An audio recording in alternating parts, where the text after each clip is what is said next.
one. Okay, we're back to no content. Once again, we have no content. Everyone leave now. You're good to go. You guys can leave. Oh! Do white people experience racism? Ooh, damn. Let's play it. Middle ground is a social experiment that brings humans with opposing beliefs or experiences together. Hold up. I'm going to make a drink. I'll be back in 90 seconds. This one will be spicy. Chat, behave yourselves. Do not go anywhere. I'll be right back. Be prepared. Gotta get my slurp on, okay? Stranger than you have ever imagined. There we go. The world of witchcraft, magic, and ritual.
Okay, real quick, before we get into this video, I'm going to do a little straw poll.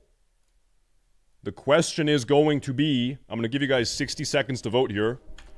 Can white people experience racism? Yes or no? You guys have 60 seconds to answer here. Let's take a look here. Let us see. View results. Let us see what is going on here. Okay, so far we've had almost 200 people respond. Everyone vote, vote, vote. It's at the top of your chat. At the top of your chat right here is the survey. Answer, answer, answer. Can white people experience racism? Yes or no? 91% of people, we have over 200 respondents. 90% of people say yes.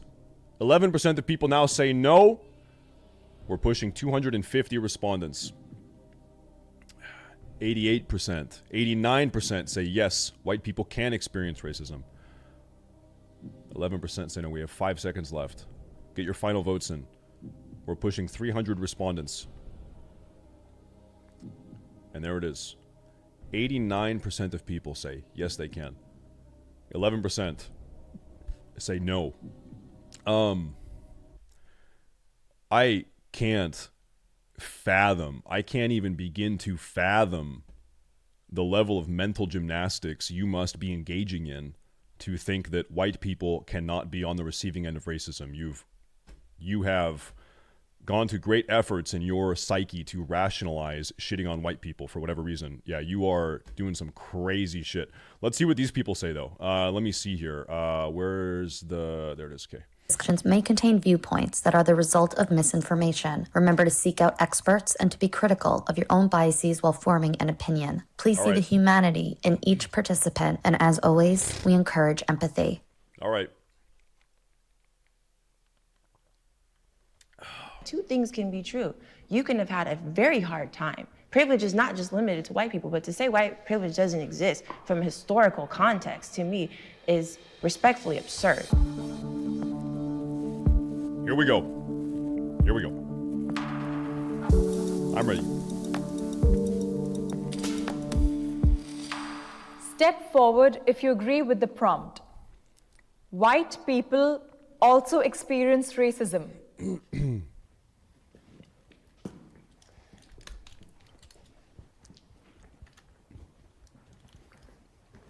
I think racism is definitely not a one race against the other. It goes all ways. It doesn't matter if you're white, if you're black, if you're Asian, it doesn't matter.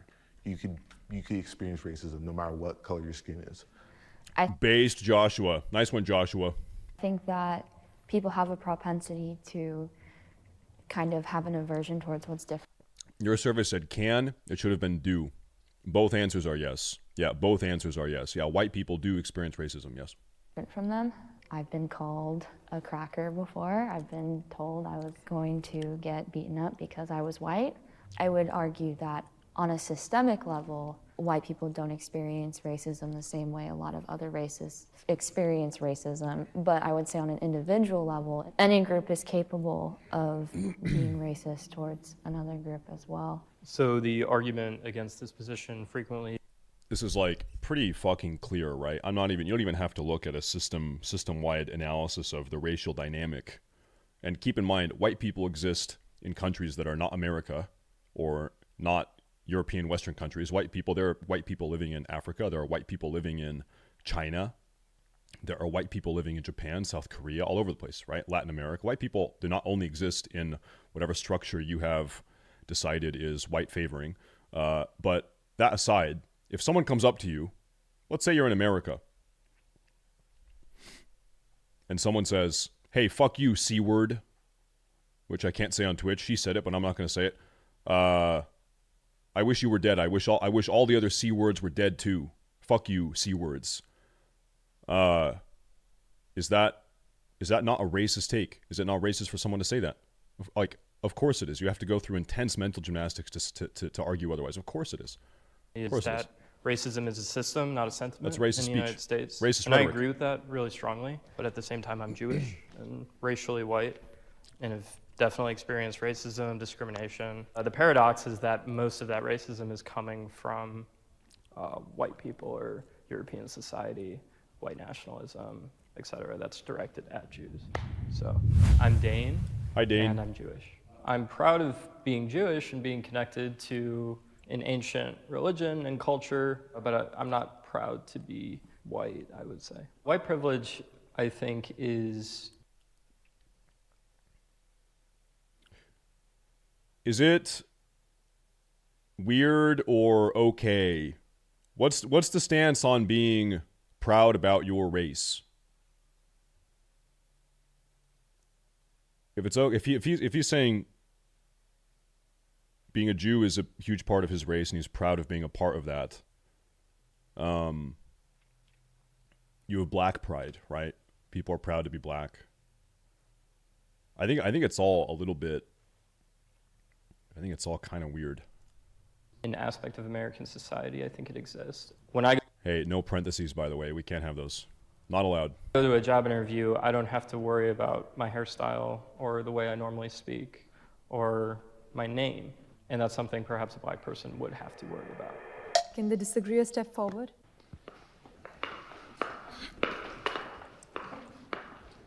So I just want to say that I want to validate every. White people have nothing to be proud of aside from oppressing other races. It hits different if you're white. Other races being proud comes from getting through the oppression. That's bait. That's bait. I'm going to time you out for how long, chat? I'm going to say 1 hour. I'll say 1 hour. Everyone's individual experiences. I do also believe that white people experience bias, prejudice, but the reason I did not step forward is because, by definition, racism is tied to power and economics. No, it's not. That's the redefinition in the last 6 years tied to this postmodernist fucking hyper agenda driven rhetoric. But no, legitimately, it is not. This is a redefinition used to justify racism towards white people. All racism is bad of all sorts. And doing this Olympic level, gold medal recipient level mental gymnastics to justify racism towards one demographic that you don't like is ridiculous. And playing this redefinition, this shuffling of words, this redefining game in order to justify your racist tendencies is not okay. It's reprehensible. Talked about systemic discrimination. I don't feel white people experience racism by definition and by actual concept. What is the definition of racism and who wrote that definition? In the late 1500s, early 1600s, there was slavery. They started bringing over slaves, but there was really no concept of classifying people in terms of race. It's just we're bringing these people over and they're slaves. What ended up happening is there were classifications of race. In fact, to go into more detail, what was considered white was very different in the year 1600 than what is considered white today. For example, Benjamin Franklin, one of America's founding fathers, or one of our most famous founding fathers, he was the fat guy. In his diaries, he doesn't consider Germans or Central Europeans to be white. And this is in the year 1770s, 1780s. The only Europeans he considered white in the 1770s were Anglos. These are people from the UK, Britain, and these are people from Scandinavia. Germans were not white. French people were not white. Italians were not white. Yeah. So just the term white has changed. Some of the slave owners who were white started mixing with some of the slaves. And now here you have these black people that look like the people that are owning things. So they're like, whoa, whoa, whoa, whoa. The theory of race was formed to classify a group of people who would be lesser than and have less economic power, and this would be imposed against. It is estimated that up to study up on the white slaves of Barbary. An estimated 1.25 million Europeans were enslaved by Barbary corsairs, and their lives were just as pitiful as their African counterparts. That's actually true. Actually, a lot of people don't know this. Very, very early on in like American history, there were. Well, I'm not going to get into it. This doesn't matter. But yeah, you're right. There have been times where what you would consider white people today have been enslaved by people that you would consider not to be white throughout human history.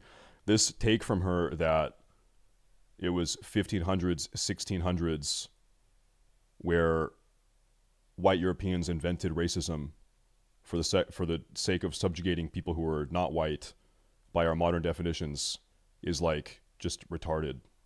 That's just retarded. There's like legit no other way.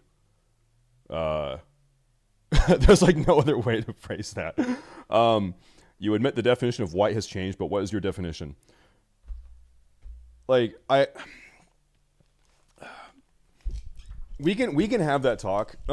You'll notice that I think these terms, white, black, whatever, I think in the US these terms are much more common than they are in Europe, for instance. Like let me give you an example. In Europe, Europeans, there's not this like blanket umbrella identity you have in Europe. Hey, we're all white people. We're all white Europeans. That's a very American phenomenon. In Europe, you're German, you're Danish, you're Swiss, you're Swedish. You don't all have this universal white identity that you all share and we're all white Europeans together. That's a very unique American phenomenon. And I think the reason why this focus on color of skin has been focused on so much in America, whereas elsewhere in the world it's really not been, is because a lot of Americans don't know their country of origin or their ancestry, their genetic ancestry. And so people, it's sort of like human nature, human tendency to want to have an identity and want to feel part of a group and want to pursue, want to be part of an in-group.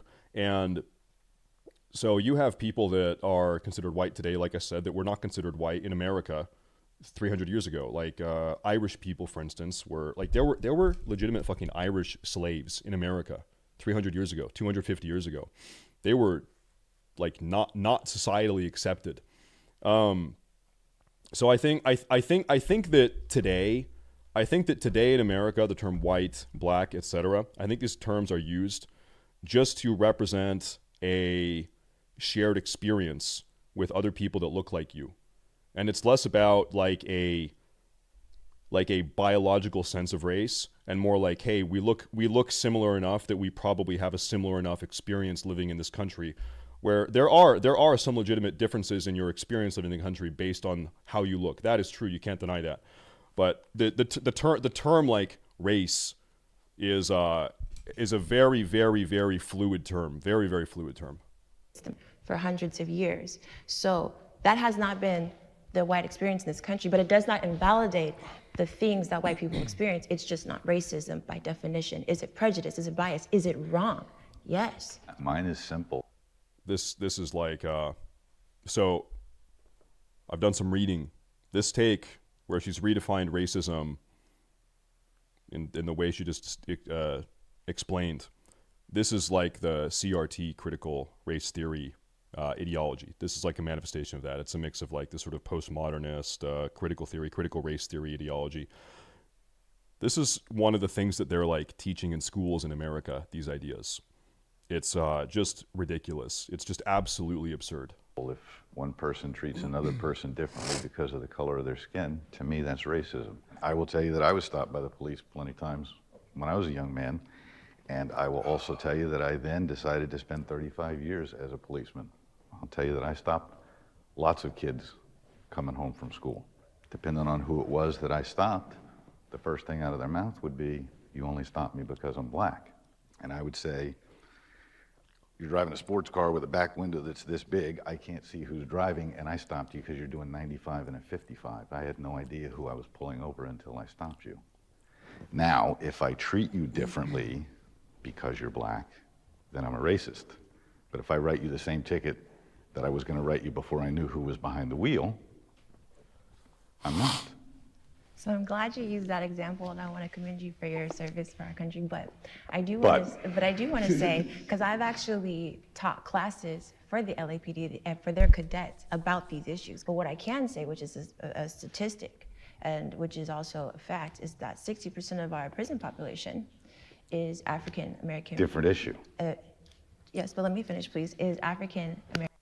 She said 60%. So this says 32% of U.S. population is represented by African Americans and Hispanics. Oh, sorry, sorry, I read this wrong. 32% of the U.S. population is African and Hispanics. 56% of prison incarcerated people are African Americans and Hispanics. Let me get rid of this. African Americans are incarcerated at a rate of 5 times more than whites. American males, right? When you go into a system and you are kept in that system and you're cycled through probation and there is a systematic sequence of oppression, that's not happening to white males. Here's what I think. I think you see this overrepresentation of incarceration rates with Africans, Americans, and Hispanics is because people that are on a lower socioeconomic level, they're poor, they live in poor areas, they have very limited economic mobility. I think those people have a higher proclivity to crime.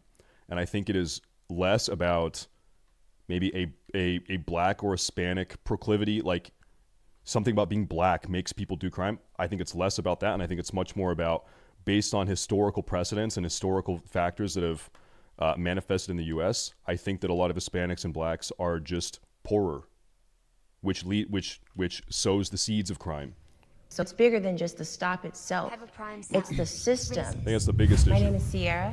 I'm an actor, JMR. a speaker, and a human rights Hey, yo, dude. activist. Yo. I'm very proud to be African American, to be black.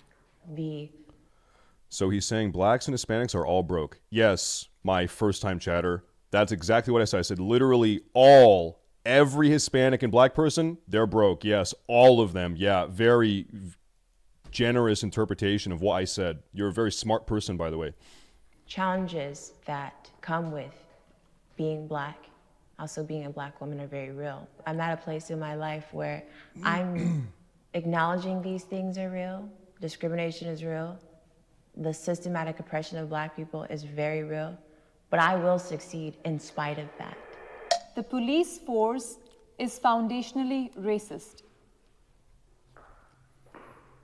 Oh boy.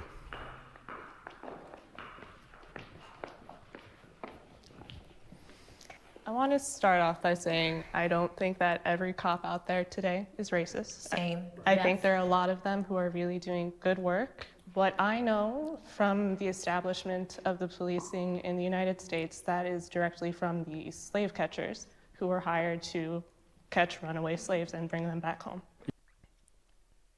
Dude, like even at peak pre-Civil War slave ownership in the US, like 1.2% of Americans own slaves at its peak. And if you do like a population breakdown between North and South Confederate Union, like less than half of the Americans in the country at that time were living in Confederate states anyway. So this idea that like the police origins goes back wholesale to slave like, yeah, I don't know about that. Yeah, I agree that all cops aren't racist. I had plenty of interactions with police that were fine, but I was told by a former police officer who was, a cop who decided he didn't want to do that anymore, that, the training is pretty much specialized for only colored people, especially black people, that if you're around them, they're the most dangerous, so you have to act in certain situations or react in certain situations, I think I just really want to emphasize that I really think that there are some officers who are white that don't even believe that they're doing anything that may be racially motivated because they're simply doing what they were taught to do. I come from a police family, and I like to add they do offer diversity trainings in the academy. So either it needs to be more extensive, or maybe we need to take it a step back and fix the selection process, because that process could be inherently racist. Hello, my name is Nia, and I am black. I'm proud of my... I wonder, hold up.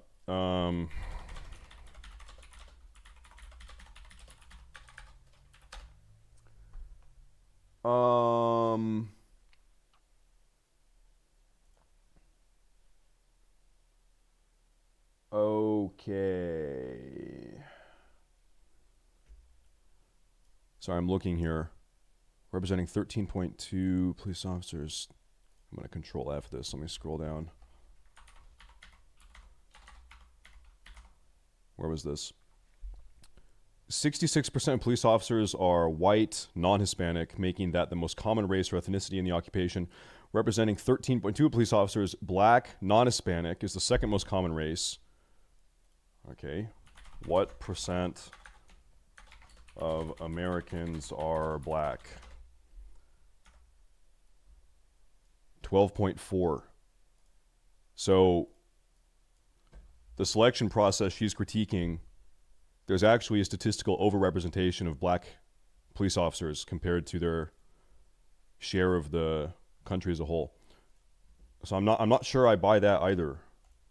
Race, because when I look back historically at what people of... So you're saying all black people are cops? Yeah, true. Yeah, true, yeah.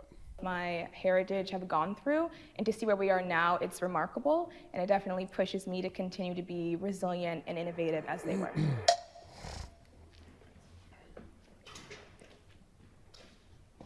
Historically, people formed groups, villages.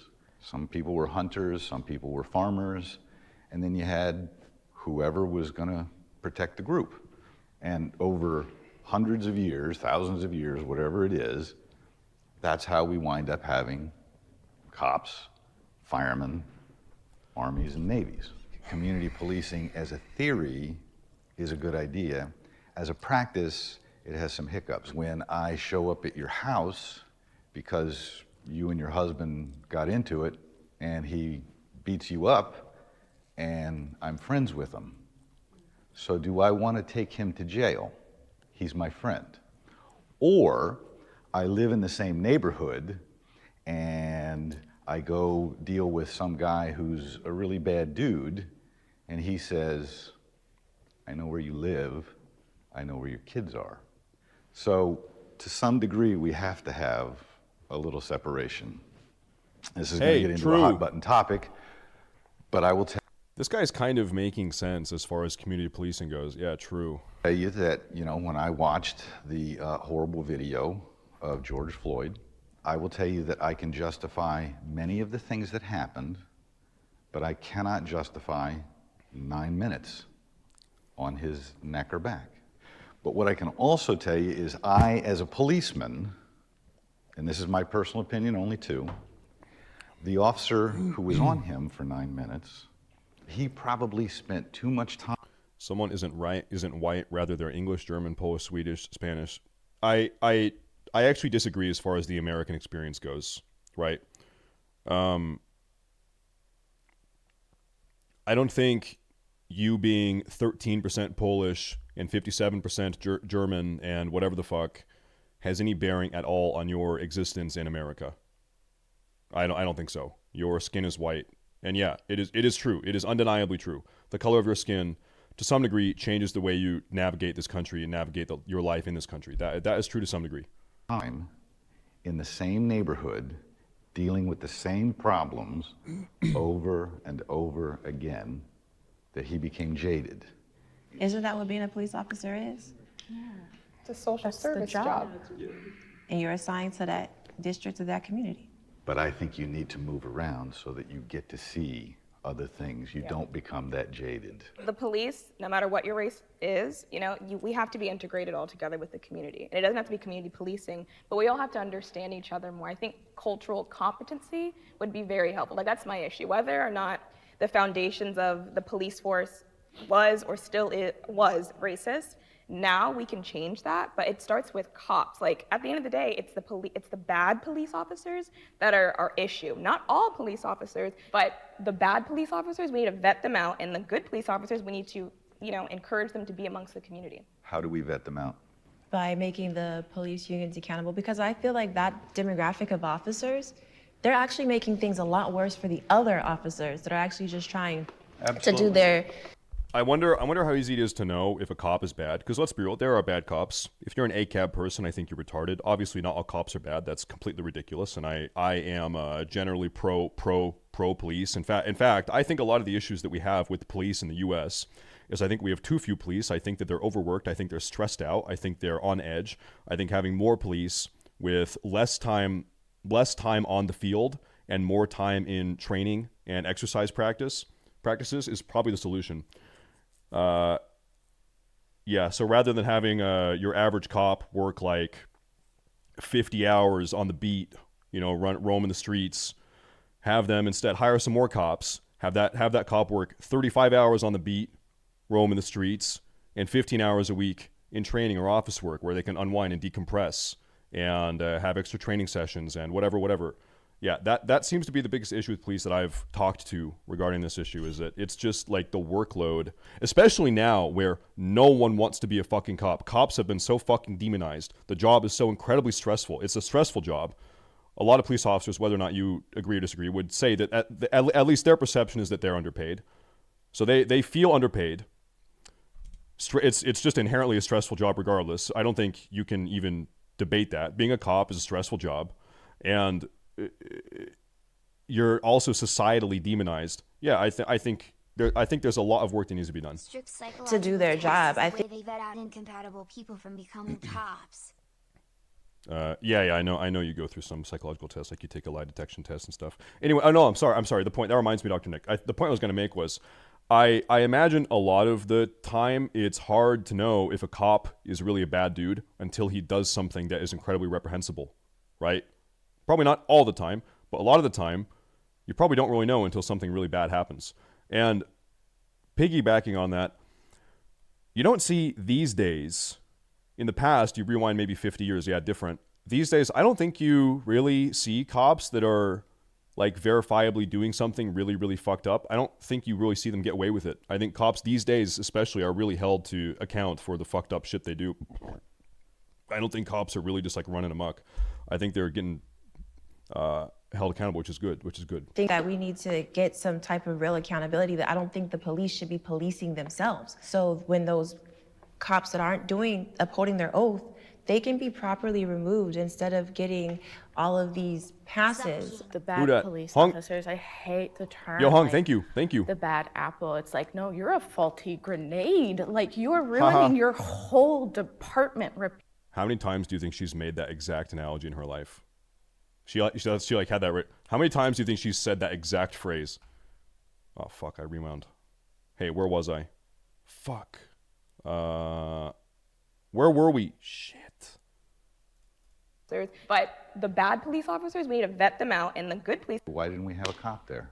Do you think we need to have different divisions like mental health and just other, or maybe even specific police that are just for the schools? Like, do you think that would help with a lot of the issues? No. We do have specialized police officers in certain things, but if we keep specializing and we get so compartmentalized that I can't go, I'm right across the street from you when you're screaming for help. Yeah, that's not what I do. Got to go find the guy that deals with screaming women or whatever it is. My name is Jimmy, and I am a retired police officer. I'm not going to tell you that there are no racists. That's his title. It's like his World of Warcraft title. Jimmy the White. Police officer. Jimmy the White. I'm not going to tell you that there are no racists on the police department. I don't think blacks were historically treated fairly under the law. I think that we have made great progress, great strides. I think we have to continue to get better, but I also think we probably see racism to this day in places where it maybe isn't. I agree with pretty much everything he just said. Yeah, like, you have to be insanely agenda-driven to not acknowledge that, obviously, historically in the U.S., there have been some pretty egregious mistreatings of people who are not white in the country, right? There's no doubt about that at all. I think, I know it's been quite a while. When were the last, like, explicitly racist laws removed from U.S. or state legislature? Like 70s, maybe late 60s? I don't know. Yesterday? No. Like, so the thing is, like, right now in the U.S., I don't think you'll find any laws in the U.S. that are explicitly racist. What the argument right now is that you have, like, systematic racism, where you have racism that is manifested even in the absence of racist laws, explicitly racist laws, that are still perpetuating racist dynamics, right? But I don't. So that's the argument. I don't think you've had any, like, explicitly racist laws in quite a while, though. I sometimes wish I was a different race. I wish I was Indian. When I'm reincarnated, no cap, you guys are going to think I'm memeing. No cap, I actually really like India. I like Hinduism. I like legit. I actually legit, when I'm reincarnated next time around, I want to be an Indian woman. I want to be an Indian woman. I'm not even kidding. I'd say not so much these days, but definitely 100% when I was a kid, I wish I was white. I grew up with my white mom. I didn't see my black side of my family after a certain point. I grew up in a small town. I was often the only student of color, definitely the only black kid. And I had this kinky hair. I couldn't figure out how to work with it. And everybody also would call me an Oreo. It was always just being othered. Boom, problem solved. Justice for Officer Alex Murphy. Yeah, RoboCops. Dude, that's actually a bad idea. I've heard, like, 3 instances where there's been some AI. So there's been some new, like, facial recognition or artificial intelligence software that has actually ended up being or becoming racist. AI just ends up being racist also. And so being a kid, you What know, the fuck? you just want to fit in. And for me, I wanted to be white. I just wanted to look like my mom, wanted the nice straight hair, and I just wanted to feel, like, included.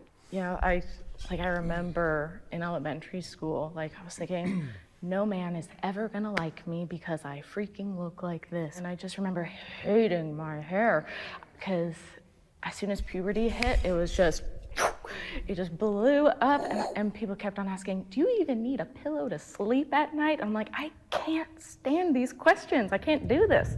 I'm Jordan, and I am biracial. I think being biracial is definitely like living in the in-between, because culturally, yes, I grew up white and I completely know that. Like, I was raised by my white mother, but then there's also a part where race is perceived, and it's what people put on you and how they respond to you in your everyday life.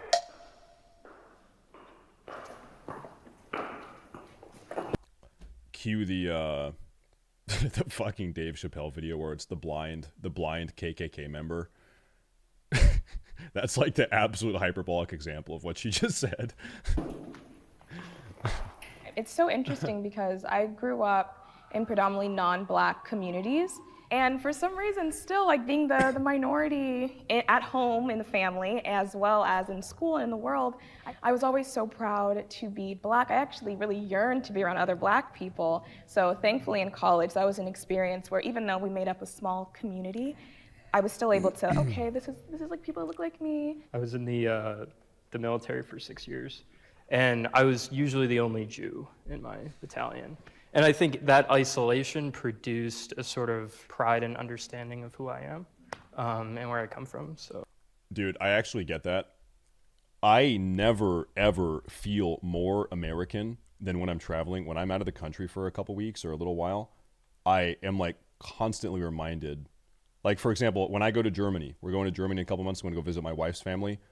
I'm going to feel very American when I'm in German because there's just differences, right? See, I actually told, when I was in Japan for a long time, I was like, yes, I'm always reminded, I'm always hyper fucking aware that I am American. I have never wanted to be anything different than what I was, but that's because I really never thought about it. And to your all's point, maybe, I don't know, but maybe people treated you that way because there is this sense of wanting something that I haven't ever had before. I'd love to have a Lamborghini. You know what I mean? Here's my take on this.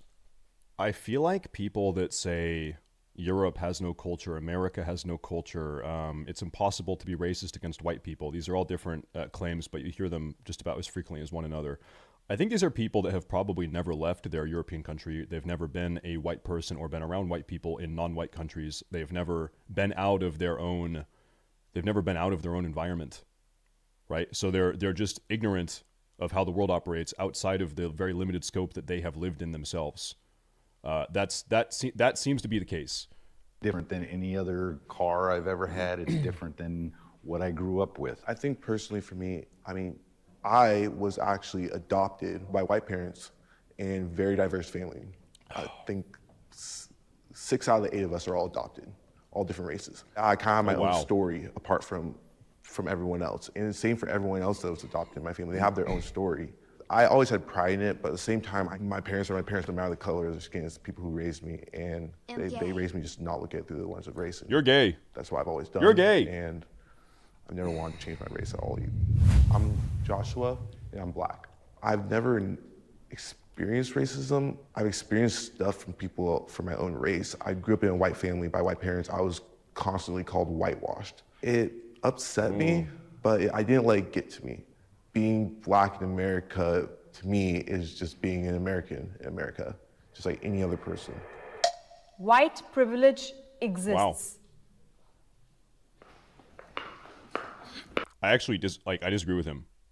I'm happy he has not ever experienced any like legitimate serious racism from whites.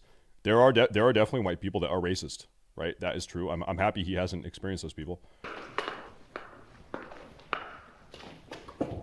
I mean, America was founded by white people, for white people at the time. All of the institutions were designed to benefit white people. So, I mean, of course, white privilege lingers into society today. You can't deny that. Where I would argue with you just a little bit is... I don't really think you can deny that. I mean, that's pretty true. In fact, like America at its inception, was very, very different than the way America is today. Very, very different. You had to be, I'll say the word white in order to vote or even be a citizen. But white was much more of a specific term than it is right now. And this is 260 whatever years ago, right? Keep in mind. But yeah, back then, you had to be a white man and own property in order to vote in this country. And white was a very specific category. It was Anglo-Saxon and it was Scandinavian. Shortly after they allowed Germanic people to vote, like Germans were like, Germans became white. We decided, yeah, Germanic people, you can be white now. You guys can be white. The Italians took a little longer. The Irish took a little bit longer. Irish had it rough. They did. They had it pretty fucking rough. I'll say this. Hey, I'm going to keep it real. Slavery throughout human history has manifested a lot of different times in a lot of different ways. For example, Middle Eastern slavery in the 1700s, 1800s was very different than American slavery in the 1700s, 1800s. Roman Imperium era slavery was very different than American slavery. There's all different types of slavery. They all manifested in different ways. They've turned out differently. American slavery, as it was at its peak back in the day prior to the Civil War, it was pretty fucking bad. Like, it was a pretty, as far as slavery goes, oh, hi, sweetie, there's a dog here. It was a pretty reprehensible type of slavery. I think probably, as far as I'm aware, probably the second most reprehensible type of slavery that I'm aware of. The most reprehensible type of slavery being Middle Eastern slavery. It operated very similarly, except that they castrated the men, the African men. So if you're wondering why there's not a lot of black people, like there's no ancestors of slaves in the Middle East, it's because they weren't having kids, because their balls were cut off. In the U.S., no, it's pretty bad. Like, slavery is different. No, legitimately, yeah. Not all slavery is the same or as bad as one another. I would say American slavery is multitudes worse than Roman Imperium slavery. Roman Imperium slavery, for instance, is like, okay, we have conquered you, the American Imperium, the Roman Imperium has conquered you, and we're going to put your women and men into slavery. You will now work for free. You'll be owned by a member of the Roman society. You will work for 40 years. After 40 years, you will now get your Roman citizenship. So it's like you're more of like a. It wasn't race based. It was not race based. It was like we have conquered you, and now you're a slave. You will work for 40 years. You're essentially a 40-year prisoner of war. You will work. You'll do whatever the fuck we want. Then after 40 years, then you're one of us. You've paid your debt. The debt that's not even a debt, but yeah, we fucked you up, so now you got to do what we say, pretty much. So yeah, so obviously not all slavery is the same. It's manifested very differently over human history. I think we throw out the term white privilege far too often for things that aren't necessarily white privilege. I've got to agree with you completely on that one. I think there's generational white privilege for sure, but I think now it's almost used as a reason to not try as hard. If we stop doing that, just really like work for it and not use white privilege as an excuse, then we could really get somewhere in the black community. I would respectfully disagree. Like, all of that is true too. Hi, Kathy. Kathy? Yeah. Hi. I'm just making sure you're not a home intruder. It's just my wife? Okay. To an extent. Like, I graduated university during the pandemic, the height of it. I went abroad for university. I got 2 degrees. I graduated with honors. Learned to speak 2 languages. Should have been able to get a job right away, right? No. It took me 9 months before I was able to get a job. Had to go completely outside of my field.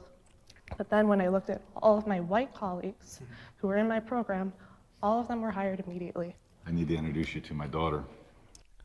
I think she's being an anecdote, Andy. I'm not sure if I give this one-off example very much credit. There are so many variables that could contribute to her taking 9 months to get a job. I kind of just don't give a shit about what her experience here. She's white. Took her a long time. And I'm not saying that. I'm saying and she didn't get her job in what her degree is in either. This guy's incredible. The best way to combat anecdotes, individual lived experience anecdotes, is just to make one up. Just give a completely counter anecdote. And then it's like, well, hey, you've got an anecdote, I've got an anecdote. It is what it is. I respect that, but my point is saying, me comparing myself to the white students who were directly in my position, they're successful, I'm not.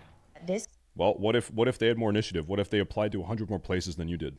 Right? I don't know. You don't, and you don't know either is the thing. This country was founded upon white people coming and then putting in act Jim Crow and other laws saying that if you are not white, you are genetically inferior. You are not even a person. And some of those laws are still, and those systems are still in place today. 2 things. We do not have any of those laws in place today. They're not. I think you can definitely make an argument that the ripple effect of those laws are still in effect. Like the law is a drop of water dropping into a pond, and it forms concentric rings. As time goes on, the rings spread further and further. The rings become less pronounced as time goes on. They fade away as the further they get from that initial drop, being the law in this analogy. But the rings still have a ripple effect for quite a while, right? I think that's the best argument you can make. But the laws are not on the books these days. Thank God, they shouldn't be. Things can be true. You can have had a very hard time. Privilege is not just limited to white people, but to say white privilege doesn't exist from a historical context, to me, is respectfully absurd. Something that I learned about recently is the privilege that exists in the medical field, specifically relating to the birthing process. Hi, Bryn. In giving epidurals. There was a study that's recently, or was debunked, that said that Black people have a higher tolerance for pain, which then has been falsely used by people who help support births in being hesitant to provide the epidurals for Black women giving birth. A lot of women die in childbirth.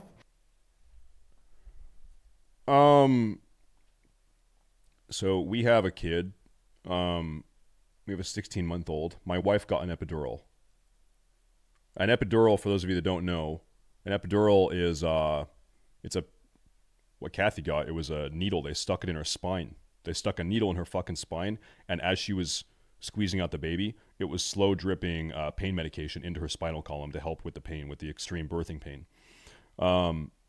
And yeah, it was pretty fucking brutal. It's pretty fucking. In fact, being there with her when they put that needle in her spine, that seemed to be more brutal, more painful, more traumatizing than actually giving birth. Like watching my wife have a needle stuck in her back, that was incredibly difficult. That was incredibly difficult to watch her go through that pain. That was very bad. Anyway, the point is you ask for it. Like the doctors, like you bring it up, right? You say, hey, I'd like to have an epidural. The doctors don't force you to do it. You're the one that asks for it, right? They won't give it to him. Yeah, maybe. I have a hard time imagining that a doctor is like, oh, you want an epidural? You're not going to get one. Sorry, we're not giving it to you. I kind of have a hard time believing that. Maybe. I hope not. No, we're not giving you an epidural, okay? I don't know the exact statistics, so 3 times more likely Black women are to die. Thank you. The fact that I will be taken seriously, more seriously than a Black woman in my place if I should be giving birth at some point, I see that as just an absolute privilege. My name is Bryn, and I just graduated, and I'm currently gaining hours to becoming a licensed therapist. As a therapist in school, we were taught to approach things with what's called cultural humility. Cultural humility is being curious, and instead of trying to have all the answers, working collaboratively with the client to kind of understand where they're coming from. I sincerely think, despite all of the faults and fuck-ups of Western society, I think Western society is the best culture. I think we have the best culture. I think that the legacy, the philosophical legacy, the ethical philosophy, the ethical legacy, I think that English common law, I think the Aristotelian, Platonic philosophy and the way that's aged and influenced our code of conduct in our societies. Hell yeah. I genuinely think so. I have been fetishized for my race.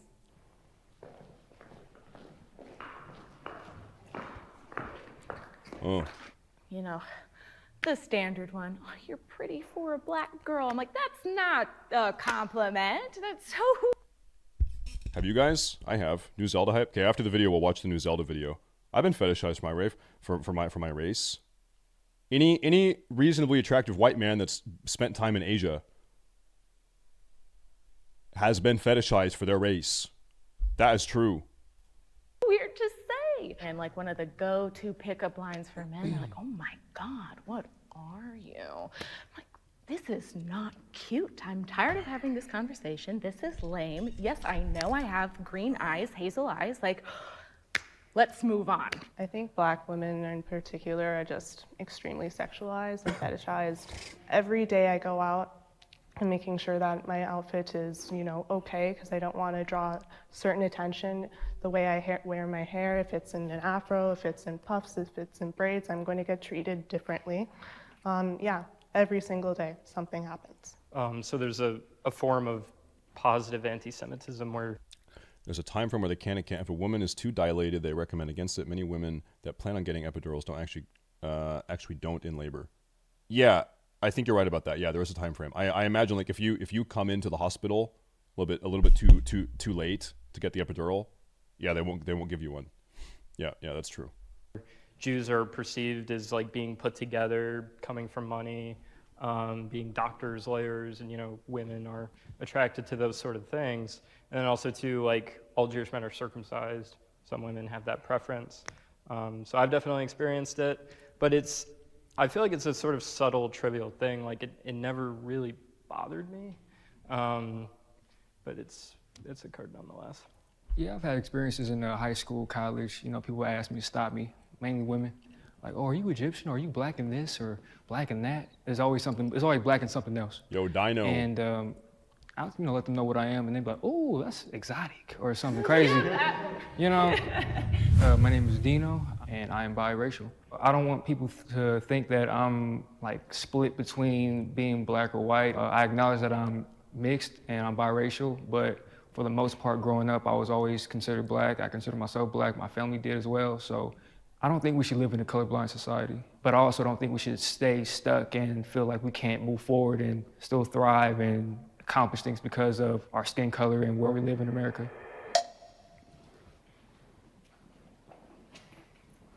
I would just have a question for everyone who stepped forward. I'm just curious how that's like. What's it like? Exhausting. It sounds exhausting. Yeah, I think black.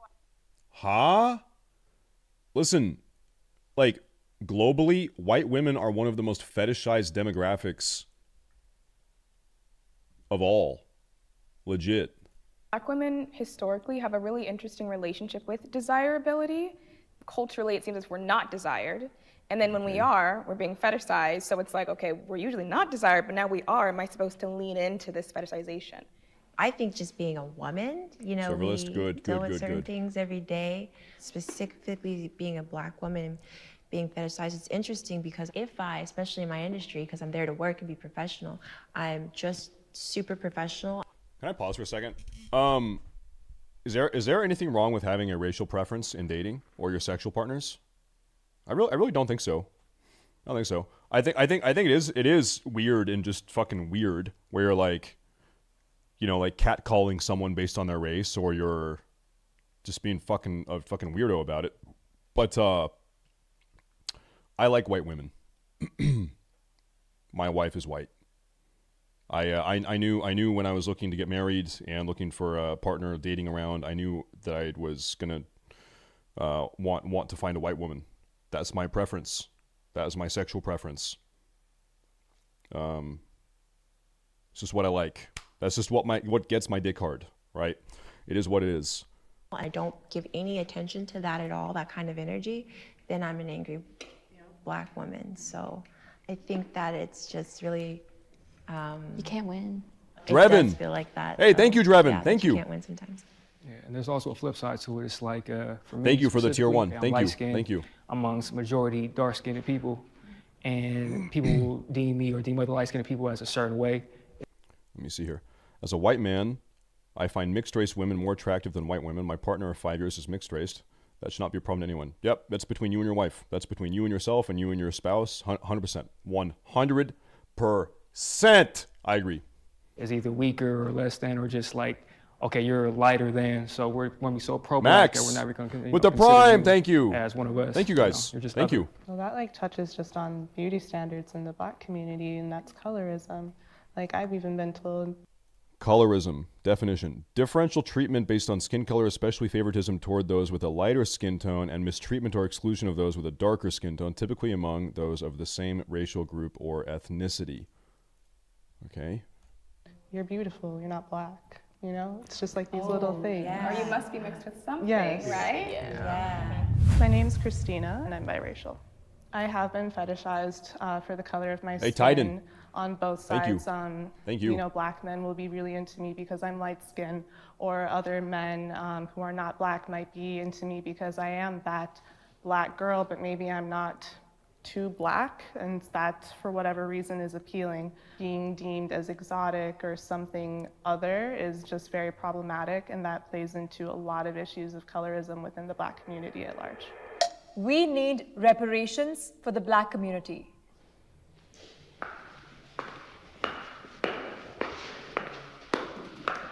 I don't think people need like individualized like paychecks. Like I don't think that's gonna like work.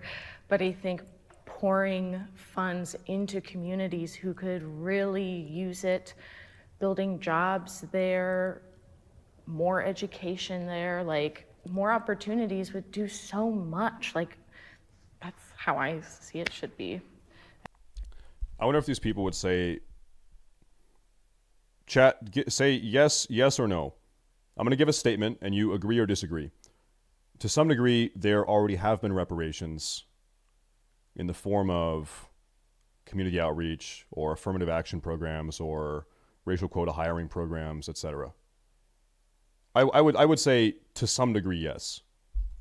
Anytime that Black communities in the U.S. tried to, pull themselves up by the bootstraps, they were attacked. Like, I think it was in Tulsa, they bombed. If you want to redefine the word, then sure. How would you define reparations? Would you define it as like a one-time paycheck? Or would you define it as what I just said? These are programs designed specifically to benefit people of non-white origin. So you're defining reparations as just a paycheck. Okay. I think probably changing the systems and the way people interact with systems is better than just giving people a paycheck. I think that's probably the way to handle it if the problem is looking to be handled. City, Black Wall Street, it was completely destroyed. So again, something needs to be done. When the Civil War ended, there was a representative from Ohio, I can't remember his name, but he was a radical Republican and advocated for the phrase 40 acres and a mule for every emancipated slave. So there was supposed to be reparations, and there never was. I think just ignoring, I'm going to rewind here. I want to rehear what that guy said. I think a really good way to like solve socioeconomic issues is not just to have a monthly living stipend or a paycheck. I think it's a much better system to give people the tools they need to elevate themselves out of poverty through workers programs or through federal grants or state grants or low interest loans or low interest house loans or whatever. I think if you want to tackle the issue, I think that's probably the way to do it, rather than just giving people money with which they can do whatever they want. Yeah. I'll tell you, as far as affirmative action goes, I'm a very, very, how can I put this? I really strongly believe in a sense of meritocracy and only allowing people into certain schools or certain jobs if they have actually tested and have the aptitude to be there. I think decreasing entry standards is probably not the way. But yeah, if you want to solve an issue, I think that probably low interest loans or grants or whatever is a much better solution. Justice Troca, also Vamura with the prime. Thank you guys. Thank you for the primes. Thank you very much. Thank you. Right. So again, something needs to be done. When the Civil War ended, there was a representative from Ohio, I can't remember his name, but he was a radical Republican and advocated for the phrase 40 acres and a mule for every. Reparations are from those that have wronged another person, not that my ancestors were in the country during slavery, but I most definitely wasn't. I think, I don't believe in generational guilt. Like, I don't think you are... Guys, is the realm list up? Realm list up. Okay, cool. Let's finish the video. How can I put this? Yeah, generational guilt, and you don't need to pay for the sins of your fathers or your father's fathers' fathers. I'm with you on that. I don't think any white person in this country needs to feel guilty for what happened 250 years ago. I don't think any German needs to feel guilty for what happened 80 years ago. I don't. To give a hyperbolic example. That being said, you can look at society as like a very holistic thing and say, it is not good to have fucking urban war zones in downtown Chicago.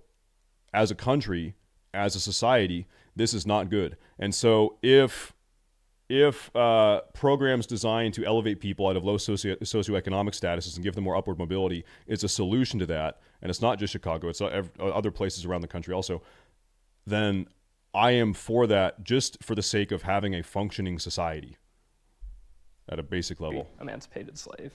So there was supposed to be reparations, and there never was. And I think especially as a Jewish person, I mean, Jews received reparations for the Holocaust and are still receiving them. And in my mind, there's no amount of money that will ever undo the wrong of the Holocaust. So that you could, all the money in the world will never make it right. But I think the idea in principle of reparations is good. Logistically, I don't know how it would happen.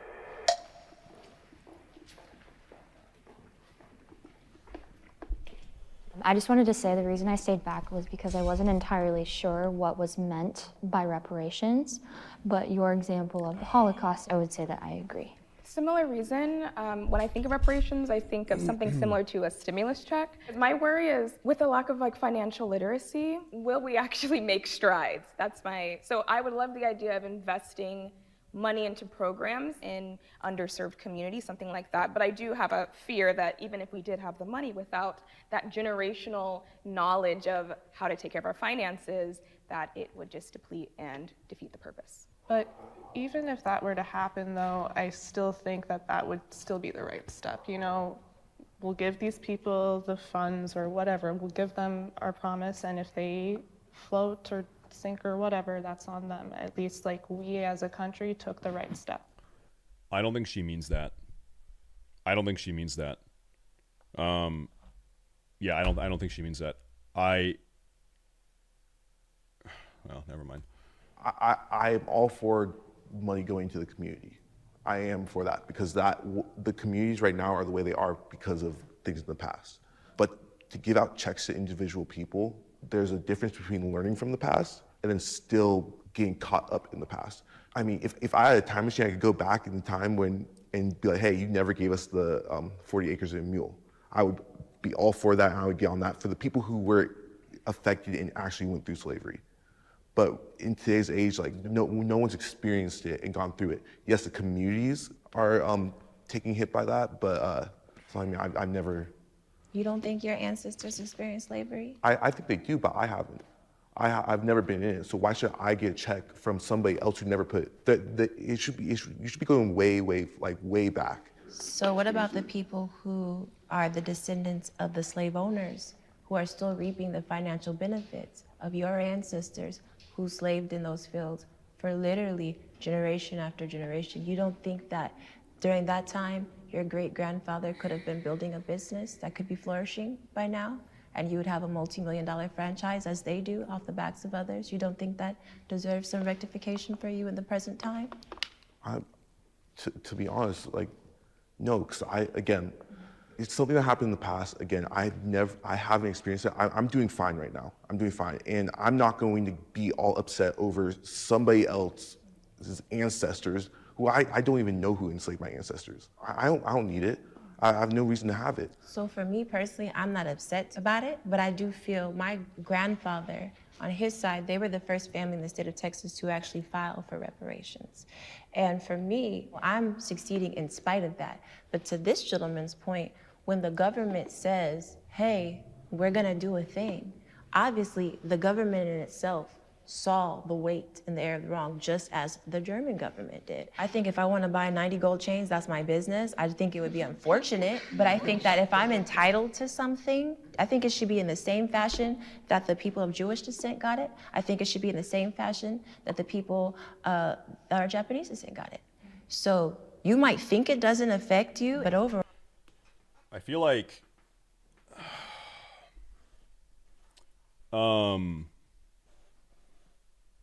obviously there are still positive moves that can be made.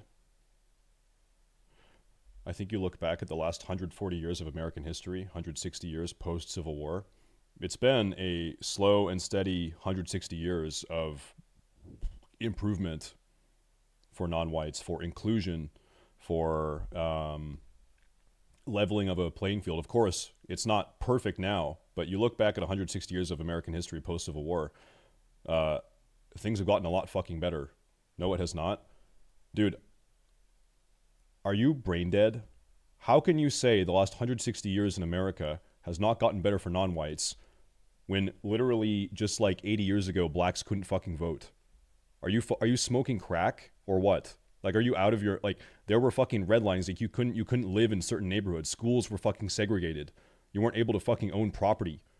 Are you out of your fucking mind? Of course things have gotten better.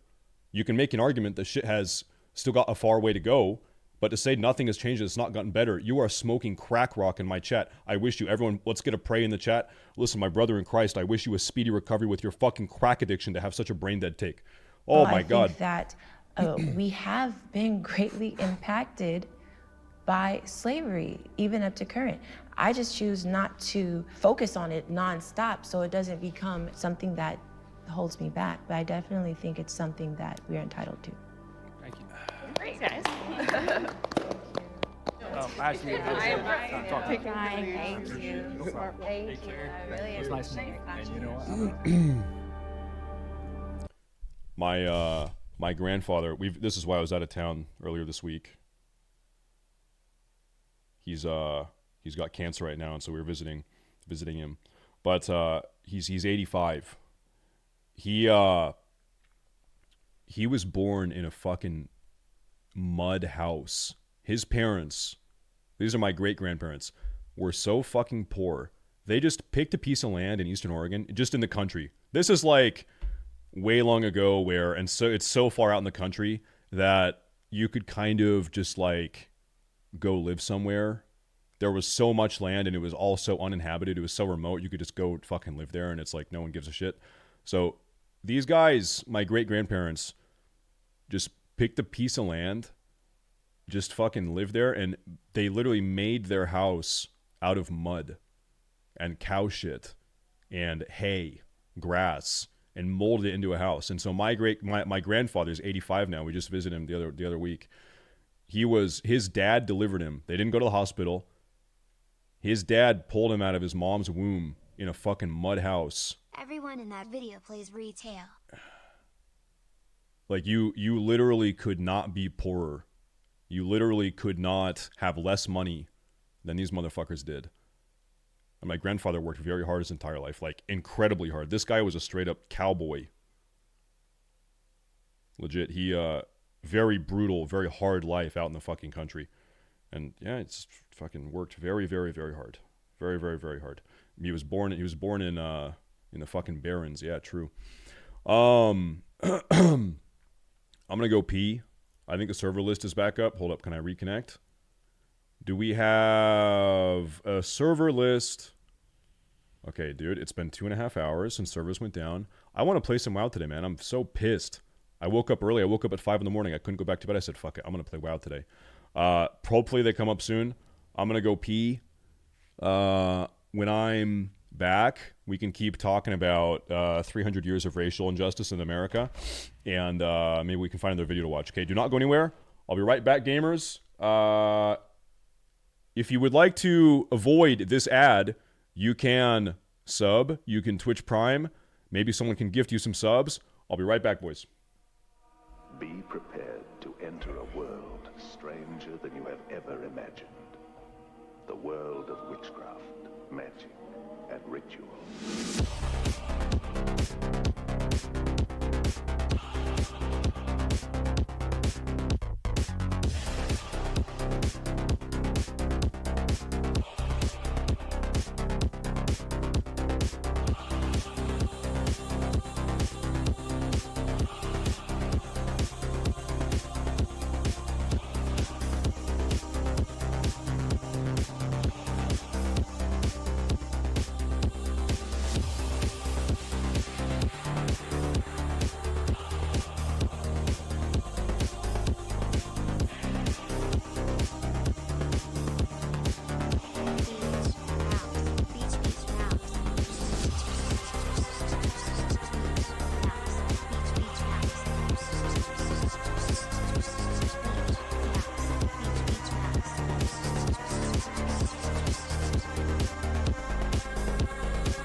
Okay, anyway.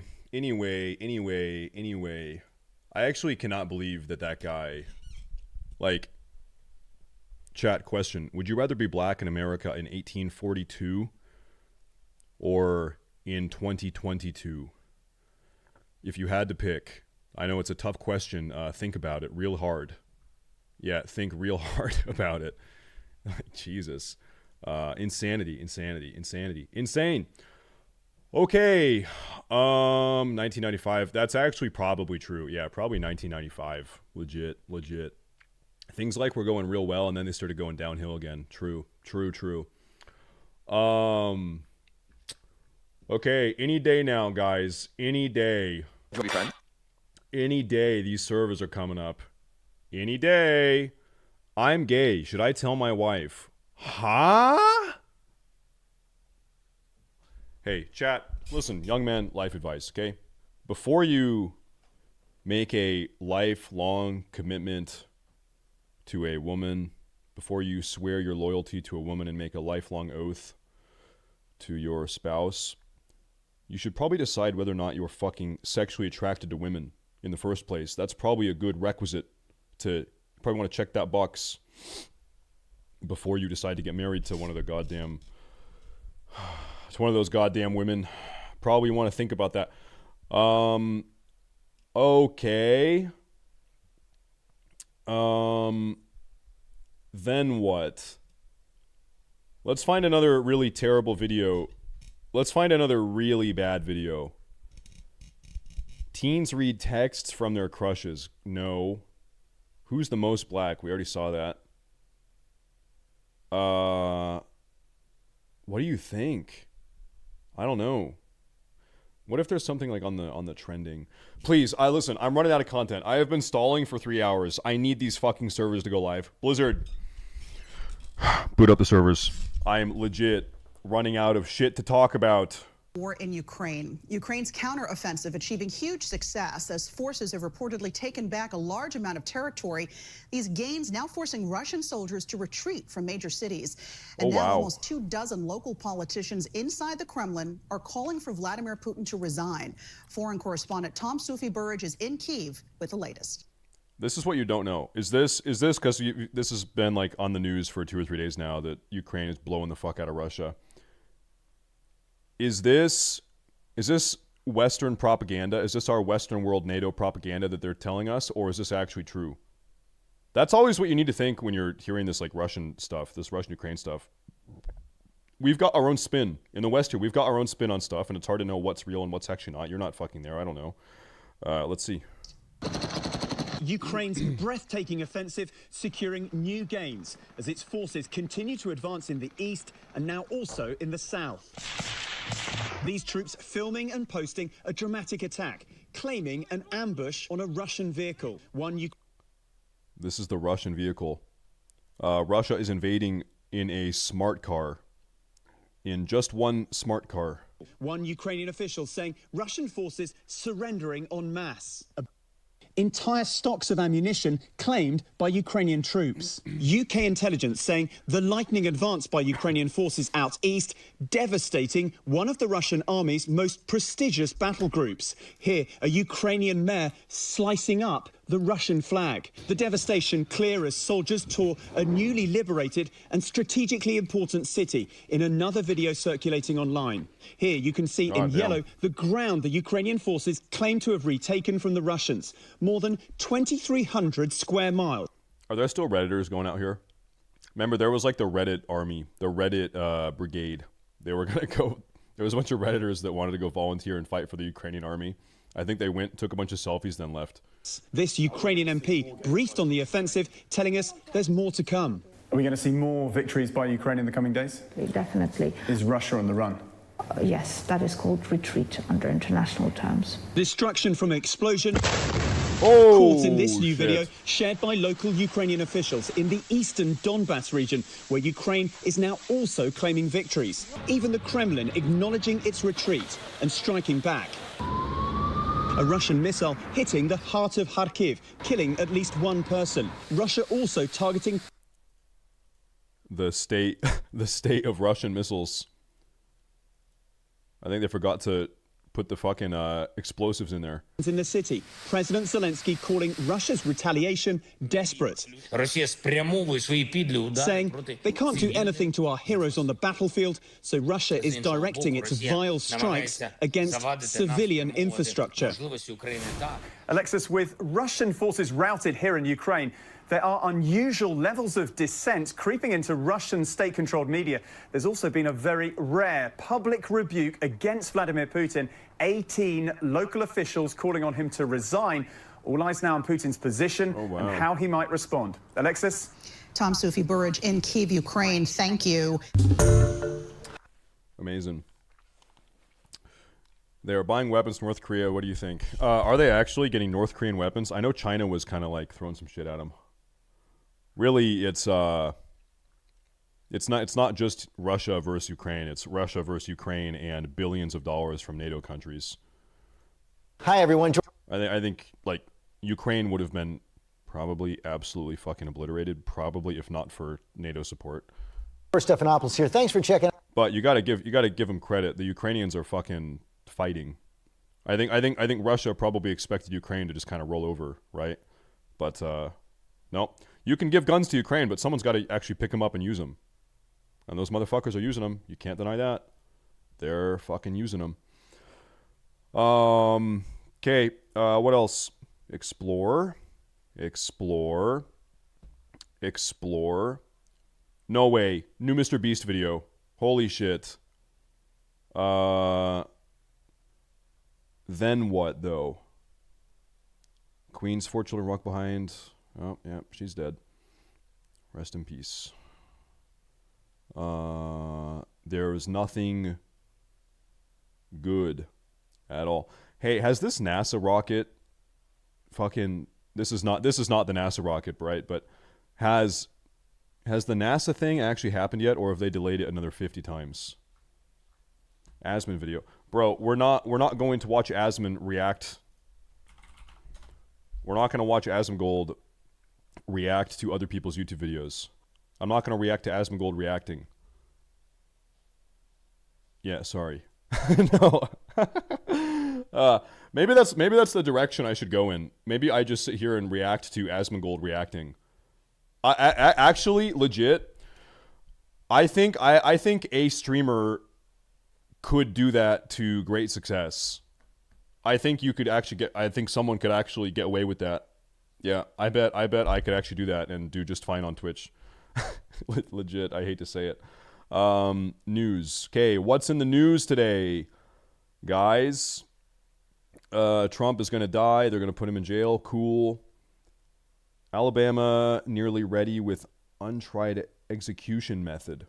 Ooh. At 10, Alabama could be ready to use. Put him in a cannon. Shoot him at a wall, like in a fucking Tom and Jerry cartoon. Use a new untried execution method to carry out a death sentence for a man convicted of killing 3 people in 1999. Our Stephen Moody joining me in the studio now. And Stephen, there's some controversy about this. Yeah, that's right, Lenise. Alan Eugene Miller was sentenced to death after a shooting spree. Now, just 10 days before his scheduled execution, what'd he do? He's trying to block it, and it all has to do with a method called nitrogen nice. hypoxia. It was approved for use in 2018, and Miller's execution could be the first use of it. Alan Eugene Miller is set to be executed next Thursday.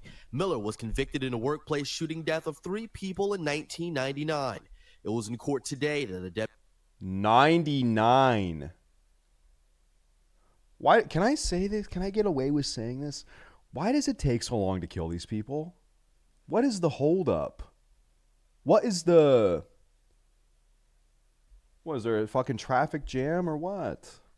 Huh. Deputy State Attorney General told a judge that nitrogen hypoxia, a new method of execution, could be available to use. The method causes death by replacing oxygen with nitrogen. It was last month where Miller filed a federal lawsuit claiming that prison staff lost his paperwork requesting nitrogen several years ago. Miller objected to another method, lethal injection, due to his fear of needles. Now, the due process. Do you think there is a 23-year due process for a man? Come on, you just heard what he's doing.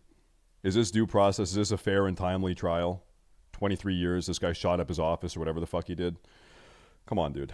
Associated Press reports that the judge was told that the state asked Miller if he would agree to be fitted with a mask for the use of nitrogen, but he declined.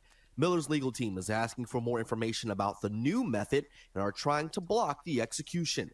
In court, his attorney said that Miller, quote, won't be used as a test case. The final decision on what method to use will come from Corrections Commissioner John Hamm.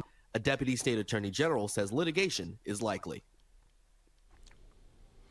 Now, this would be the second execution in the state since July. Advocacy groups say the execution of Joe James by lethal injection was botched after it took 3 hours for it to be completed. The state says nothing out of the ordinary happened. Live in studio, Stephen Moody, Fox 2 News.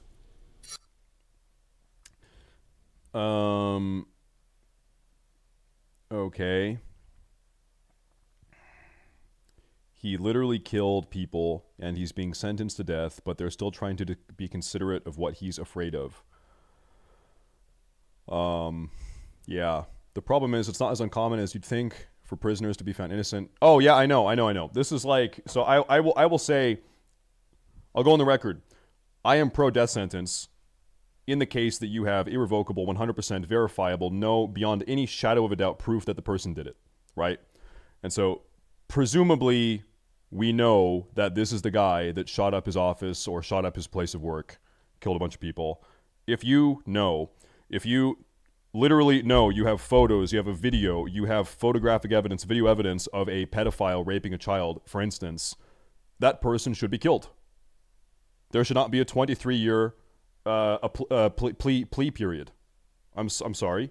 Like, if you literally know, and there's no... Now, if there's doubt, if there's a shadow of a doubt, then it's a different case. True. Different story. Good evening and welcome. But yeah, there's just a lot of people rotting away that probably should be rotting at a much faster pace. Good morning! Welcome to Tucker Carlson. Okay, what else do we have? What else do we have? Holy fuck. We've actually had smoke blowing into our area. The fires are very, very far away from where we live, but the smoke will blow hundreds of miles. The big question is, when do we really get to go home?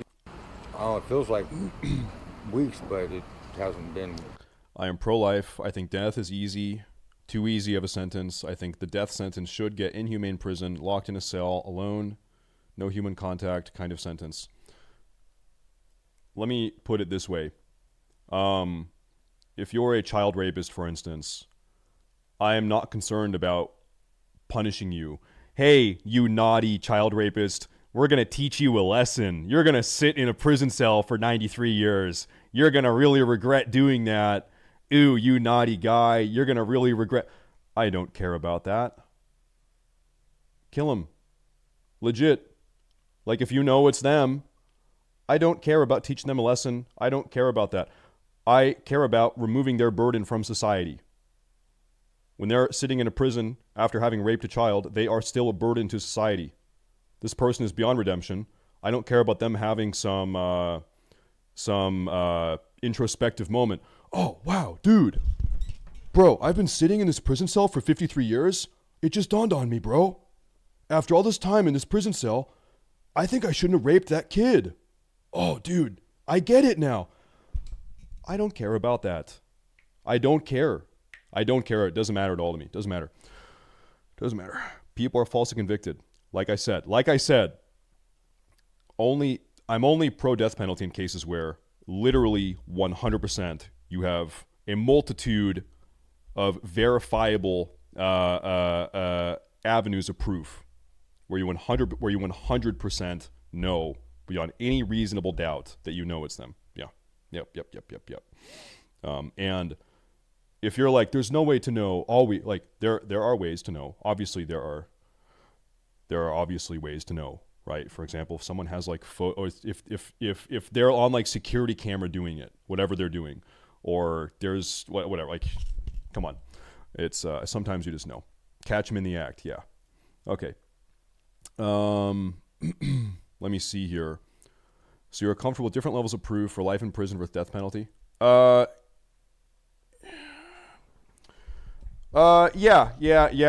I would say so. Yeah, I would. I think you'd have to be. Yeah. So, let's say someone committed a crime, and you have like a 4-way eyewitness testimony that this person did it. That is your proof. You have 4 individual people who are not associated.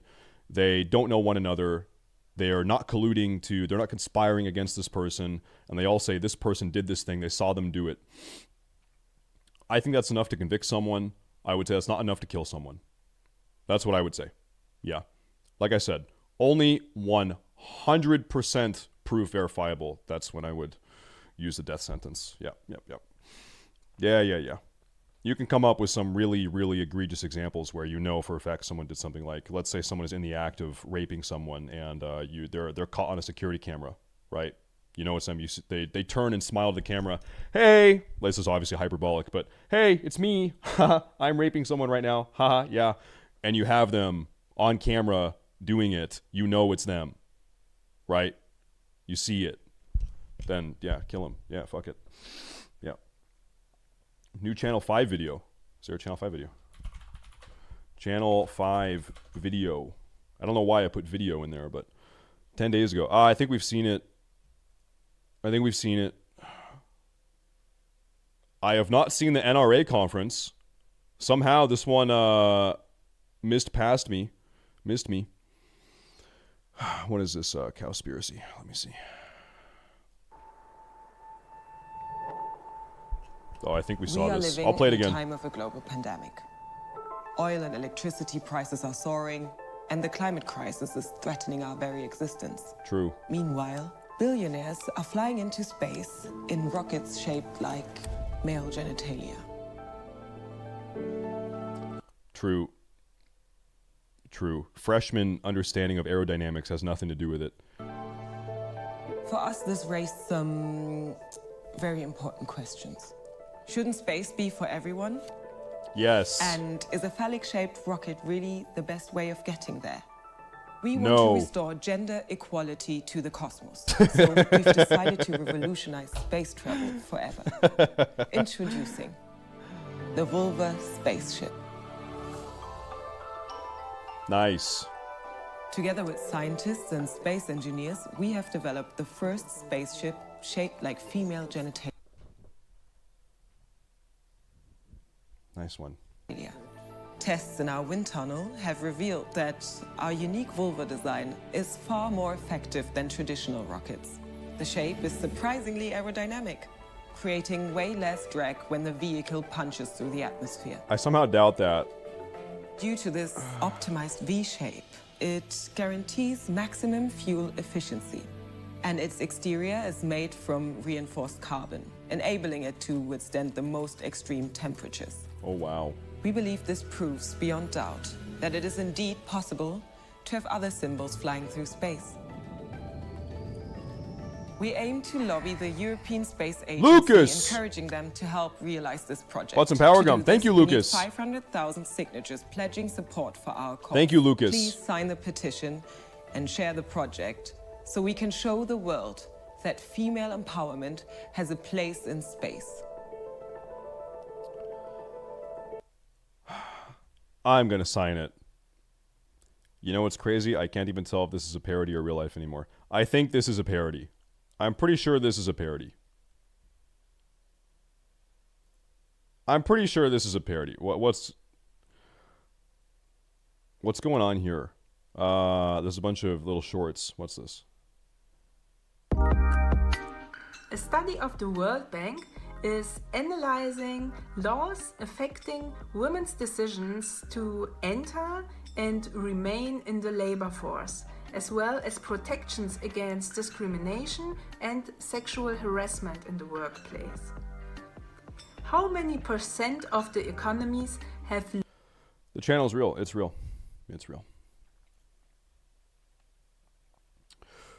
What is Feminism Today? Is a project of the German initiative Wer braucht Feminismus? We are combating activism. We are combining activism and art to create awareness for gender equality. Why is it always the fucking Germans, though? What is it with Germans? They've got a website. I think they're real. I think it's actually real. I think it's real. I actually think this is real. I think this is real. I think this is real. Let's watch the NRA conference video. Somehow I have not seen this. The NRA, for my European viewers, is the National Rifle Association. It's a gun rights lobby group. They have a lot of members. A lot of people are members of the NRA in the U.S. See, with our ARs, we're citizens. Without them, we'll be slaves. They're not assault weapons. You know what? Actually, I don't know if I can watch this. I don't know if I actually have the brain power to watch this during European hours, because I already know how this is going to fucking devolve. I already know where this is going. You know what? Fuck it. Fuck it. They're sporting weapons. It's necessary to protect my family from tyrannical government. Why do you think there are so many mass shootings?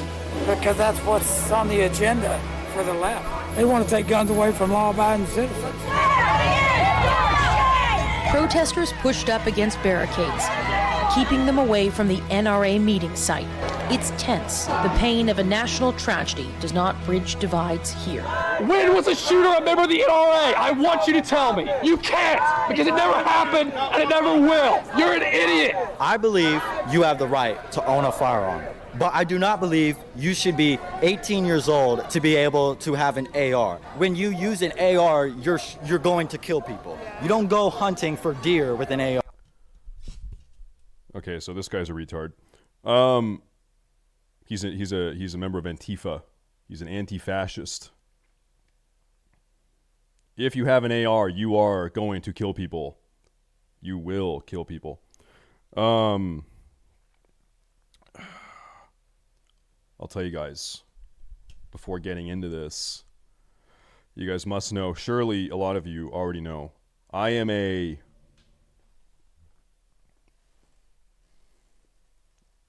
pro Second Amendment streamer. I love it. I'm a gun owner myself. I love these goddamn guns. I love the Second Amendment. When the founding fathers defined freedom, they didn't think that ARs were going to be part of it. Or black people. Yeah. Or Says what? Claude Robin. Thank you. Freedom. They want to talk about how we shouldn't ban guns because that's hurting our freedom. How about abortion? We're forcing women to have kids. I see you have an Antifa flag right here. How would you describe yourself politically? I'd say I'm a socialist. So I believe in taxing the church, taxing the rich, abolish the police. Police are supposed to protect us in schools, right? But in Uvalde, they didn't. When I get older, like old enough, 21, I'm going to own a firearm because I don't trust police to solve my cases. Marx said in his Communist Manifesto that we should arm the proletariat. Just arm the proletariat to ensure that they're able to defend themselves. Well, my sign asks a pretty obvious question that I think everybody should be asking. This is the right time to have. I think a certain amount of socialism is fine, given you have a strong sense of nation, given you have a sense of national identity, civic identity, given you have a cohesive nation. And I think you can see this working quite well in a multitude of countries. I'd look at Denmark, a lot of Scandinavian countries. I'd look at Japan. I'd look at Taiwan, for instance. 100%. A celebration of guns right on the heels of more than a dozen kids and teachers getting murdered a few days ago in Uvalde. This is ridiculous that we're the only country that has to deal with this, and that's what today is all about, is voicing our righteous outrage at our elected officials and the people at the NRA who decided to celebrate guns with blood on their hands today. This time at an elementary school in Uvalde, Texas. This was bad. You guys have probably seen the footage of the cops just doing fucking nothing. Just doing nothing. I think they already are. These cops should be criminally accountable for their lack of action. And I think they are. I think they are going through some legal issues. Yeah. We've just learned the death toll. ACAB.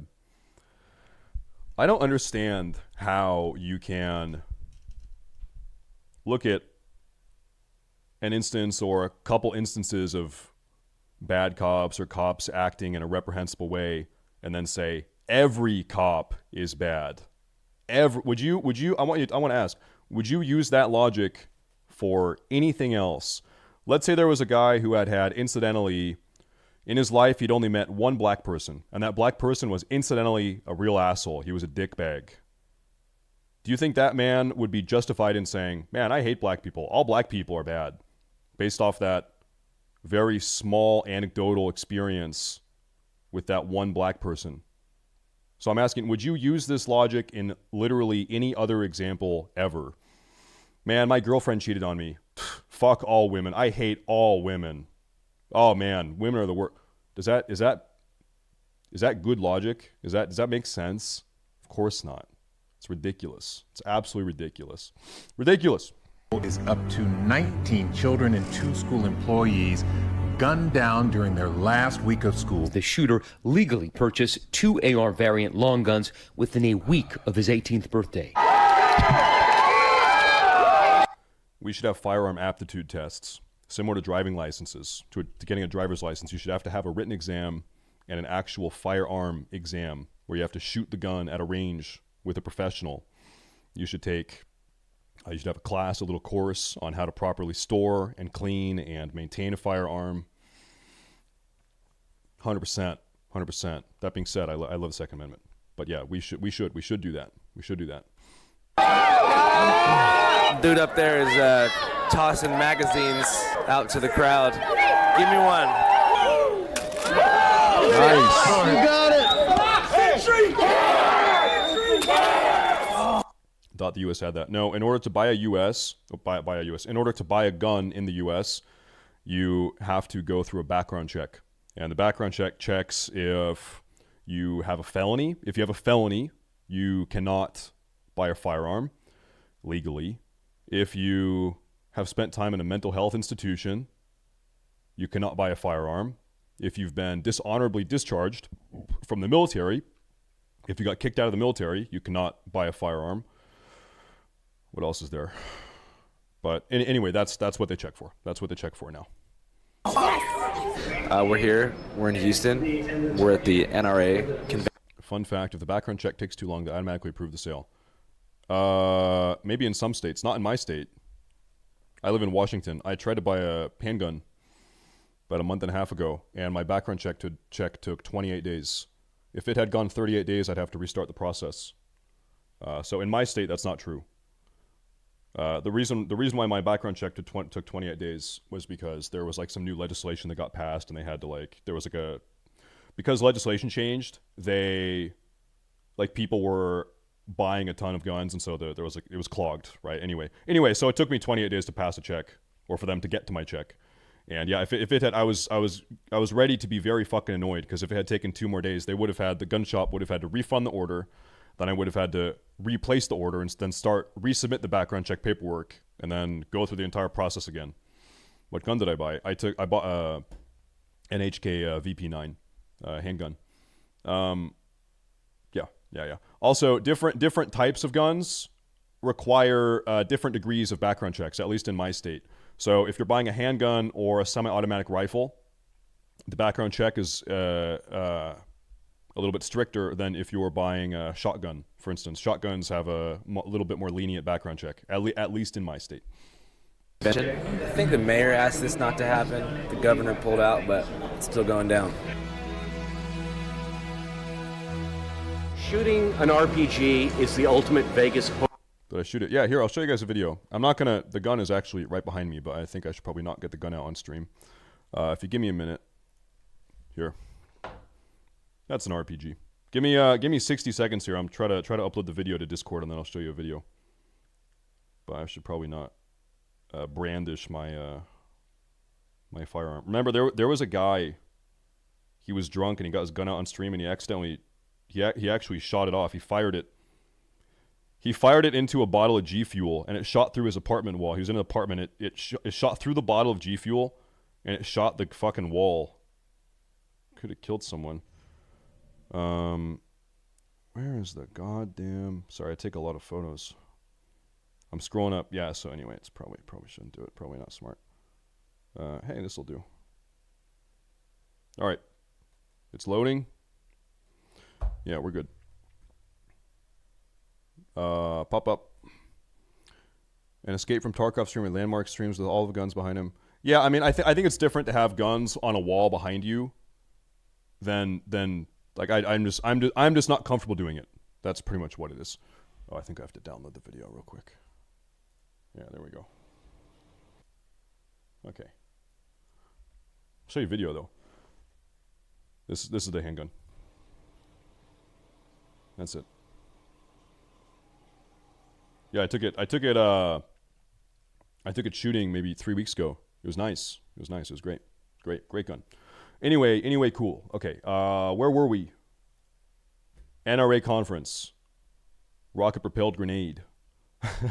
Experience. It RPG seems like a salesman. great idea at Yeah, the it's time. 9 mil. It's really expensive, and it's over way too fast. An RPG is a rocket-propelled I am left-handed, by the way. Yeah.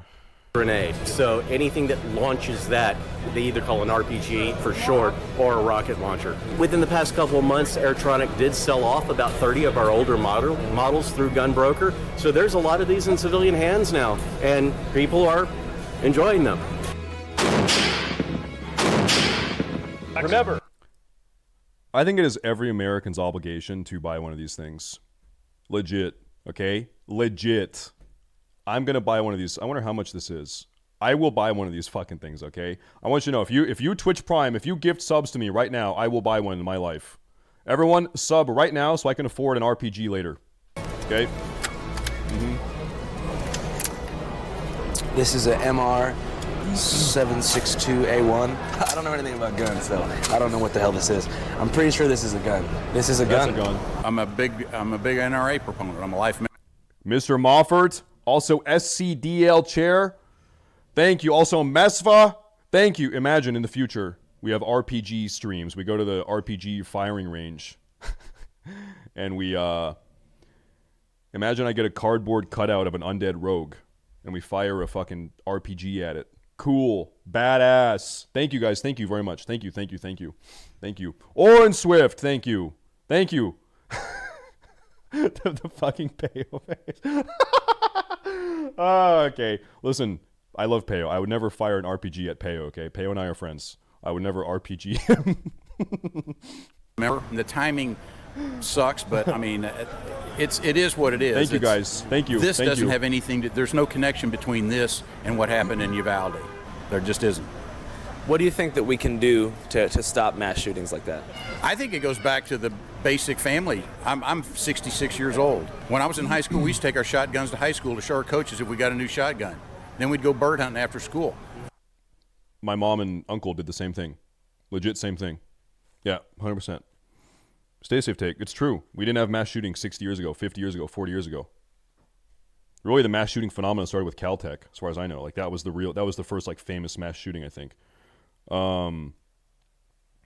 Listen, we have a degenerate, absolutely debased, absolutely disengaged, disenfranchised, mentally ill society with broken down family units, absentee fathers, absentee mothers, morally, ethically bankrupt with not 1 ounce of fucking virtue.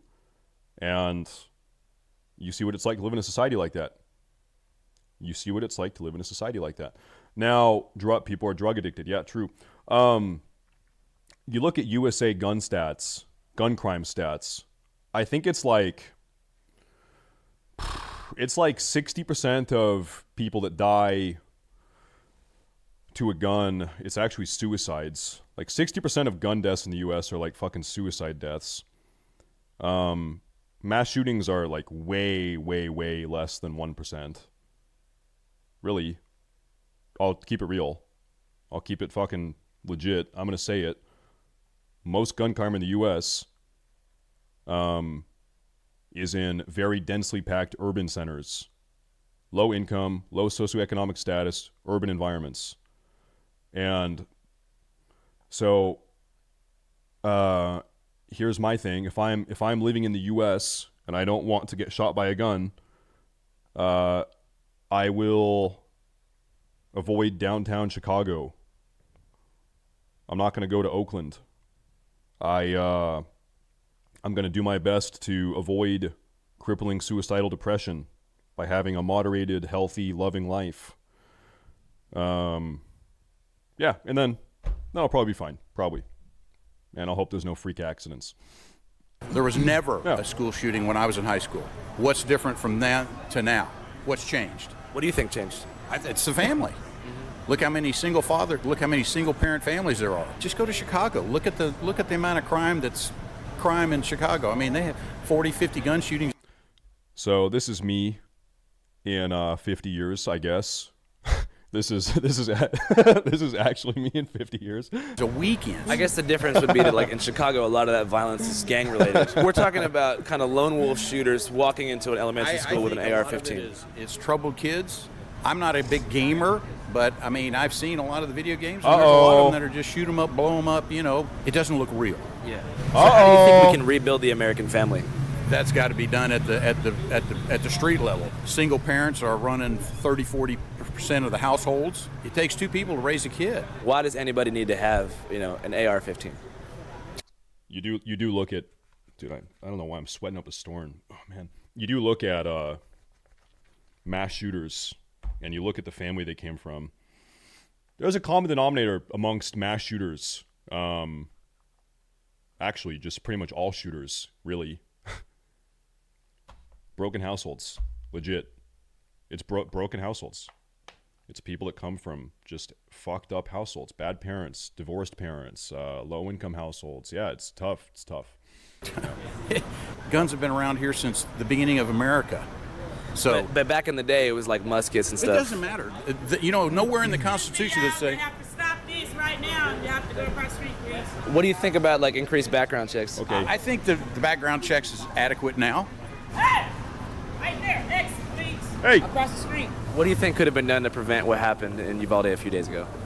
We could have banned assault weapons 20 years ago. The murder at Uvalde, Texas will tell everyone that we need to have gun under control. We don't take guns away from people, but we have to have a proper background checks. That is the only way we can avoid the... So we have background checks. And I love the Second Amendment. I'm a gun owner. I think the background checks are not enough. I think you have to take some sort of aptitude test. I think you have to pass a written and field test in order to get a firearm. That's how I think. Yeah, legit. Also, a big problem here in the U.S., a lot of these mass shootings, it's like some 16, 17, 18, 19, 20-year-old who takes the gun from their mom or from their dad that got the gun legally. So it's a parent who got the gun, and their psycho fucking twisted kid takes it, and then they do something on the back end. You're not gonna background check your way out of that situation, right? These kind of murders of children, you cannot say, well, we hire police or these are mental people. Abbott, he said that there's a man. How do you pass a field test out of gun? Come on. How would you pass a gun field test without a gun? Can you come up with any solution? Do you have any idea how you would conduct a gun field test if the actual individual does not own a gun? You could go to a firing range where they have guns. Yeah, it would be a firing range that owns guns, and then you use it under guidance of a trained professional after passing a written test. Yeah. Mental problems with the United States. Anybody? I don't know. No, listen, I hate to be a dick. There's probably a lot of European viewers that they just don't know anything about guns, gun culture, how gun stuff happens in the U.S. A lot of you guys probably just have no idea, right? So it's not your fault, yeah. Who shoots somebody else has a mental health challenge. Yeah. What about the rest of the world? Do they have mental problems too? No, they don't, right? So that's why we Actually, they do, bro. I think actually in a weird way, I think a lot of European countries are actually killing yourselves with guns at a higher rate than Americans are killing ourselves with guns. Like there are a lot of European countries, your gun suicide rates are higher than our gun suicide rates, even though, like per capita, even though we have way more guns than you. False? LMAO no? Okay, hold up. I'm not gonna let you have this. Okay.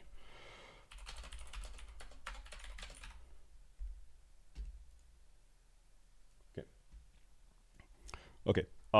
Gun violence in the United States. Gun-related deaths in high-income countries. Suicide rate, homicide rate. Here's the USA. Deaths per, this is from 2010. Deaths per 100,000 people. So the blue is gun suicide. Gun suicide. So now you would have to look up the, gun ownership, per country. So let's look up, I won't even fuck with Finland. I'm going to look up Austria, okay? So Austria, owned per capita. Austrian guns owned per capita. Civilian held firearms. Okay, I think we have this here. Austria. Okay, Austria is 30 per 100,000. I believe it's actually per hundreds. Estimate of civilian firearms per 100 people. So Austria is 30 firearms per 100 people. America is 120 firearms per 100 people. So, once again, my initial statement was that per capita, there is more gun-assisted suicide in several European countries than there is in America. So, let's look at this here. Austria has a little under half as many gun suicides. A little under half as many gun suicides per capita as America does. But you guys have 1/4 as many guns. So, I was right. Can you guys say, yes, yep, you were right, stay safe. And we're not even fucking with Finland. He was right, yeah, I was right. I was not talking homicide rate. I said specifically suicide rate. Per capita, per gun ownership, and per capita, yes. Okay. Okay. I would speculate that ratio comparison would probably hold up for a lot of these countries. Obviously, the crime thing is different. Anyway, our gun crime issue, like I said, is pretty much relegated to like very high density urban areas. Is why our gun, yeah. So that is what it is. What it is. It is what it is. It's better that the government knows that people do. The graph is 12 years old. Heimder, is that our copium? Do you want a graph that was made yesterday? Do you want that was made yesterday? Or what? Okay. You have ARs. Governments have killed 260 million people in the 20th century. You know, Stalin, Mao, whatever. People say, oh, that'll never happen here. We all live in a bubble. We are the most privileged country on earth. From the homeless guys here to fucking Bill Gates. Ha, crap, where's I going with this? What was I going to say? Okay, governments, this, that. Okay, you know who EDP is? Yeah. I'm the guy that caught him. Wait, you're the guy who caught... Your logic would apply if there was only literally one person per gun. Hector, you should take Stats 101. Go to a community college, take Stats 101. I think you could probably benefit a lot from that. EDP. Yeah. So how do you think that we can prevent mass shootings like the one that occurred a couple days ago? The reality is, there's Salvador Ramos is out there. The reality is, there's Peyton, whatever the hell his name was, Adam Lanzas, yada yada. People will be uncomfortable if there's teachers armed in schools. Yeah, we need more guns around the schools. We protect our president with guns. We protect our congressmen with guns. We protect our governors with guns, our celebrities, sporting events, jewelry stores, banks, and then we protect our children with... We need to surgically implant guns into the womb of every woman who's at least 2 months pregnant so that the fetus can protect itself from a mother should she choose to abort it. These fetuses need guns. The sign that says this is a gun-free zone. I see that you have Rosa Parks here. Can you talk a little bit about that? Yeah, I met Rosa Parks. She's anti-abortion. She's a good friend of MLK. He's anti-abortion. He was anti-abortion. So, case closed.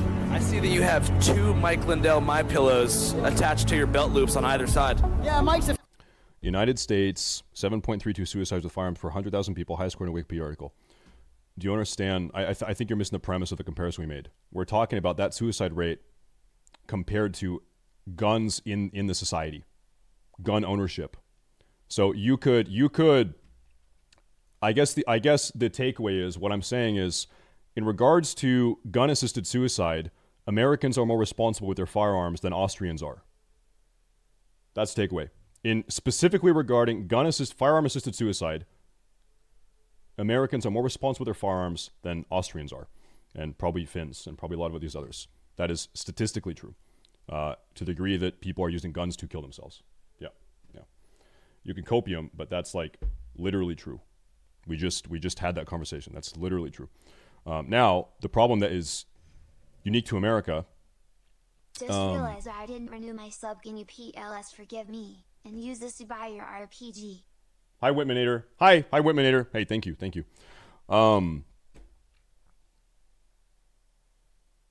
Let's try to.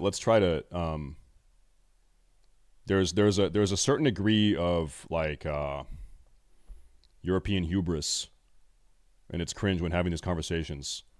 Listen, there are good things about America. There are good things about Europe. There's bad things about America. And there's bad things about various European countries. You guys are totally on board to have conversations where I suck your European dicks off. But the second I mention one good thing or one bad thing about Europe, one good thing about US or one bad thing about EU, you guys just lose your fucking minds. This is what I said is true. Now, one very, very bad thing about America is our high rate of... Please bring the servers up. Gun-related homicide. That's a problem. We talked about that. It's a very problem. If you want to shit on America, at least have it be true, okay? That's my critique of your guys. A friend of mine. I've only met him once in person, but he knows what I've been doing for him. He sounds like a good friend. Yeah, he's a good friend, and this is a little bit more firm, and they're the best pillows I've ever had. This is the fucking Mike Lindell pillow guy. Who is this right here? Which one do you prefer? I prefer the softer one, the medium fill. The standard's a little tough on my neck. Oh, did you Rosa enjoy Parks? his pillows prior to his endorsement of Donald Trump? Well, they've been around for a long time. I couldn't afford them. He cut the price in half now. Here's a tip. Don't order them through the mail because they come wrapped up with no box. Go to Does this guy have... Walmart, get them in a box. The box... Are there frames in this? Or are there lenses? Are there lenses in the... I don't know. Box is going to be worth more than the pillow. Why? Oh, I think there because are. It's classic. I'm getting ready to go over to the communists that are packing guns. Do you think it's smart to engage with them? I screamed profanity at them and it made them angry. They can't tolerate freedom of speech, but they expect me to tolerate them threatening me. What is your favorite piece of profanity to hurl at an Antifa BLM soldier? Fat baby butcher bitches. Fat baby butcher bitches. Holy fuck. Baby butcher bitches. Well, you're gonna go do it again? Oh my yeah, god. Go do it again All right, well, I'll see you over there, man. Don't let those Antifa communist bastards take your pillows away. Godspeed, soldier. You're doing the right thing. I had 150 of them screaming in my face on the 14th of this month. I met Rosa Parks. I don't give a fuck. You don't know shit! You don't either. Look You're at a you, dumbass, goofy. and you're You proud of fucking your stupidity. You fucking fascist piece of shit. Whoa!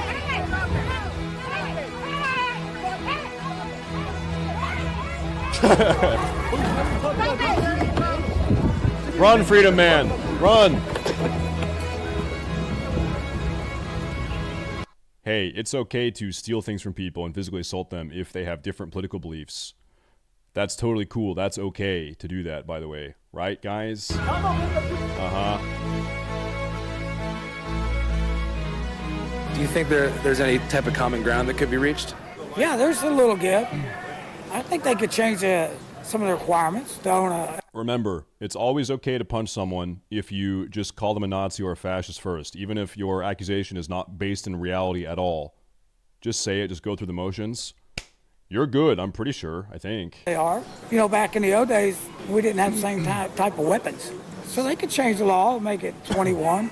Do you think that kid should have been able to buy an AR? I don't know. Somebody worked on the kid's brain. They worked on that one in Buffalo also. He drove 300 miles to shoot black people at a store. He probably could have drove a few miles within the city he was already in. I guess yeah, why'd that kid decide to drive 300 miles to go to a grocery store? Servers up? Okay, That's cool. We're gonna finish the video. We're gonna finish the video. Okay. And difference is like the dude in Buffalo was motivated by like racial hatred, whereas it seems like the guy. It was only racial hatred because the guy was white. But I think he had the N-word written on the gun, and he published like a big manifesto talking How many about. abortions you motherfuckers had? Well, that's what they're telling us. Hey, how many abortions you motherfuckers had? Fuck you. I don't know the facts because I hadn't seen them. We are done with your bullshit. Why would this kid put a manifesto together anyway? Chuck Schumer didn't want us to pass laws to protect schools. He doesn't want cops in schools. He doesn't want to harden the target. He wants your kids to be killed. That's why the Democrats advocate for murdering children in the womb. They don't care about life. The NRA has a fucking thing to do with it. You idiot.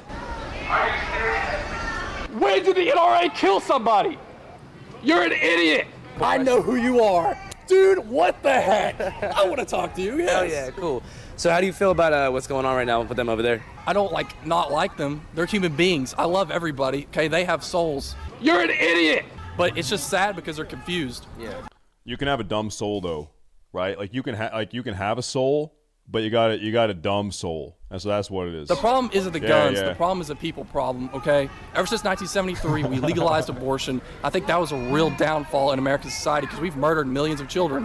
Why is it okay to murder children in the womb, but not okay to murder kids in school? I know this isn't your usual thing. You usually just let people talk, but I want to listen to what you think. Okay. I'm curious if you think there's any common ground that can be found between... See, that's a very complicated thing to talk about, and I think there is room for that. Guys, I am aware servers are up. Thank you. Guys, we're going to finish the video. I know, servers up. Servers are up. Yes, true. Okay. I think we can have mental health evaluations. And I think, what was it, Dad? What was the statistics like for the adult population? It's about 25% of the adult population in America suffer from some form of mental illness. Yeah. I think people in general should be evaluated and should have... At StaySafeTV is Johnny Sins coming along for Wrath?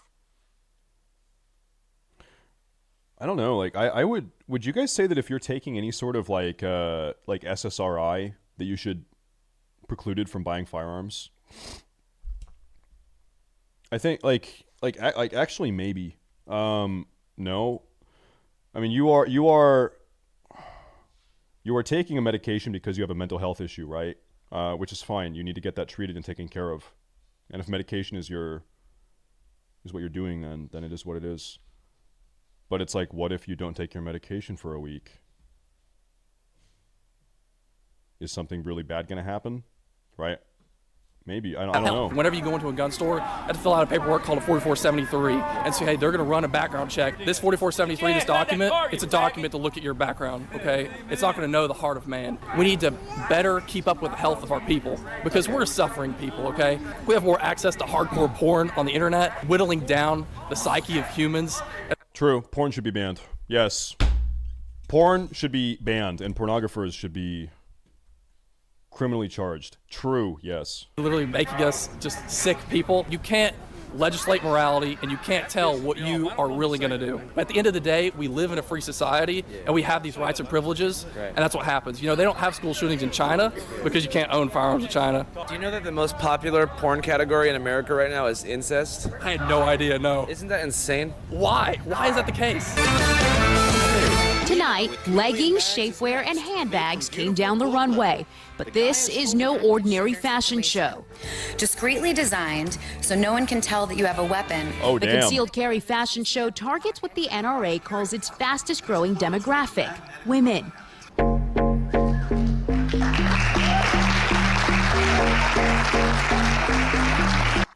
Listen, dude, like, given the way the fucking country is, how many fucking psychos there are, if I was especially if I was a goddamn like 5'1", 95-pound woman, dude, I would carry everywhere. Ooh,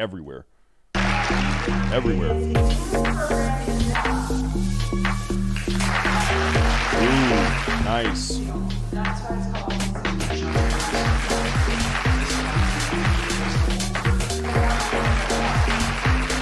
I like the glasses. This guy's got a whole look. I like this. Nice.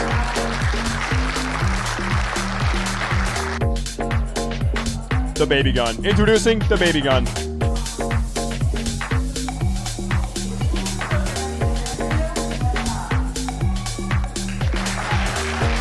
Oh, wow. Nice. This fall, guns are in.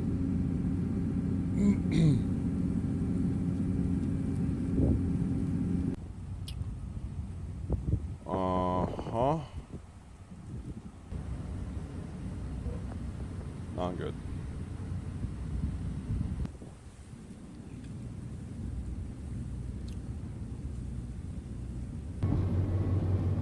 All right, we just arrived in... So anyway, for a multitude of reasons, this actually being the smallest, to be honest, we're probably going to be homeschooling our goddamn kids.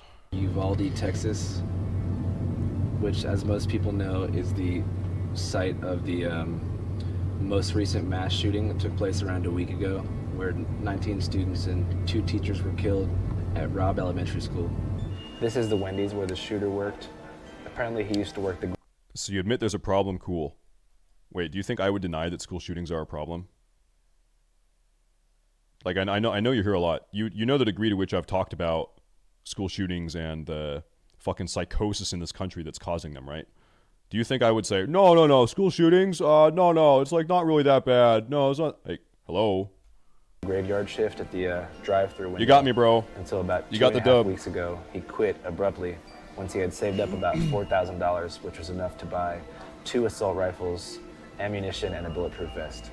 This is the store where the school shooter picked up the guns and ammunition that he used in the shooting. He actually ordered the gun. The thing is, you can't understand that the easy access to guns is the main issue. Okay. How can I put this? The easier it is to get guns, the more shooting and gun crime there will be. That is true. That being the case, I personally value guns enough to have guns in the society to maintain the Second Amendment, to, at the same time, work down paths to, whilst having guns in society, reduce the rate at which gun crime happens. Yep, both. The reason I value the Second Amendment and why I value having guns and an armed populace, I look back specifically at the last Herder Freedom. Shall not be infringed. Hey, my European viewer, hold up. I look back at the last, specifically, just 100 years of human history, 100 years of European history specifically. I look at the rate at which there have been autocratic, authoritarian, fascistic governments seizing various countries, specifically in Europe, in your back door, and using guns to kill hundreds of thousands / millions of people. And then I look at America, and I say that has not happened in America.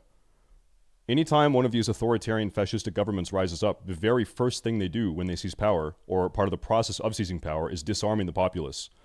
I can give you like 8 examples of this. I'm going to give you a stat here that's going to blow your fucking mind. There have been multitudes more gun deaths in Europe in the last 100 years than there have been in America. On European soil, there have been multitudes more gun deaths on European soil in the last 100 years than there has been on American soil in the last 100 years. And the reason for that is, and this is the if you count World War II. Let me see here. Where is this? Not just World War II. You've got the 1918 Soviet confiscation. You've got 1938 Nazi confiscation of Jewish-owned firearms. This is right before the war breaks out. You've got the 1944 Bulgarian communist firearms confiscation. The 1953 East German communist firearms confiscation. 1956 Hungarian communist firearms confiscation. 1959, this is in Cuba, Cuban communist firearms confiscation. 1968 Czechoslovakian communist firearms confiscation. 1981 Polish socialist confiscation. 2012 Venezuelan socialist confiscation. And these are just very recent European countries outside of Venezuela and Cuba. There are a lot more examples in Africa, There are a lot more examples in Latin America that I don't have listed here. Yeah, if there is an organization or a political movement that is hell-bent on seizing power, disarming the populace, and enacting an authoritarian regime, the first thing they do is take away people's guns. The very first thing they do. And so I look at the degree to which that has happened just in very recent human history, just in the last 100 years. My grandpa was alive. He's still alive. He's alive right now in 1938. There are people living right now that lived through all of this, right? Probably your grandparents, your European grandparents. I know servers are up. I know. You guys can stop telling me.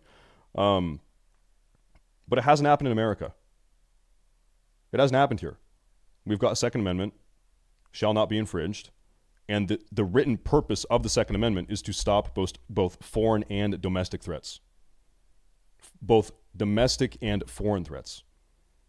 Because when our country was conceived, it was a very, very real fear of our founding fathers that a government, our own government, would become tyrannical. But that could be easily stopped, or at least delayed, if our population was armed. Yeah, surely World War I and World War II would not have occurred if people had more guns back then. So first off, you're reducing the examples I gave just down to one or two. I gave you 6 others. But let me ask you this. Why did the Nazis take the Jewish guns in 1938? Why did the Nazis in 1938 take guns from Jews as a very good example? Why? Yeah, so they couldn't fight back. Exactly. If you're going to subjugate a population, you take away their firearms. It's very, very simple. It's very, very, very simple. I'm gonna play the video. I'm gonna keep playing. Actually, another example, literally going on right now. You have an authoritarian, fascistic government invading a European country, just a couple hundred kilometers away from a lot of you guys. And the only reason this country is able to fight back and resist this authoritarian, fascistic regime, Russia, is because other countries are pouring billions of dollars of firearms into this country to defend themselves. Guns are very, very clearly right now at this exact moment playing a very real role in your continent, just a couple hundred kilometers away from where you're living at this exact moment, because guns are pouring in to fight this authoritarian regime. It's happening at this exact moment. So this idea that, we're beyond war, we've moved past this, it's not going to happen anymore. It's happening right now. It literally is happening right now. So,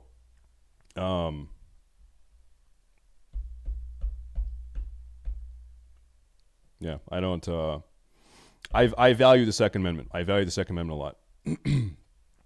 Stay safe. Who would be fighting against your mom's dick? Your mom's dick. I'm going to play the video. Online, but this was like a transfer store where they shipped it here and then he picked it up. This is where the shooter drove his pickup truck through a guardrail and crashed out, right here. Got out of the car, went over to the funeral home here, shot at a few people, but then didn't hit anybody. Then he walked over into this building, and now... So you defend the Second Amendment while the society is crumbling just because Big Bad Wolf is coming. Do you think American society is crumbling because of the Second Amendment? Have you boiled down, have you condensed every issue America has down to the Second Amendment? Is that where you're at? Okay. That was the site of all. By the way, I'll extend an olive branch here. I do think America is crumbling, 100%. I'm actually with you as far as that goes. America's not in a good spot. I think America is completely degenerating. I'm 100% with you. Not because of guns, though. That's not why. All this.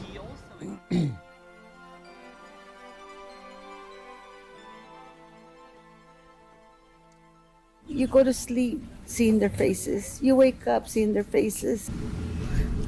What can we tell them? We don't want to scare them. And the other poor little innocents that didn't make it. Their parents were going crazy looking for them. I'm sure they're in a lot of pain. And my husband was here getting the mail when he heard gunshots, but he's having a hard time because he just wished he could have done something to prevent it. our community will never be the same.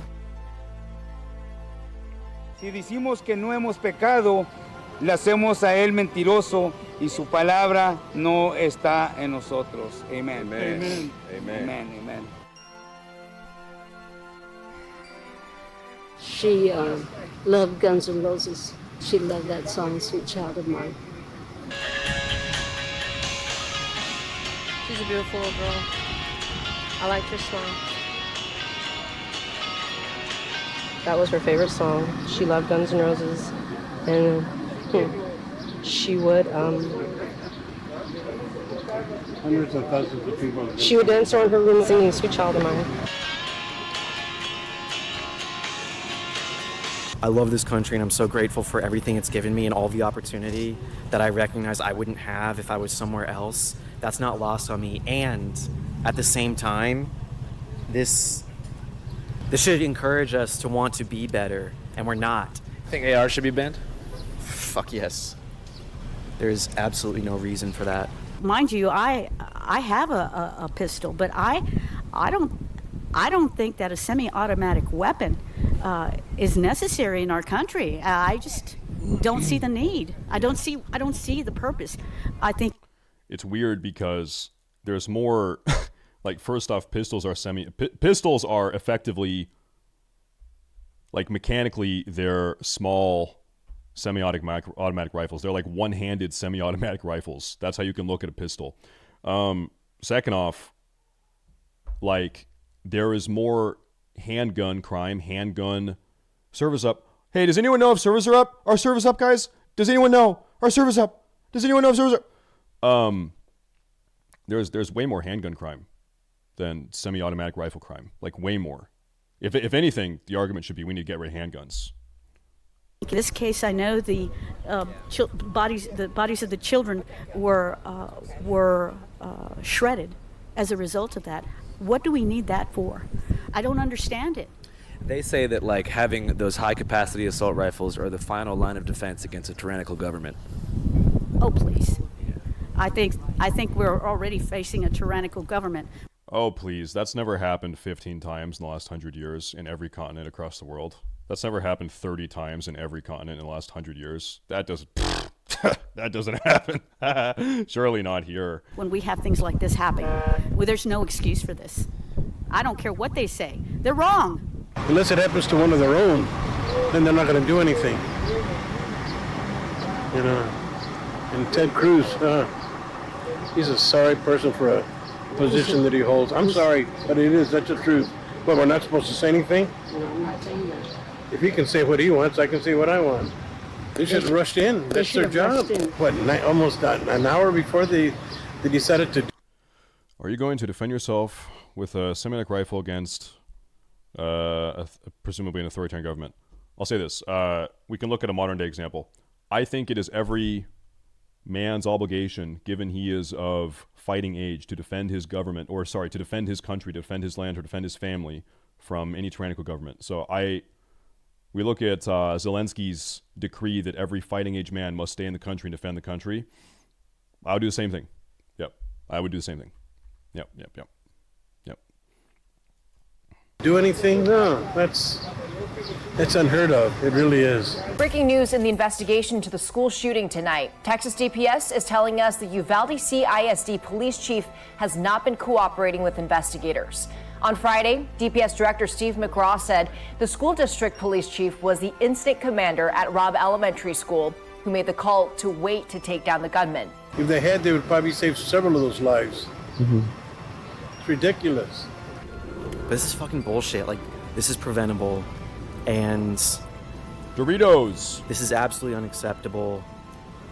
When we talk about how great this country is, this is unacceptable. Unfortunately, like so many things, in a couple more months it'll blow over like this never happened, you know? No, I don't think so. Yeah. I don't think so. I don't think this is going to blow over anytime soon. It does. It will. That's the sad thing. Like, there are so many school shootings. It happens so frequently that you can't even keep track of them. Like, it is a problem. Yeah, it's a fucking problem. It is. We live in a goddamn debased, absolutely debased society. Then the audacity of the people that went to the NRA convention in Houston, for them to say that they don't need to make any changes. What's wrong with them? I don't even... Stay safe. How can you be worried about a corrupt government, then also say you must devote yourself to that country's protection? I think there's a very clear distinction between the people that live in a country and the country itself versus the legislative body. Does that make sense? Yeah, you can have a corrupt government, but still want to defend your homeland, or the place that your family lives, or the place that you grew up. Yeah, of course. Government does not equal country. Country does not equal government. Yeah, so that's what I would say. Servers are up. We finished the video. Let's log in, but we can keep talking about this. But let me log in. I want to get going. I want to get gaming. We've been like 4.5 hours. Oh my fucking god. All right, we stalled for 4.5 hours, boys. We did it. We fucking made it. We made it. We made it. Ugh. Honest question. Do you think the U.S. people could win a war against the U.S. military? So, first off, yeah. Second off, think about this. In general, who comprises the U.S. military? Every military serviceman has a family, has a mom, has a dad. A lot of them have kids. They've got relatives. They've got cousins. They've got. It's not as clear cut of a question as you framed it to be. But additionally, bro, like, we just got our ass kicked out of. Well, I mean, we tactically withdrew, right? No. The Afghanis were pretty fucking effective at fighting us. The Viet Cong were pretty fucking effective at fighting us. Yeah. You would be very, very surprised how effective, like, guerrilla counter warfare can be. Yeah. It's very, very true. A highly motivated guerrilla movement is very, very effective. You're seeing that in Ukraine right now, actually. Guerrilla warfare. We need to train guerrillas to use guns. Need to train them. You mean Taliban, not Afghanis? Listen, brother, there are a lot of fucking Afghanis that were not members of the Taliban, that did not want us there, and took up arms against us without being members of the Taliban. There were a lot of people that did not want us there. Afghanis did, in large, did not want us to be there. Oh, it's Zakrar. Hey. Hi, Zakrar. This guy is a level 70 paladin on this server. We have a LARPer. Okay, what was I gonna do today? Oh, yo, there's the Brutal Drake. Look at that. So, Season 4 mounts and stuff are in. Yep. Season 4 Glad mounts are in. They're in. Oh, yeah, yo, let's go. Yeah, buy Power Gum. Let's go do the Karazhan boss. I want to get my pet. We're doing Karazhan boss, boys. If there's anyone here that would like to do that, we're going to go kill the Karazhan boss. I'd like to kill Attunement also, but I want to have that mount be reserved. I'm going to be honest. Otherwise, I'll put a group together later. If you guys want to go in there and kill the boss with me, I'm reserving the mount. If you don't want to come to that, that's fine, but the mount was reserved. Yeah, I'm going to reserve the mount. Hard reserved. It is hard reserved. Is there a brand new fresh server that came out today? Oh, wow. Can we get to that? Can we get to the seasonal boss without killing the mount boss? Well, I mean, we're all going to be on the same lockout, so... No, it's not going to matter anyway. We all share the lockout, doesn't matter. Alright, okay, whisper me again if you'd like to do that, but the mount is reserved. We're going to kill the mount boss, mount was rezzed, and then also we can, go kill the seasonal boss, and you guys get your Arcanite Reaper and your pet and whatever. Ret Pally down to help. I appreciate that. Thank you. Thank you. Invite. I don't want nothing. Okay, nice. Alright. Yo. Do you want to come too? Okay. I think we actually need, like, a tank and a healer. DPS, DK. Resto Druid. Okay. Convert to raid. Let me convert here. Giorgio. Dude, we have a lot of fucking people, man. Okay, this will be easy. This will be easy. Zuzi. Thank you, guys. Thank you for coming, even though the mount is rezzed. We'll kill that boss real fast, then we're gonna go, we're 10 people. We're 10. And then we're gonna go quickly kill the seasonal boss. Let's get that pet. By the way, every single person gets the pet. Every person gets the pet. Alright, well, boys, go to Kara. Actually, hey, meet up on me. I'll teleport us. Stand back. I will use the great staff of the Guardian to teleport us there. In 25 seconds, we'll do it. In 25. Yeah, we have 10 people. We're going to absolutely shit on this. We'll shit on this raid. Yeah, what's the fresh server called, by the way? It's kind of funny. They just release it with no notice. They're just doing it. Fuck it. Can I teleport us? 7 seconds. It's probably needed though. Angerforge. It's probably needed, man. There were like giga queues. Giga queues on Sky Fury, which was the NA fresh server. PvP server. Need heals. We're full. I think we're probably going to be good. There's the care report, boys. Can I take that? Angerforge. Alright, does anyone need to summon? Let's summon this guy. He's in Stormwind. Put on my PvE gear. Dude, what if we got the mount? Dude! Not we, what if I?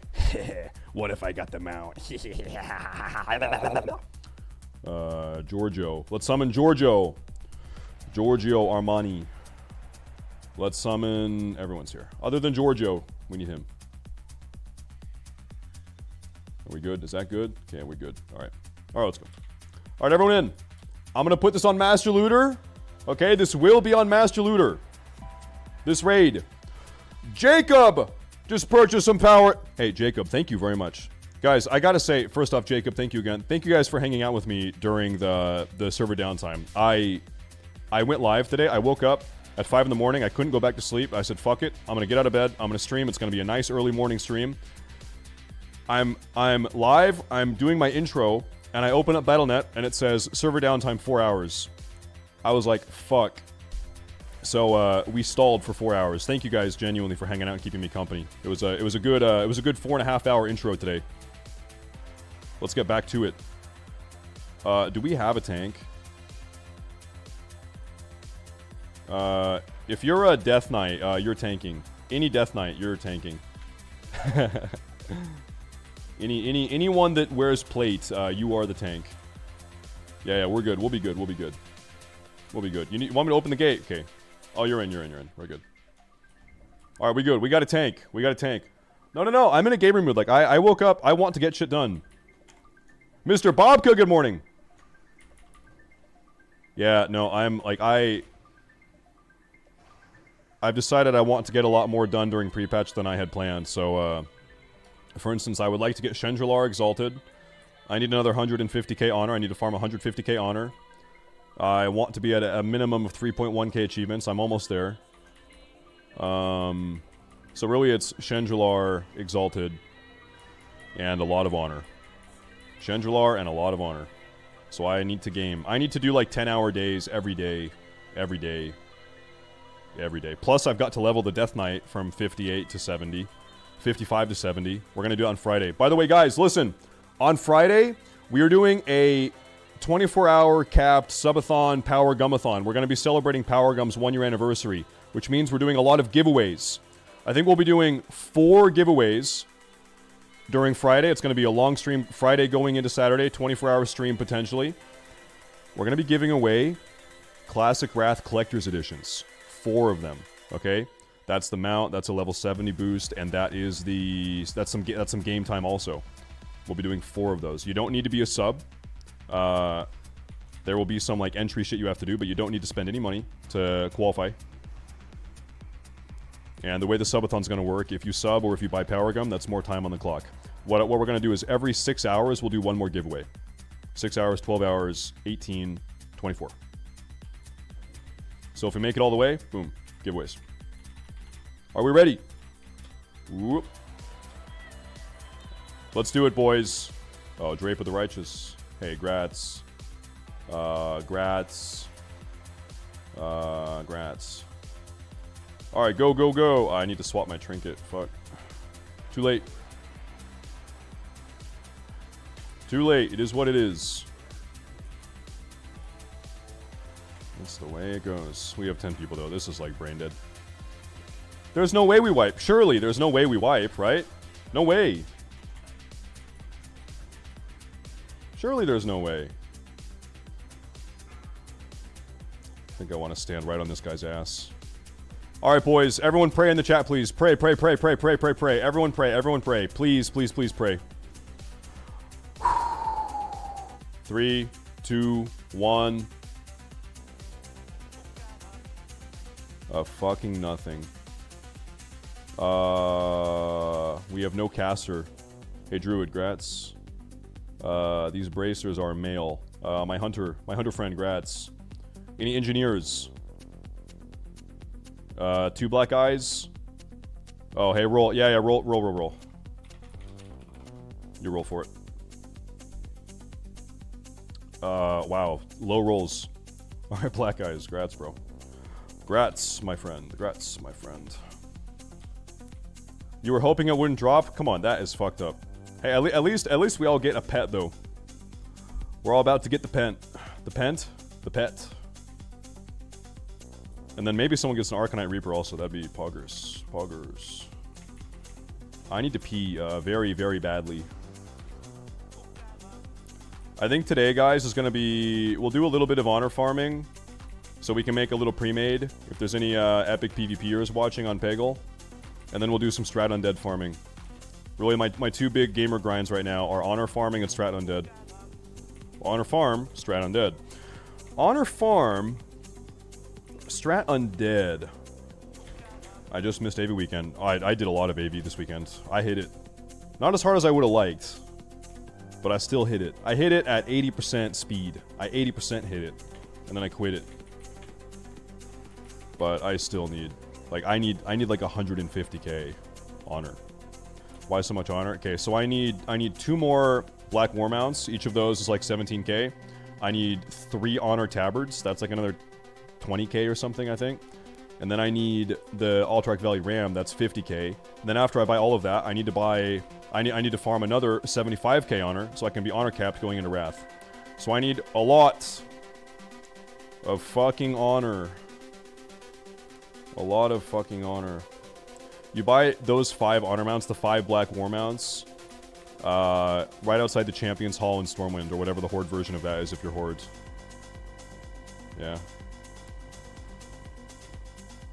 I kind of get sick of doing AV, so I like to kind of like space it out. I rotate my BGs. What do these things do? These red things. Is that it? Okay. Alright, what do we get? Oh, I got it. Oh, no shit, the goddamn Ripper. Oh my god. Oh my god. Isn't that rare? Isn't that rare? It's not supposed to drop. We actually got the Ripper. We got the fuck... Oh, it's 100% drop rate? Oh, okay, well. Holy shit! We got the Ripper! Oh my god! Alright, roll if you can use it. Even if you're a hunter, I don't give a shit. If you can equip it, you can roll. If you can equip it, you can roll. Alright, who wins? Epiphany, 82. Is that right? Just want to make sure my eyes aren't deceiving me. Epiphany, 82. Yeah. Epiphany, grats. You are a paladin. Grats. Good job, boys. Good job. There's a quest objective here also, by the way. You guys might want to do that. That's the Chamber of Secrets. Then you go back to Stormwind and you do something. Hey, do we have a mage? No, of course not. Ha! Why would we have a mage? Of course we don't have a mage. Why would you have one of those? All right, I'm gonna hearth back then, guys. I'm gonna ninja loot the screen. You know why I'm gonna ninja loot the screen item? Do you know who the fuck I am? I am soon to be the server first level 80 warlock. So I don't give a shit. I'm gonna take it. I'm gonna vendor it also. All right, I'm hearthing out. Good run, boys. Thank you, guys. Thank you. Thank you. Thank you. There's the pet. That's cool. Cool. So, interestingly... hold up here.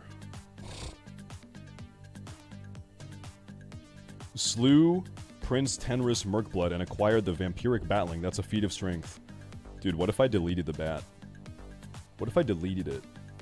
Then that feat of strength would actually be lying. It would be a lying achievement. But I'm gonna learn it. Boom, there it is. What's my slash played? Oh, God. Sorry about the Ashbringer. Listen, bro, it was scripted. Just kidding, it wasn't. That was fucked up. Played 197 days. 197 days. Hey, Tyler!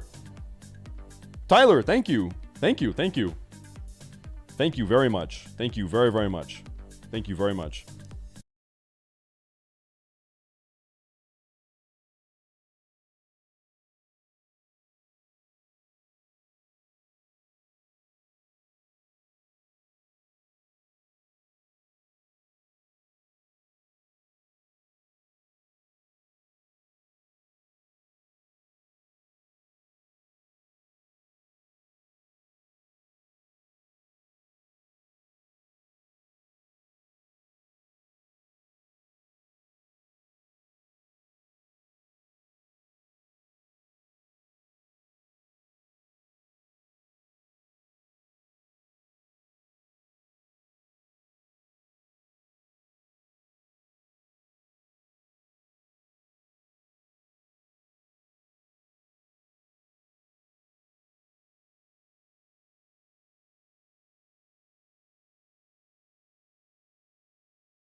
This one. Where do I bring this? Investigate Merkblood's thing. Return with. Where is this guy? Chat. Where's the Argent Dawn? I'm pretty sure it's in Stormwind. Yeah. Oh, my fucking Questy is off. Add-ons. Turn on ATT. And where is Questy? Oh, Questy. There we go. So I think we need to. Do you guys want to do Strat Undead or BGs first? It's up to you guys.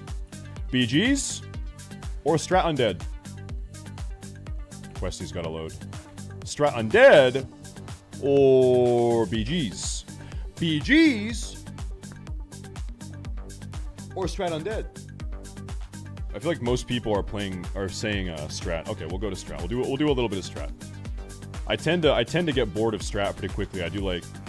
Oh, he's over here. Oh, there's something here. Oh wow. Let me go turn this in first. Yeah, I can do like probably 4 runs or 3 runs until I get bored of Strat. Then we'll go do BGs. Okay. Oh, I've got to do a ZG today also. ZG today also. ZG. Where's the guy? Here he is.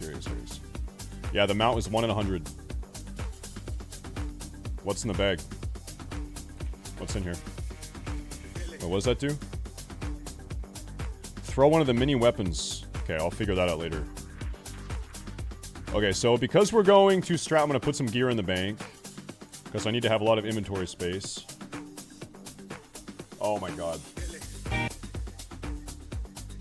I need to farm 320 more of these. When are we going to do that, guys? Whenever I farm 320 more Oshkin Crystal Powder samples, I get 2 mounts. I'm just a couple... It's not a couple. It's like probably 6 hours of grinding. It's like 6 hours of grinding to get that dust. But then I get 2 mounts once I do that. So that is cool. But that's like super omega, not fucking fun at all. Super not fun. Also, I don't... don't I have Brutal offhand? Don't I have the Brutal offhand? Why do I... Do I not? Okay, whatever. I don't give a shit. Let's go. Where'd the music go? Can you press the PvP button and see if I can queue from anywhere? Let's see. Yeah, you can. You can see, it is... What the fuck? What the fuck? There we go.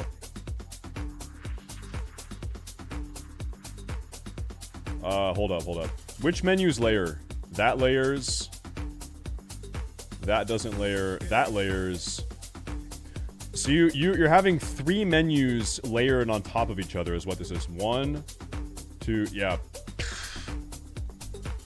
Nice one, Blizzy. Nice one, Blizzy. We got that Blizzy Glizzy. The classic Blizzy Glizzy. Alright, let's fly up. Let's do it, boys. Let's go get fucked up on some strat. Let's go strat it up. We have like a 10-minute flight path to get up there. Oh, Strat Undead. I love you. I love you. I love you, Strat Undead. I love you. Open link. Alright, boys. What are we doing while we wait? What now? Oh, my goodness. Oh, my goodness. Yeah, so now you can queue from anywhere. That is kind of nice, actually. That is kind of nice. Anywhere. Oh, I wonder if I got a... Did I get a title? Rival, Challenger. They gave out titles today. Yeah, I don't think I got Duelist. I think I got Rival again. Cool. I'm still a Rival. Maybe someday. Maybe someday. Alright, well, we have a half-hour-long flight path. PvP window. You just do this. Right there. Player versus player. Right there. BGs. Boom. I forget. Was it like this in Wrath? Was it always like that in Wrath? Where you could queue anywhere? I forget. It's been so long. It was? Oh, that's good. It's convenient. E-Rob banned for 30 days. I don't watch E-Rob, but what did he do? What happened? Chat, what'd this guy do? I don't know. Normies watch Erupt. Dude, I feel like there's like a type of viewer. It's like the LSF viewer, it's like the just chatting viewer, it's like there's like a certain click on Twitch.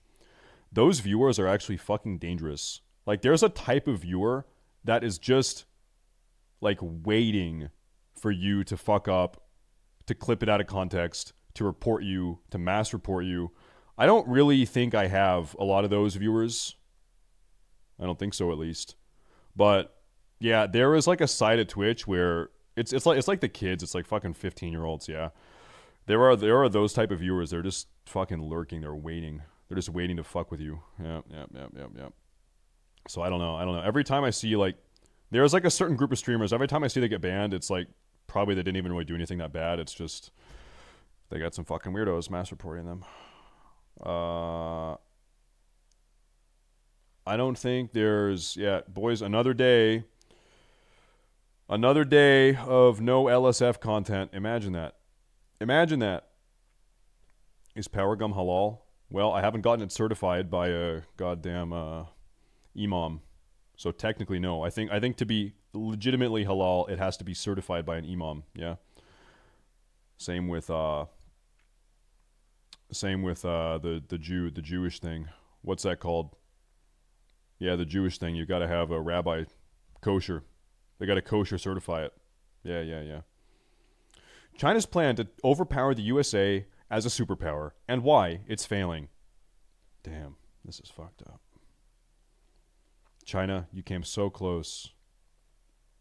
You came so close. They flew too close to the sun. It seems like China is like actually not doing so well. Yeah, maybe. Hey, listen, my Islamic brothers. I think we can all agree.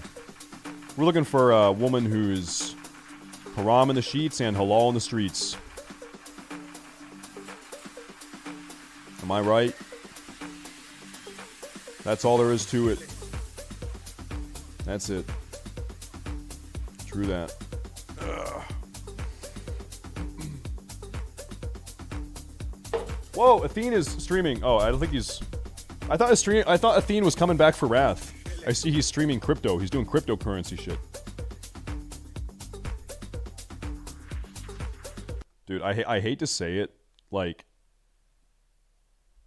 After years of following the crypto scene loosely and just seeing the shit that's going on, in my brain, when someone mentions crypto, the first thing I think of is scam. Like, for me, at this point, given the way shit has gone... Scam and crypto are just like fucking synonymous at this point. Yeah, it's hard to separate the two. Seems like. Oh shit. Seems to be the case. Of course, not always. Just a lot of the time. That's what the Federal Reserve wants you to think. Ah, you got it twisted, dude. Chat, what ends the Fed? I keep hearing blank ends the Fed. What is it again? Silver. I have 10 pounds of silver that I buried in a hole in my backyard. And the glowies are never going to find it. If you want my silver glowies, you're going to have to torture me. You have to kidnap me and suck my nipples and torture me and tickle my balls. That's the only way you're gonna get it out of me. That's it. What professions? Ingie and Taylor. Ingie Taylor. Based Ingie Taylor. Okay, I need to vendor all this fucking shit. We go, gamer time. It's gamer time. Update, finished goblins, all to revered. Probably the last reps for during Dire Maul grind. Now focus on Ravenholt. Oh my god, dude, I gotta say, I think goblins were the worst. Out of any of it, I think goblins were the worst. Goblins are totally not fucking fun at all. Not fun. I do not have the Raven Lord mount. I will be farming it when Wrath comes out. I'm gonna have a level 80 Druid and a level 80 Warlock. I'll multi-box them and go in and farm it by myself. I'm just gonna 2-man solo farm. 2-man multi-box farm. Ooh. Server first 80. I'm gonna be trying to get server first 80 Warlock. Server first 80 Warlock. And I don't know. There might be, like, you never know, right? There might be some crazy fucking technology people have. I don't know. I'll tell you, legit, like, I'm not clued into any, like, secret, classic WoW elite communities where a lot of the, like, secret technology gets discussed. I haven't heard anything from fucking anyone. So, how I'm leveling in Wrath is, entirely of my own design. So I think maybe there could be like some crazy secret shit that other people have discovered. I don't know. I have no idea. But yeah, I'm gonna try to do it. I'm trying. I'm not a member of the secret societies, the elite gamer squads. If you're not exploiting, you're not doing it right. I will be, maybe, depends on how you look at it, maybe exploiting, maybe clever use of game mechanics. Depends on how you look at what I'm doing, maybe. Could be perceived as such. Maybe. I'll be streaming the entire thing though. I'll stream it all. I want to get a... It's gonna leave you there. Yeah, it's like second cousins of an exploit. We're a little bit removed. What spec am I leveling as? Secret. I'm not telling you. Secret. You'll never know. I think I'm the right spec. I think I'm all specced up here. So, we're trying to get the mount, obviously. But... we're also looking for Freight Abomination Stitchings. I'd like to have 40 of these. So if I got 10 more, I'd be happy. Pretty sure you can solo ZG. I think you can solo the Raptor boss as a Warlock right now. You always could solo Tiger boss, it just took forever. But I don't solo them, I actually bring other people in there, and what I do is... I already have the Raptor, so I bring a group in. 5 people, I hard res Tiger, we kill Tiger real fast, and then if Raptor drops, I pass on it. We just have a nice little like content run. Nice little 5-man content run. A classic StaySafeTV mount giveaway is what I do. But yeah, I think if you were super hard pressed, you could solo it. All right, you're gonna have to die. I think they're all double dotted. For me, strat is like kind of relaxing. I'm down to just fucking chill and strat. Also, I can't imagine anyone, I don't think anyone would want to do strat with me if the mount was hard resed. I doubt that would happen. Maybe someone. Hey, Pokenbroke, I've got it, I appreciate it though. If anyone wants to do AQ20 for the achievement, whisper Pokenbroke. He's making it on Peggle, he's making a group. There, I'll spread the word, okay? Spread the word. I'll tell you, man, like, there's a lot to do. There's a lot to do in pre-patch. I'm having the time of my life. I feel like I have so much to do right now. I'm having that thing where it's like, I feel like I'm not playing enough. I feel like I need to be playing at least 12 hours a day to make the progress I want to make. I can't do that. I don't have enough time in the day to do that, but it'd be nice. There's a lot to do. The point is there's a lot to do. Don't fucking web me, bitch. Don't fucking web me. You webbed me. Get this guy. There's a lot to do. There's a guy in the Classic Completionist Discord. This motherfucker, yesterday, he hit 3.7k achievements. This guy hit 3.7k achievements yesterday. What the fuck is wrong with you? Like, this guy already has every battleground. He has every BG achievement. Win 100 Arathi Basins. Win 100 Warsong Gulches. He has all of those already. Like, huh? Huh? No way, dude. He's posting screenshots. Here, if you guys are not already in the Classic Completionist Discord server, you should be. It's a very good international completionism community where people post information and advice and guides, and there you go. Very, very active. There's a lot of really nerdy, knowledgeable players. There's a link again. Yeah, very, very, very good server. Informative server. There's a lot of real fucking nerds in there. The only PvP achievements you could pre-farm were the Exalted reps. That's it. Everything else you started fresh. So this guy has been playing like every fucking day, every hour of every day for the last week and a half or whatever. Insane. I think the guy's on Firema. I think he's on Firema. What's his name? Let me find a screenshot. Let me show you. Where is this guy? This guy. This is it.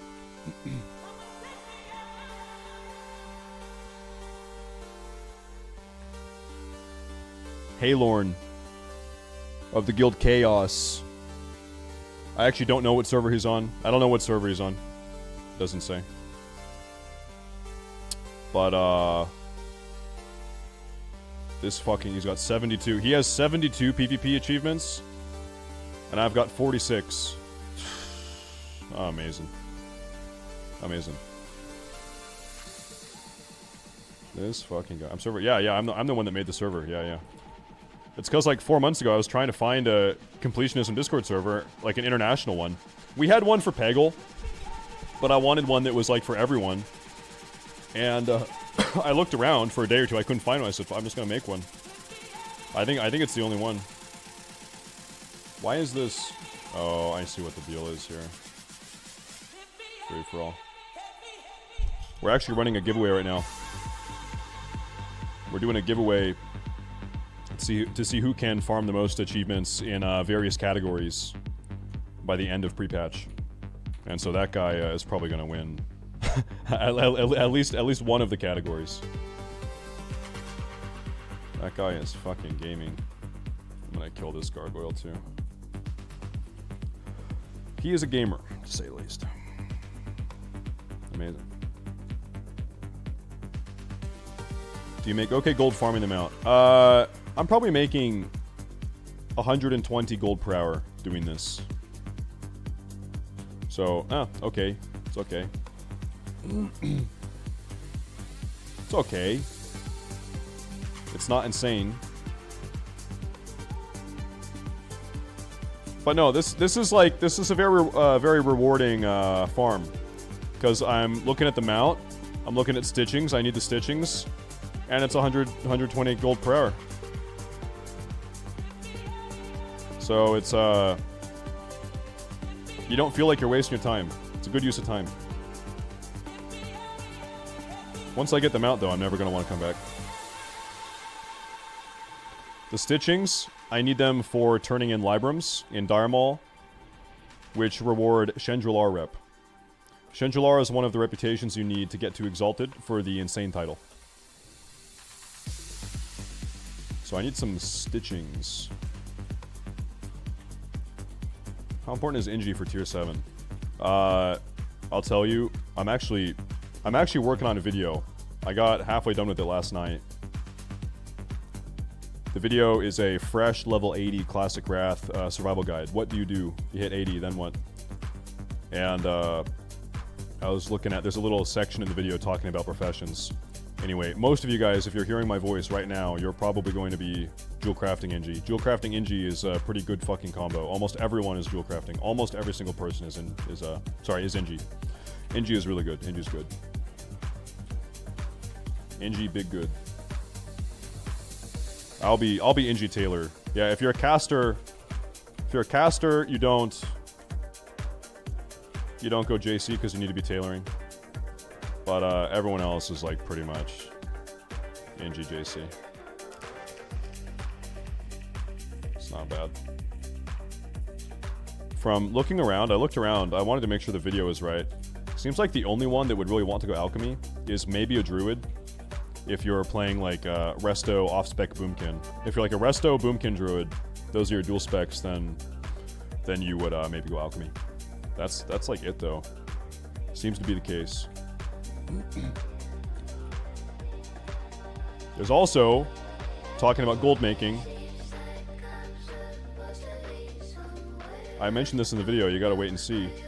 There's a very unique opportunity when Wrath first comes out to make a fuck ton of money if you want to mine for a couple weeks. If you have mining and you fly around Northrend mining, you will make a ton of money if you're mining. Because, like I said, pretty much everyone is in GJC. What do you need for NGJC? Mining. You'll make insane money. Insane. So, think about that. Think about that.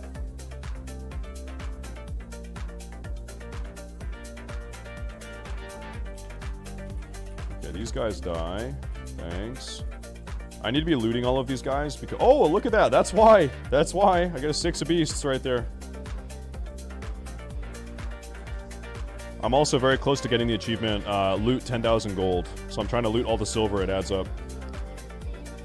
Anyway, though, no, I'm getting cards. I need cards. I need the cards.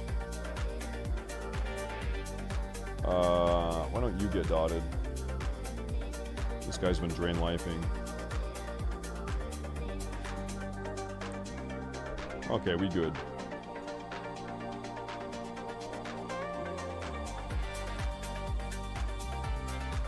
Man, just die, bitch.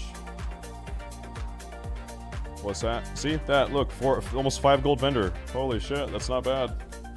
Alcoholic, hey, thank you, thank you. Thank you, thank you, thank you. Thank you very much. I appreciate it, I appreciate it. Yeah, no, listen, if you guys are subbing or buying Power Gum, I appreciate it a lot. Thank you. Thank you, thank you, thank you. I've looted almost 10k gold. I'm at like, here, let me track it actually. Let's track it. I've got to turn off Questy to track it. You know what? I'll do it. I wanna have it up. 9.8k. Ooh. Let's turn off Questy and keep an eye on it. Questy, because it like bugs it out. Questy. Reload. Power Gum is caffeine gum. It's a minty caffeine gum with vitamin D and vitamin B, vitamin B3, B6, and B12. It's my own business. I made it about a year ago. Is when I first started selling it, at least. It's really, really good. It's really good. I guarantee it's way better than any other gamer caffeine you've been drinking or whatever. Dude, Avaholm. Sorry, Arva. I want to pronounce it right. Arvaholm. Arvaholm. That's 20 gifted subs. That is 20 gifted subs. Thank you very much. Thank you. That's big. Thank you very, very. I also saw he T1'd. Look at this. He dropped a fresh T1 before that. And Brando Blah with the T1 for 3 months. Thank you guys. Thank you very much. Thank you very much. From Norway. Can I tell you something? Norway. Hey, every Swede, mute the stream. Swedes, it's time to mute the stream now. Norway kind of seems like Sweden, but a little bit more testosterone. It's like kind of a high-test version of Sweden. Is that true? Actually, hey, my opinion might have changed over the last couple days.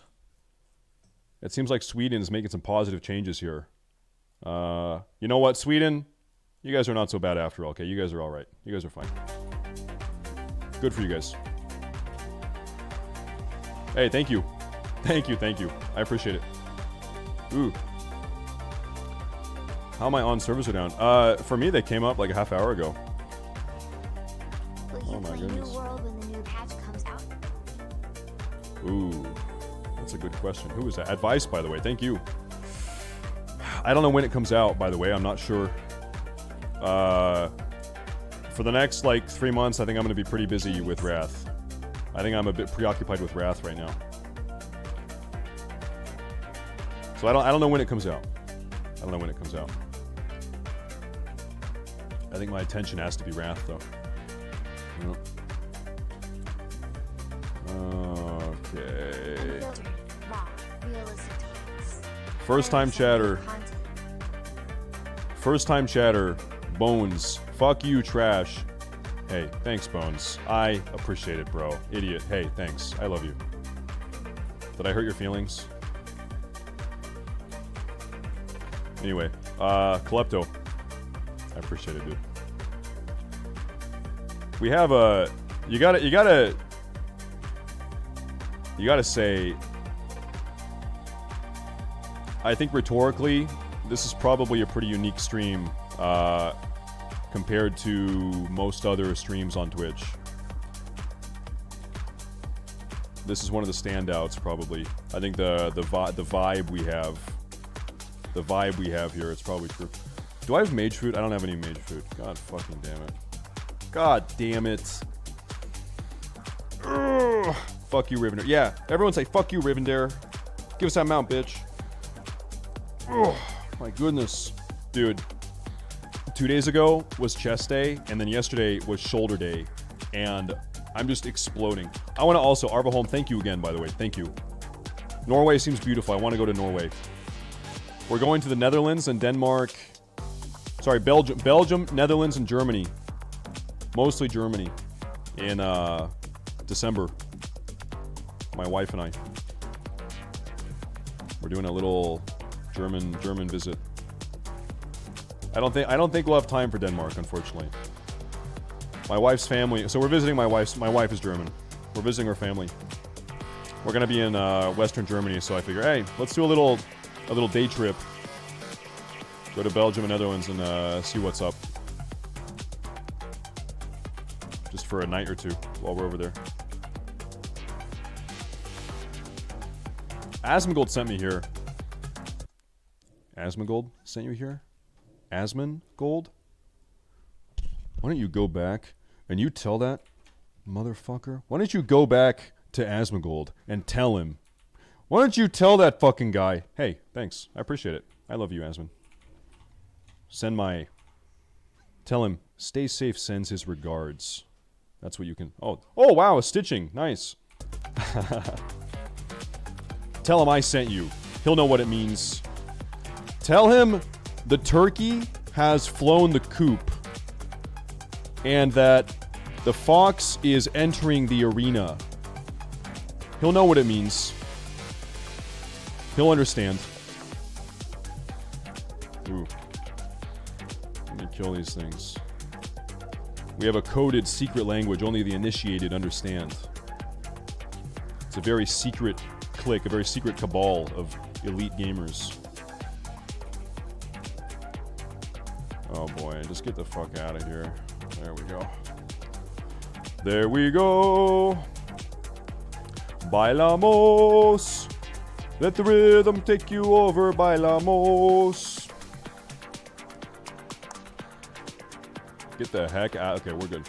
Okay, we good. We good. Ooh, are you in a good mood?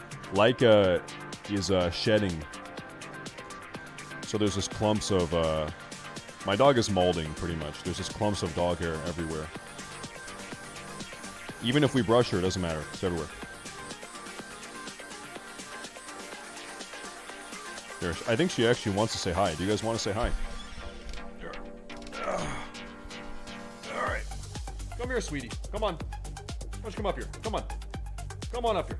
Come on. You want to say hi? Here. Why don't you come here? Oh, hello. Hello, sweetheart. Oh, you're in a cuddly mood. Oh, yeah. Mwah. Oh, that's a good puppy. That's a good girl. Yep. Mwah. We're gonna go for a WALK a little bit later, okay? Soonish. Oh yeah. Can I see your teeth? Can I see? Oh wow. You're good. Ah, that's good. Alright, get out of here, you little rascal. Get out of here, you little rascal. Ah. There you go. Okay. I'm covered in hair.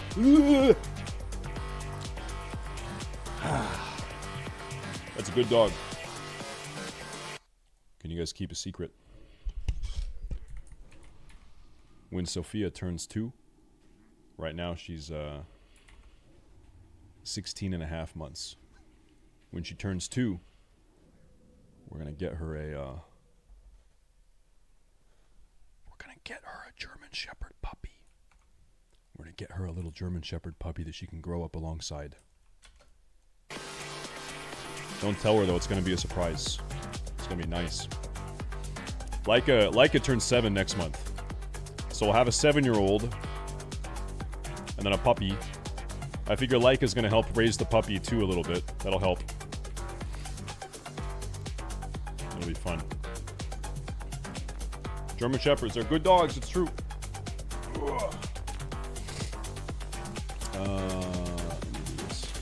How many German Shepherd owners do we have? Give me a 1 in chat if you're a based GSD owner. Look at that. Wow! Look at that. That's all. Wow. I actually would not have guessed. 2. You have 2 of them. Amazing. That's a lot of you guys. Holy shit. They're good dogs. Yeah, they are. They are. I used to have an Australian Shepherd. He died a couple years ago. They were best friends. They're good dogs too. I'm getting a little bit hungry. I've been eating a lot more than I used to. I'm trying to gain a little weight now. My appetite. I'm going to the gym more. My appetite is getting a little bit voracious. Thinking about food. Let's get the mount first though. Losers don't deserve to eat. People without the mount do not deserve to eat food.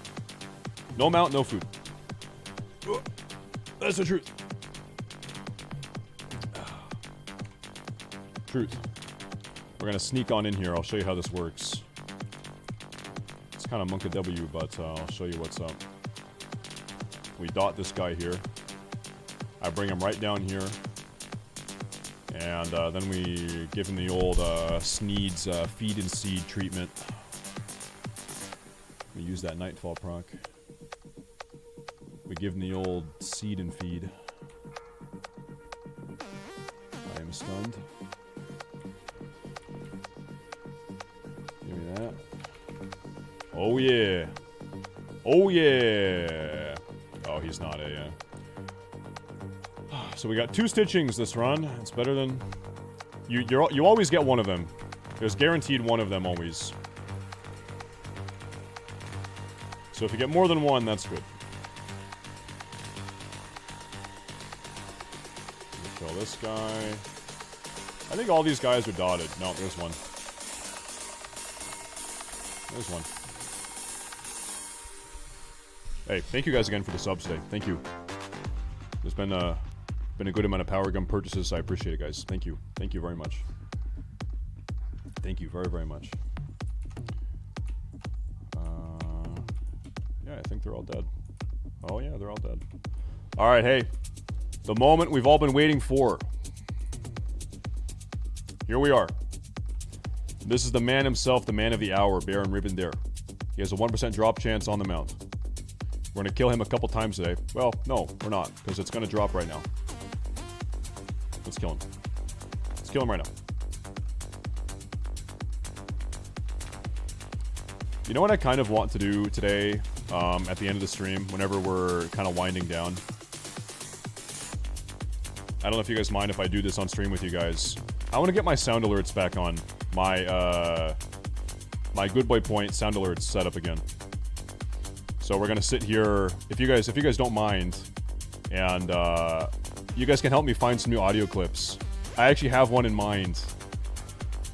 I have one in mind I want to get set up that we didn't. It's a new one. So people can start redeeming their points again. Oh, this is bad. This is bad. This is bad. This is bad. The one I want is, you're shitting yourself! I think that would be a good one to have. Okay. Boys, I think we are on the cusp of something beautiful. We're on the cusp of getting one of the rarest mounts in the entire universe. Consciousness. Right now. Next run. Definitely the next one is going to be... I need to log in my alt. Shitty fucking bullshit ass game. I don't even know why I play this game. Consciousness. This game is fucking trash. Trash game. Is my caps lock on? Yeah, okay. Sentience. Log me in. Internal, external, or virtual existence. Alright, now we can do the reset.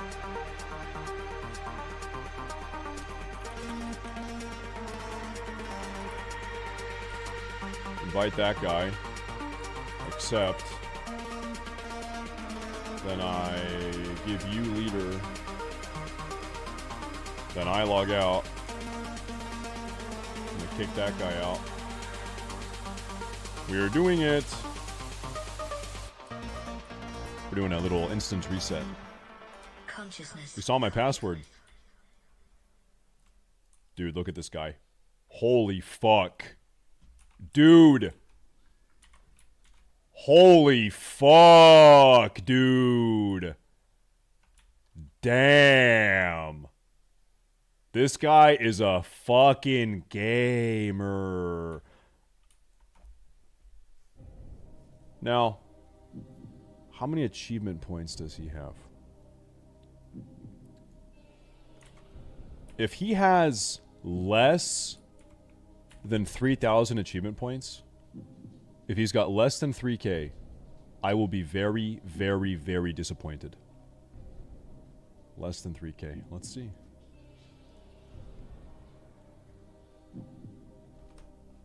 $815. Do you even play this game? The fuck? 815. What is wrong with you? You haven't even explored the entire world, bro. Unbelievable. Cringe. I take back everything I said about you. I'm cringing. Did I reset the thing? I need to reset. Okay, and I log back in. Are we good? We good. He's just like done nothing. Dude, you know what's crazy? Or virtual existence.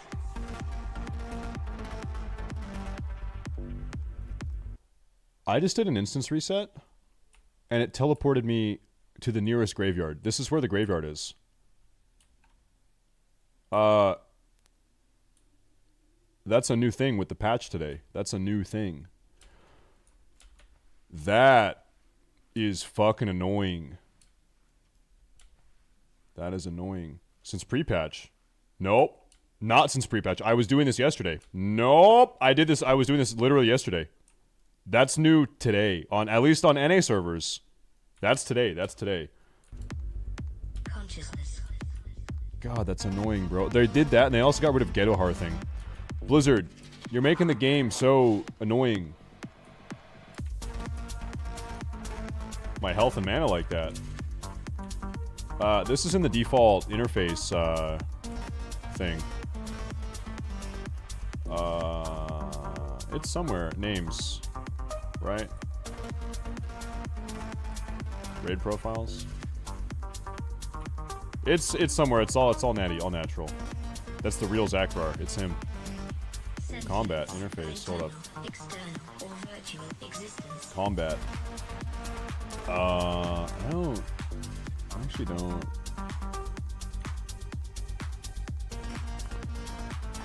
Pretty sure it's this. I think it's that. I think. I don't know. Hey, not my problem. You figure it out. I already figured it out, and then I forgot. It's on you. Can we get back to how annoying that change is? Can we talk about how fucking annoying that is? Ew, ew, ew. Gross, gross, gross. Not cool. Totally not cool at all. God, why did they do that? And why did they get rid of Ghetto Har thing? Why did they do that? Is it fun to sit here and wait for your fucking Hearthstone to come off CD? Oh, well, I can't go to Hearth, so I'm gonna sit here for 7 minutes and wait for my Hearthstone again. Like, this really makes me have more fun now that Like, man, give me a fucking ban. Yeah. Fuck you, Blizzard. I'm gonna vendor all this shit while I am here. I'll vendor this. Not the card though. Not the card. Do it again. Yeah, so anyway, farming Rivendell Mount just got way more annoying because I have to. I think it's probably faster to run out manually. That's very annoying.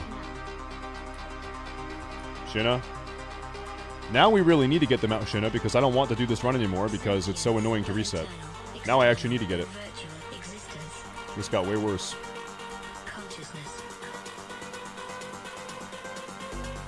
Let's bring it up.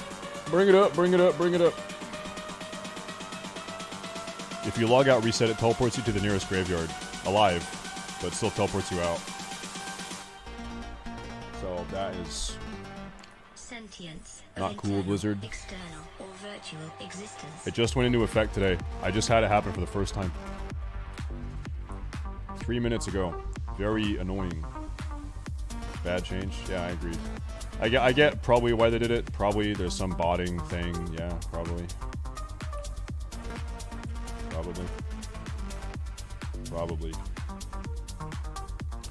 Is demo best for leveling in Wrath? Okay, here's what I would do. If you're going to be questing, I would have one of your dual specs is probably going to be an affliction, some deeper affliction spec.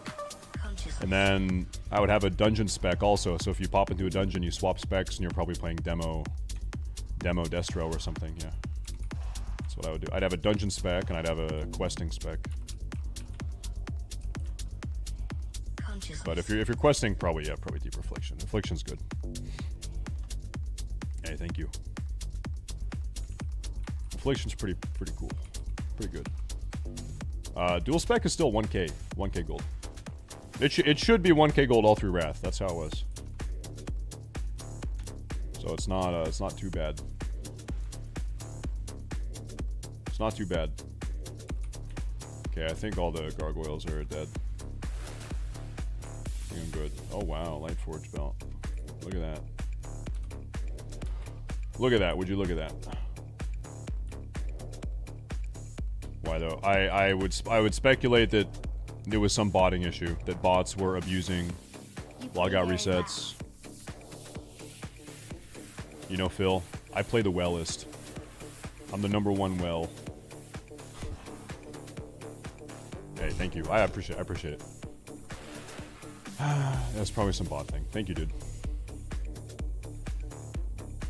I gotta say, it's like, you know, we live in reality, it is what it is, but a lot of the changes they have made to combat botting has made a lot of, like, normal, legitimate gameplay very annoying.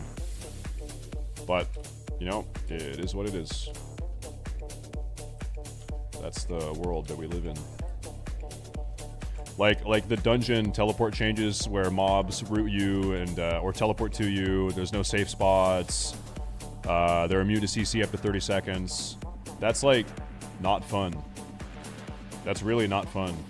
But you had these fucking mage bots that were just mage botting all fucking day, and you have to do something, right? So. I don't know why they didn't just delete the entire mage class. Think about this. This is true. 90% of the issues in this game are due to mages. That is actually fucking true. Historically, for 3 years of Classic, 90% of problems in this game, it's the fucking mages. It is true. Yeah, I pulled her. That's annoying. Kill them. Can I say that? Kill the mages? Just delete the class. Delete the entire class. Delete them. But you know what? It's actually the mindset of the mage players. Permaban anyone that has a max level mage on their account. We need to go further. Delete. So permaban the players, and then also delete the mages. Delete the class, so no one will ever make another mage ever again. We need to go crazy, okay? We have to do it. It's the only way.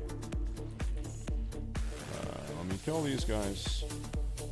Also, buff warlocks. While we're making changes, remove the cooldown on Death Coil. Make Death Coil have no cooldown, and make it off the global cooldown. No cooldown, and also off the global cooldown on Death Coil. That would be a good change, I think.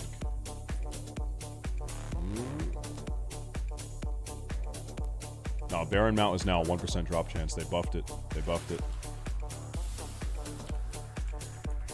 Which is why everyone in Wrath is farming it. You can also, so it's a mix. They buffed it, and then they also, every class can now solo it, so tons of people are starting to get it. Oh, by the way, it's still called Death Coil. I thought they changed it to Mortal Coil. At the moment, it's still Death Coil. So I guess 2 classes. I think Death Knights are called Death Coil too. Yeah, yeah, Death Coil still. We both have the ability Death Coil. We both have it. Buff Rat. Yeah, that's what Ret Paladins need in Wrath. Is a buff. True. I think everyone can agree they're a bit underpowered. Oh, I need to loot these guys. These guys actually drop insane silver. We're good. We good. Will Shadow Priest be nice in PvE and Wrath? I think for Shadow Priest, guilds end up bringing like maybe 1 per roster. And that's like maybe 1, right?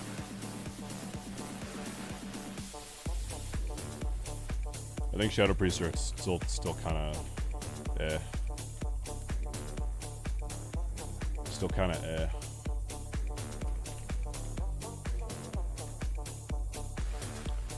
But the thing is, like Wrath, it is true. A lot of specs. Think about this, okay? Vanilla gamers, like a lot of these classic gamers, now that a lot of specs have legitimate rotations, like you actually have to follow a rotation and be kind of reactive with your gameplay. A lot of people that have been getting 99s in vanilla and TVC are maybe not going to be getting 99s anymore because the classes are a bit harder to play. So maybe if you're like a good player, if you're genuinely a good player and you can pump and you are good, then maybe you can kind of like still be on par with some of the better classes that people are playing poorly. You know what I mean? But I think there's still, what I'm saying is there's still maybe room to shine. Maybe. Snapshotting, bro, it's the best. I don't know if like the Wrath Andes know this, like the Wrath private server Andes know this. You've always been able to snapshot. You could snapshot in vanilla WoW. Snapshotting has always been in the game.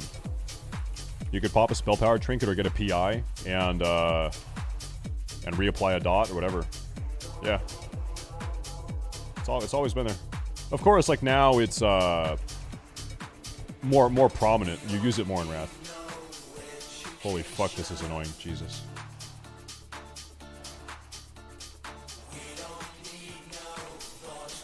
Fuck you. Just die. Thank you. I gotta wait.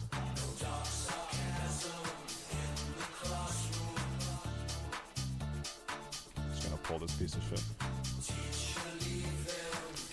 I am less than 200G away from having my 10k gold looted achievement. But looting 200G takes a while. Takes a while.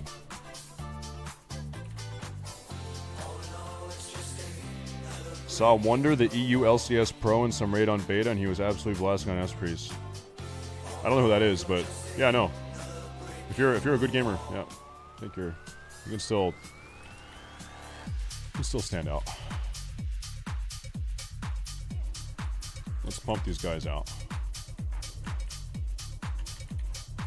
Let's pump it out.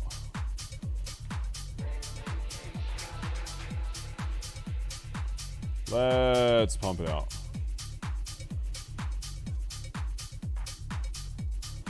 Petri strat. Yeah, you probably could, huh?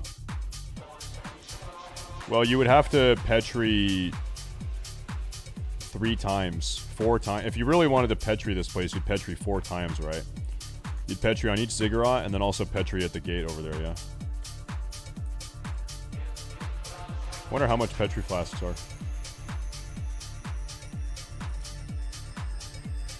Ooh.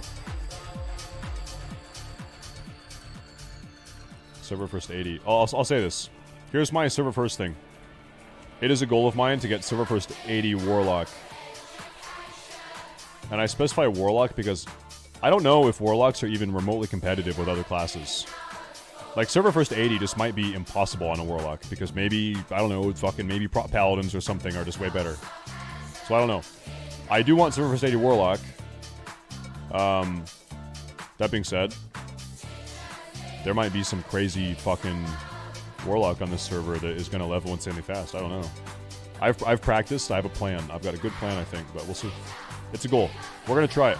We're going to try it. We're going to try it.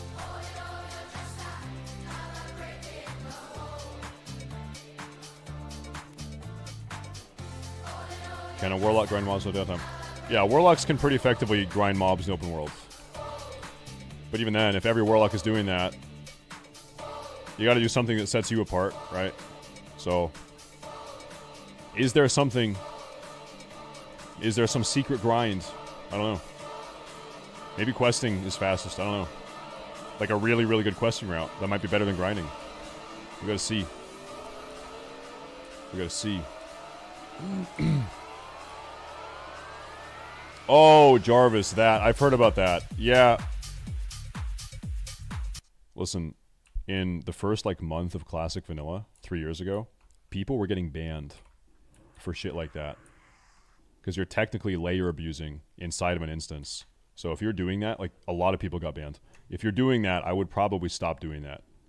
Blizzard passed out a lot of, like, pretty aggressive bans. I had people on my raid team get 30-day bans for that. Back in the first month of Classic.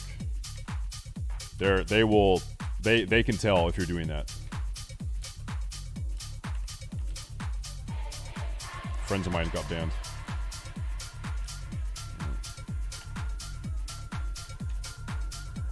Back in the day. Oh, I need a Spellstone buff, huh? Suppose so. Now, there's a Warlock in my guild that was doing it to farm Princess Therodros, actually. That's not even, like, a smart way to... That's not even a smart thing to farm, using that method, but... There were other people on my server, not in my guild, that were using it to farm, like, Balnazar, actually to farm flask recipes, specifically. People were industrially farming flask recipes in the first month of Classic using the layer hop abuse. The instance layer hop abuse, yeah, and then a lot of people got banned. They were farming like Robe of the Void also, and Robe of the Archmage, and Lobers. Yeah.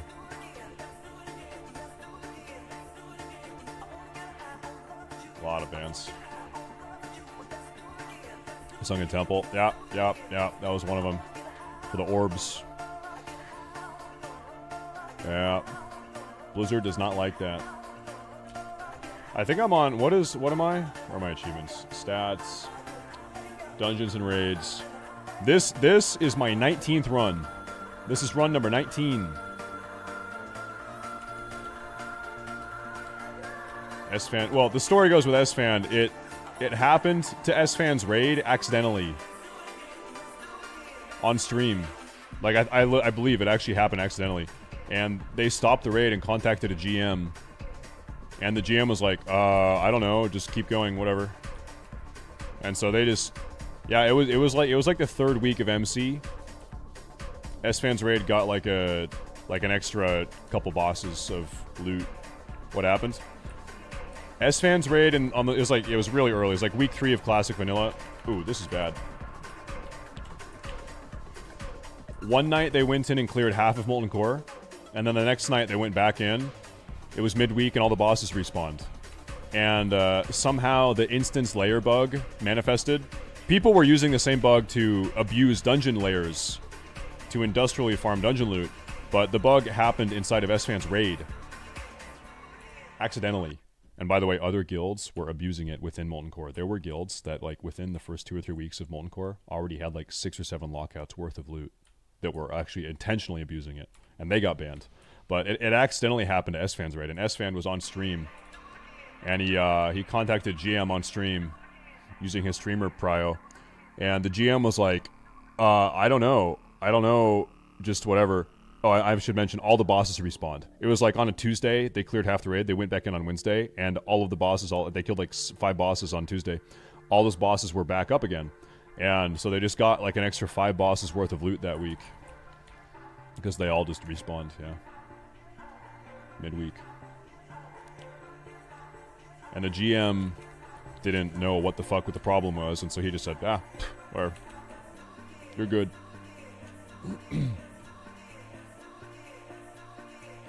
Whatever. And then Blizzard, like, probably a week or two later, they fixed the bug and they banned a lot of people. Yeah. Oh, ooh. There were a lot of people that were farming inside dungeons. Layering. I gotta say, for the first, like, probably 5 or 6 months of Classic, layering was really bad. And then they made a lot of changes to the layering system. And it really was not that bad after they made those changes. They added it... The changes they made... There was now a layer cooldown. You could not layer. Like, your first layer you could do immediately. The second one was like a 5-minute CD, and then it was like 10 minutes, half hour, hour. So, prior to that, you could just layer hop infinitely, as many times as you wanted, nonstop. That was stupid. You could also layer hop in combat initially. So people were using it to, like, hop layers mid-PvP encounter. They were ganking people. They would layer hop. They'd hop back over. It was pretty fucking crazy. It's pretty, like, it was very intrusive to your gameplay. Yeah. Anyway, they fixed it. It's not so bad now. Ooh. I'm sucking. In a weird way, you kind of need players to abuse systems like that to figure out to what degree the systems can be abused, right?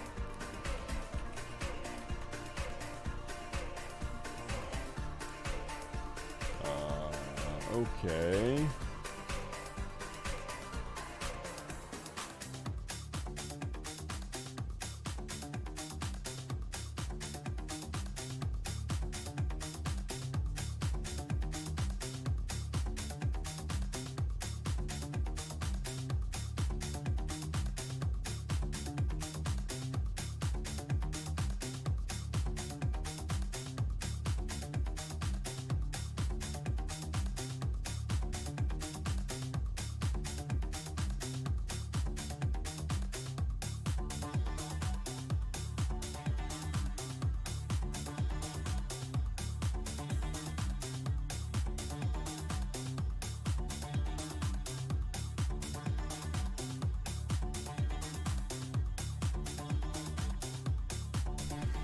Alright, sorry. Wait. Am I bugging? Oh, that was close. If these guys had walked out, then I would have been fucked. Sorry, it was the boatyard. My yacht is almost done. I told him I wanted a tiger cage on the yacht for my pet tiger. And a special garage for my 3 Lambos built into the side of the yacht. So they said it's almost ready. We're good. Easy. Okay. Here we go. Speaking of mounts. Speaking of rare mounts. We are about to get Rivendare's Death Charger, the rarest mount in the entire game. It is time. Let's commence. Here we go. Gamers only. Gamer time, gamer time, gamer time, gamer time. Gamer time, gamer time, gamer time. I'm gonna sit here, I'm gonna spam Shadow Bolt. Never steal, never lie. I spam Shadow Bolt until I die. Let me get this bad boy up. Keep on pumping. Keep on pumping. Keep on spamming. Mm-hmm. Give me the fucking mount. You know what? I've never tried just asking you. Let me ask you politely. Hey, listen, Baron Rivendare. I think so far I've been a little bit rude. I've been telling you, give me the mount. I've been commanding you, give me the mount. This time, you know what? I'm gonna ask you. Can you please give me the mount so I don't have to come here anymore? Hey, thanks. Fuck you. You're a real piece of shit. Baron Rivendare. Scumbag. Now we reset. Reset. We reset. Whoop.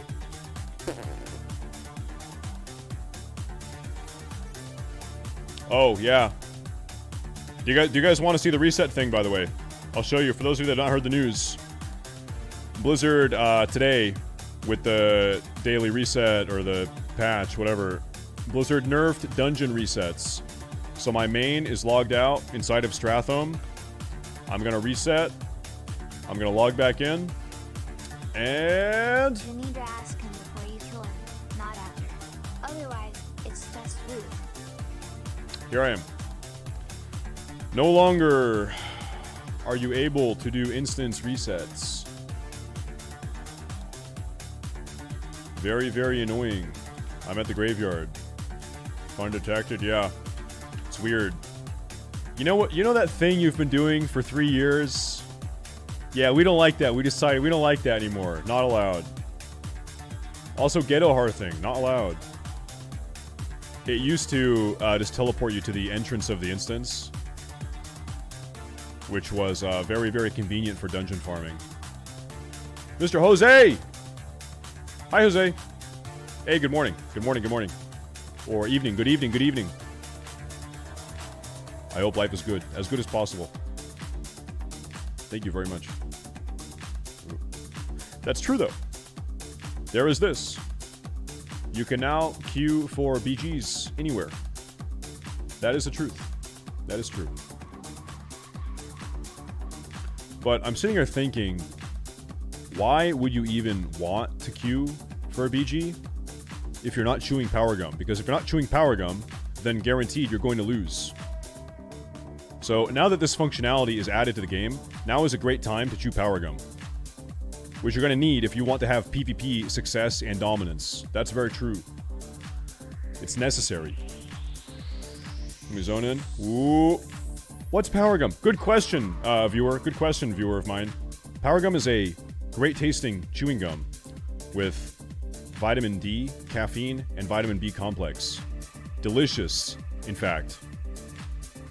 It is the cleanest, burning, fastest acting, hardest hitting, greatest tasting energy product, sincerely, you will ever have in your life. If you're a gamer who's drinking these energy powders, you're mixing them up, you're drinking canned energy drinks, sincerely, why am I doing this? Whatever. It's too late. I'm doing it. You'll never go back. That's the truth. Oh, we pulled these guys. Don't you love it? Don't you just love to see that? Don't you just fucking love that?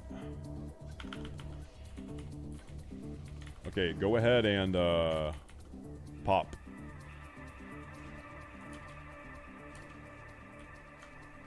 Go ahead and pop. I want the Seed of Corruption to pop. Well, and I'm gonna loot. I'm looting. We good. Pre-workout is the only choice. Listen, I'll tell you. You know, I like to lift weights. I've been around. I've tried the pre-workouts. I'm telling you, there's a reason why I made Power Gum. It's my own product, by the way. I'm the one that makes it. It's my own business. I'm part-time streamer, part-time Humble Gum merchant, Humble Gum salesman. Pre-workouts, energy drinks, they suck compared to Power Gum. They do. The reason I made it is because I was dissatisfied with everything else.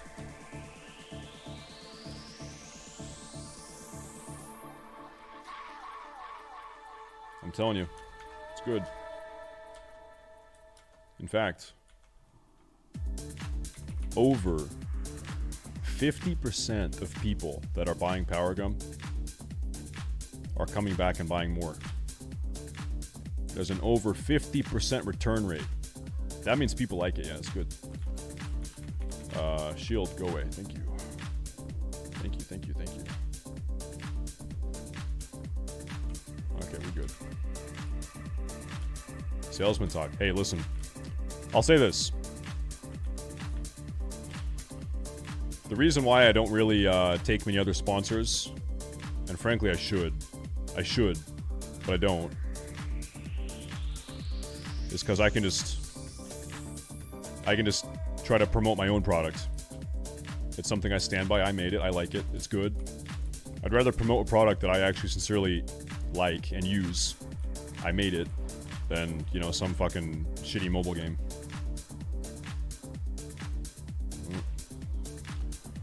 Okay. This is gonna pull the spider. This will pull the spider.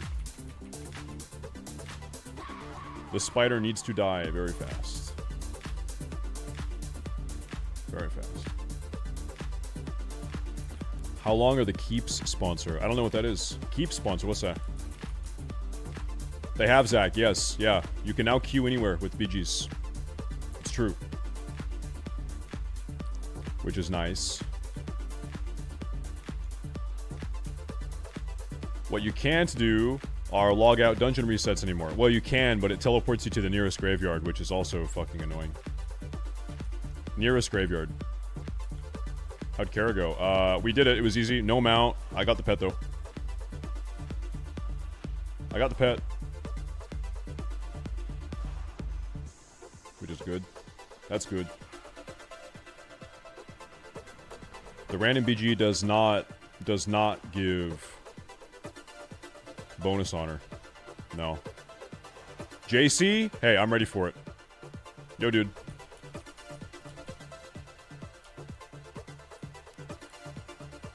How can you do all of this if you're sitting in queue? Well, I'm not in queue.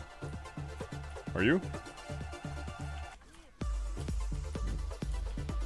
Are you stuck in a queue?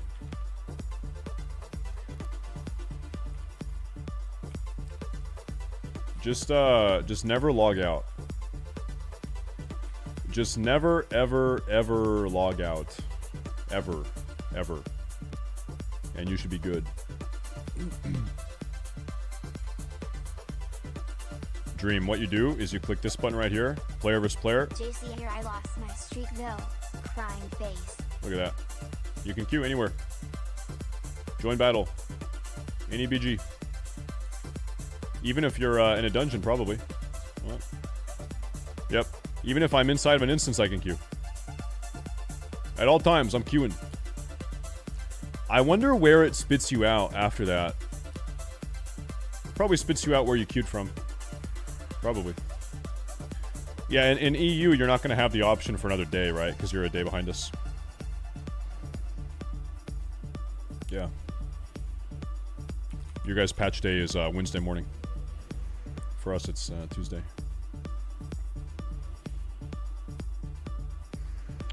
Okay, why don't you die? Why don't you die? Thank you. Thank you. Back where you entered. Yeah, probably. I think that's how it should work, at least. In Stride Undead, we're farming two things. Well, kind of three in a way. The first thing, really, that I care most about are these. They're called Abomination Stitchings. I want to have about 40 in total. We have 33. I need these for Shendralar rep. Shendralar rep is necessary for the Insane title. And you have to farm these yourself. So I'm in here kind of slowly farming these Abomination Stitchings. Beyond that, of course we get the mount. The mount is now a 1% drop chance. So any run, we could get the mount. Any run. And then I'm also kind of low-key farming silver off the mobs. It's not bad, because I'm very close to the achievement to get 10,000 silver looted, or 10,000 gold looted. I'm very close. Less than 200 G away. Any day now, any day now. No, I don't have the Librams. The Librams are what I farm last. I'm going to use my Prop Paladin to farm them. I've got a very explicit plan with how I'm going to farm them. I've got it all worked out. I don't think the Librams will be too bad. Shouldn't be too bad. But no, any run, I get them out. Any run now. This is run number 20. Run 20. Ooh. I think this probably would be my last... Probably my last run for the day.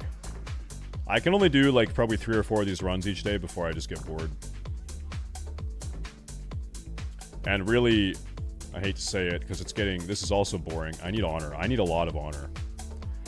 So we're gonna go do some BGs after this run. I need big time honor.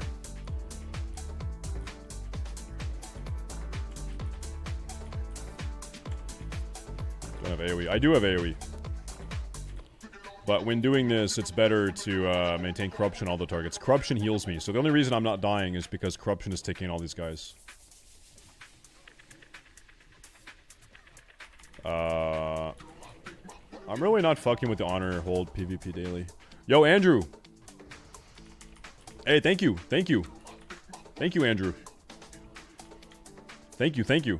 You want some power gum? Thank you very much. I'm telling you, Andrew. You're gonna like it. There we go.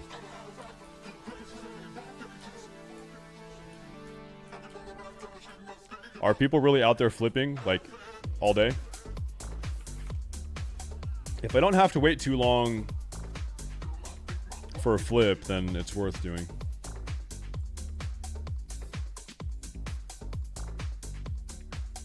They're probably getting tipped. You probably need to tip those guys.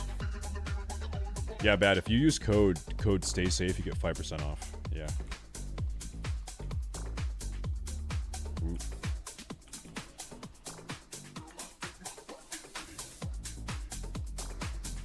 Ooh.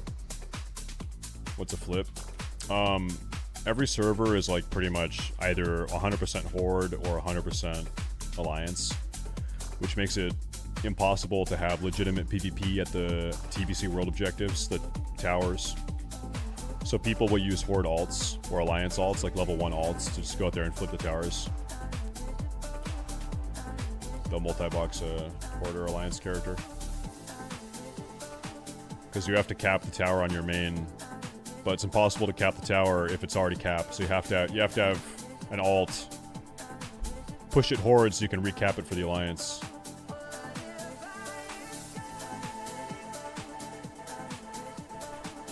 That's the state of the servers. Hey, Noel!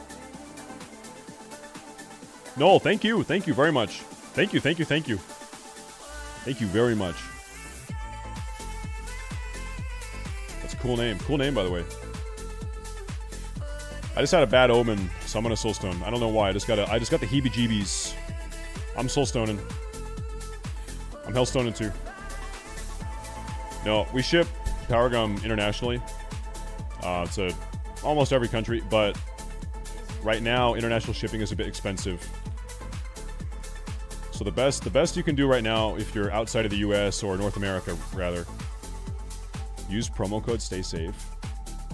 That's 5% off, and then you can also, if you buy 4 boxes, you get free shipping. That's a lot of gum. But right now it's the best I can do. In November, I'm gonna try to, once Wrath kind of settles out, my next big goal for Power Gum is to try to set up a European shipping point. That's the next. Ooh, look at that. I like that. Good shit. Good shit. Sample pack. It's also on the agenda, probably November as well, to set up. I think what I'll do is I'll sell, let me show you real quick after I kill these. Power Gum comes in a box of 6 sleeves of gum. And so I think what I might do, just so people can kind of sample it. I have a box here. Let me get a box, 1 second.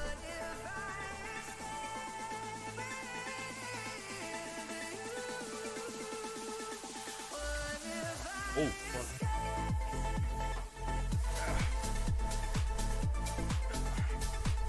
This is a Power Gum box.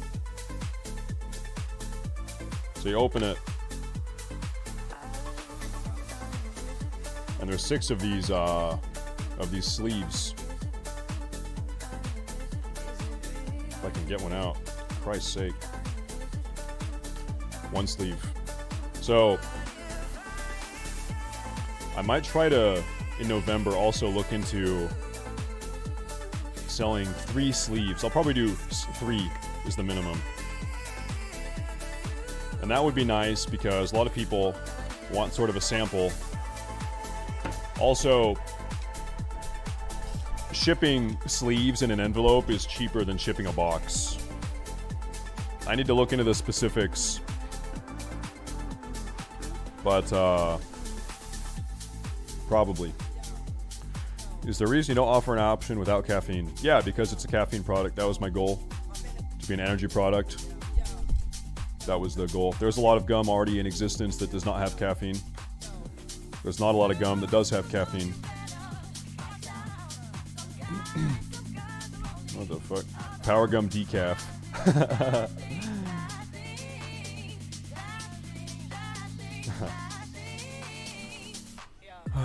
Let me see here.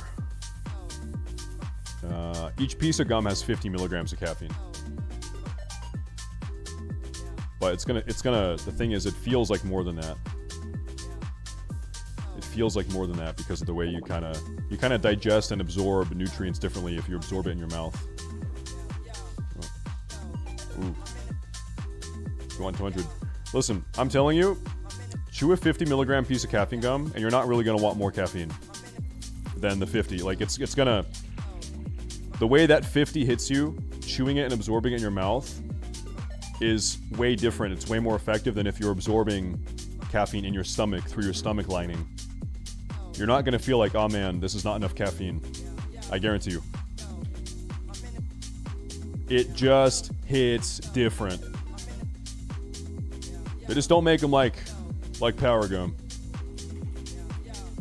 They just don't. Ooh. Wait, they do. It's called Power Gum.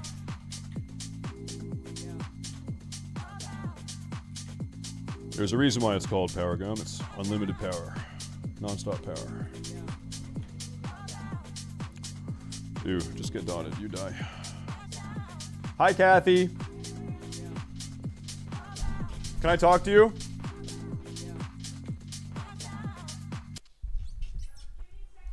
All right. Guys, my wife is about to check in on me. Everyone smile. Oh, hi. Oh, hi, dear. How are you doing today? I'm good. I'm just marinating the pork. Marinating the pork? Mm-hmm. That's good. Is that for dinner? Well, you said you're hungry, right? So I can make it sooner. Ooh, I would eat pork. What's the side of the meal? There's still some mac and cheese left. Oh, okay. And I did make some rice as well. Did you see I had the macaroni and sausage today? Yeah, there's also chicken breast. Mm-hmm. Well, yeah, you can just give me the chicken breast. I don't need the pork. Eric! Kathy, Eric bought Power Gum. She said that's awesome. Listen, do we have any other fucking married... Do we have any other married men in the audience? Give me a 1 if you're married. Every day, she's like, you never eat the leftovers. I always cook food. You never eat the leftovers. You need to eat the leftovers. Leftovers. And I'm like, I do. I eat the leftovers. I eat the fucking leftovers. We never are like throwing away leftovers. I always eat leftovers. I actually genuinely like eating her leftover food. It's fine. But every day, you need the leftovers. Leftovers. I eat the leftovers. Now I'm mad. Now I'm getting upset. Now I'm upset. I do eat the leftovers. Unbelievable.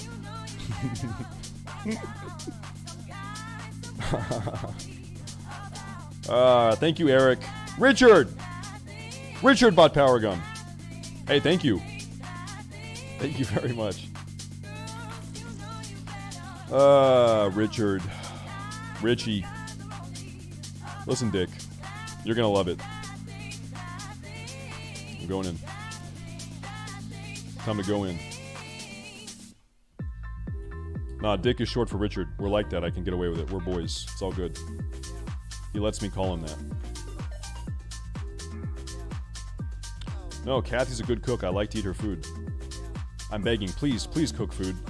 Oh, this guy's doing a lot of damage. Not cool. Okay, I'm sucking. You're getting sucked. If I get stunned, that's gonna not be good. We're good. Okay. Hey, Blizzard. You have renamed every other reference to slavery subjugation. Lincoln. Speaking of slavery, Lincoln. How more properly timed can that be? Cyrus. Cyrus is not such a relevant name, but anyway, thank you. Thank you. Lincoln and I and Blizzard are emancipating the... I don't know. Listen, okay, anyway, listen. Blizzard, I'm surprised they have not renamed this. Why have they not renamed this? Because they renamed the goddamn slave pens. They called it the subjugation pens now. No cap either. This is a slave cane. A slave driver's cane. I'm amazed that's even in the game. Anyway, Cyrus, thank you. Thank you, by the way. Thank you very much. Lincoln, that's a cool name, by the way. Cool name. Thank you very much. I need these guys to get the fuck away from me. They can call it the subjugation cane, right? If we're in the business of renaming everything.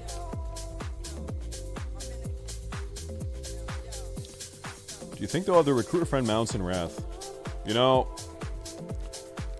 we never got the TBC one. In TBC there was a mount. It was the Zebra. Never got it. They didn't add it. In Wrath they added the X-53 Nether touring rocket. The rocket.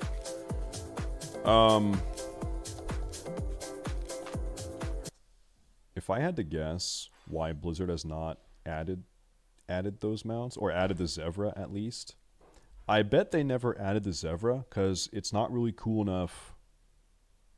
It's not cool enough to justify adding it, because you know that if they try to sell people that mount, people are gonna bitch and complain and say Blizzard is selling out, etc. Right?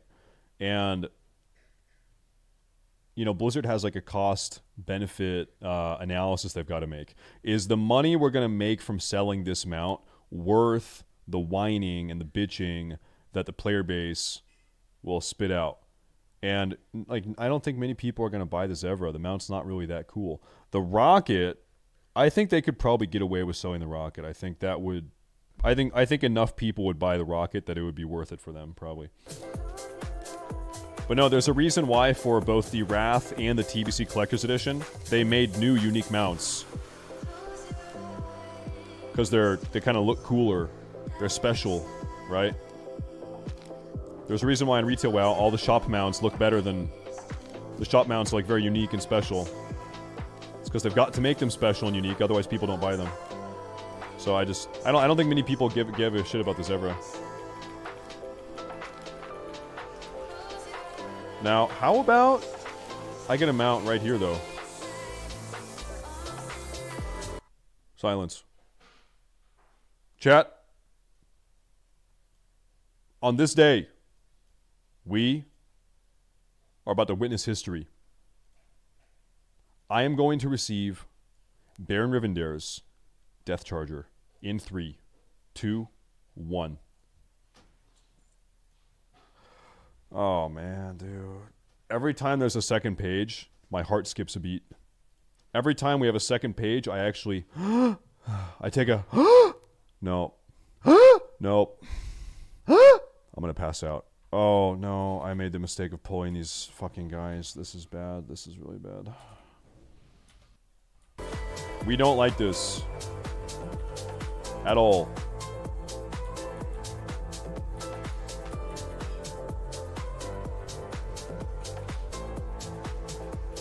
Did I live? I lived. I made it. I made it. I made it. I made it. I made it. Oh, hey. Thank you. Oh, wow. You know what? I don't even need this. Fun fact, only 1% of players have the Swift Zevra mount. Oh, yeah. Thank you, dear. Thank you, sweetie. Thank you, Sugar Muffin. Thank you, Sugar Tits. Thank you. Look at this. Ooh, wow. Look at that. Look at how delicious. We have a little homemade vinaigrette salad. This is some cauliflower macaroni and cheese. 75% of this is boiled cauliflower. to cut the carbs down. And then we have the chicken on the grill. The grilled chicken. And of course the dog is here. You know what? We spit out the power gum. I'll show you what I do with the power gum. I'm collecting it. I have the power gum pile. I put it right there. Oh, thank you. Thank you. Thank you. I'm going to give the dog a piece. Do you want to come up here? Come on. Come on. You want to taste? All right. No, come here. Come on. Come on. Why don't you relax? You hang out. Okay. I'll give you, here. Chat. On this day, wait. On this day, who is that? Jason. Jason, thank you. On this day, we're going to do a trust exercise with my beautiful assistant. Okay? This is how we do it. Wait. Okay. Okay. Okay. Okay. Wait. What? There you go. There you go. There you go. Nice. That's good. Here, like that. Get that. Oh, you're good. Right there. Yeah, that's good. We did it. We did it. Ah, nice. You didn't even bite my lip off. So delicate. What a loving, nice dog. Okay, I only got a little bit of dog saliva also. I think I'm gonna have a little snack. I'm gonna have a little snack. It's time to have my breakfast. So we should find some YouTube video. Why am I choking? Chat, is there a good video we can watch? You know what? Let's watch Nixium's video. Let's watch Nixium's Wrath video while I have my breakfast, okay? What on earth is Nixium up to? And also, Jason, by the way, with the Power Gum purchase midway through that. Thank you, Mr. Jason. Thank you. What's going on? Pondering the mystery of why this war. There it is. Here it is.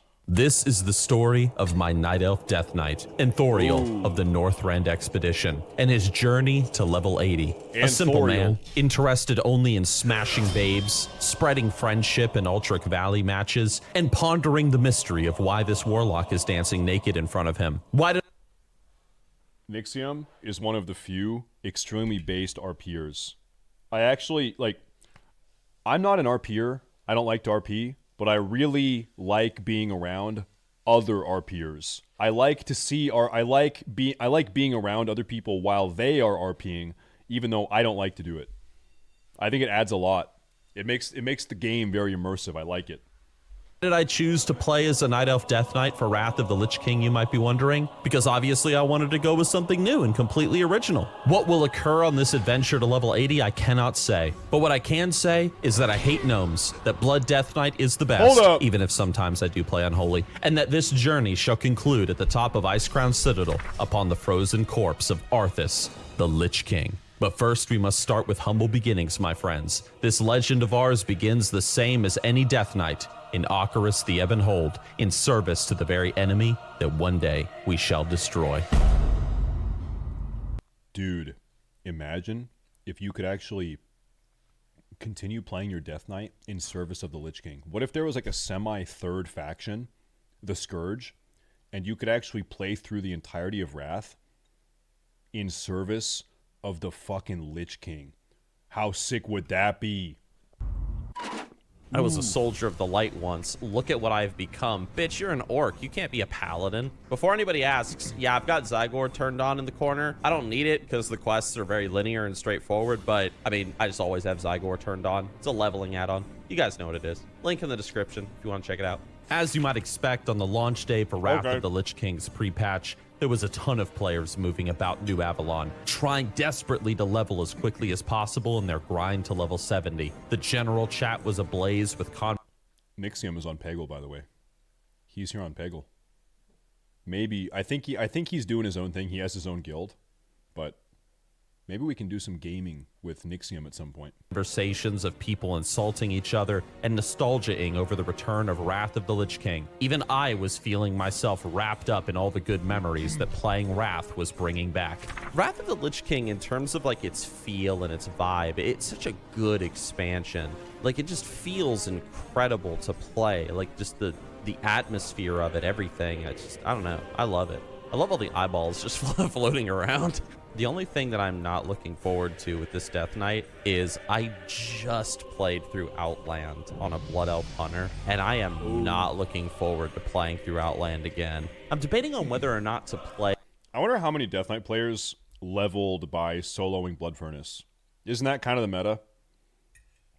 I wonder if, like, probably most people did not do that, right? A Blood Frost or Unholy.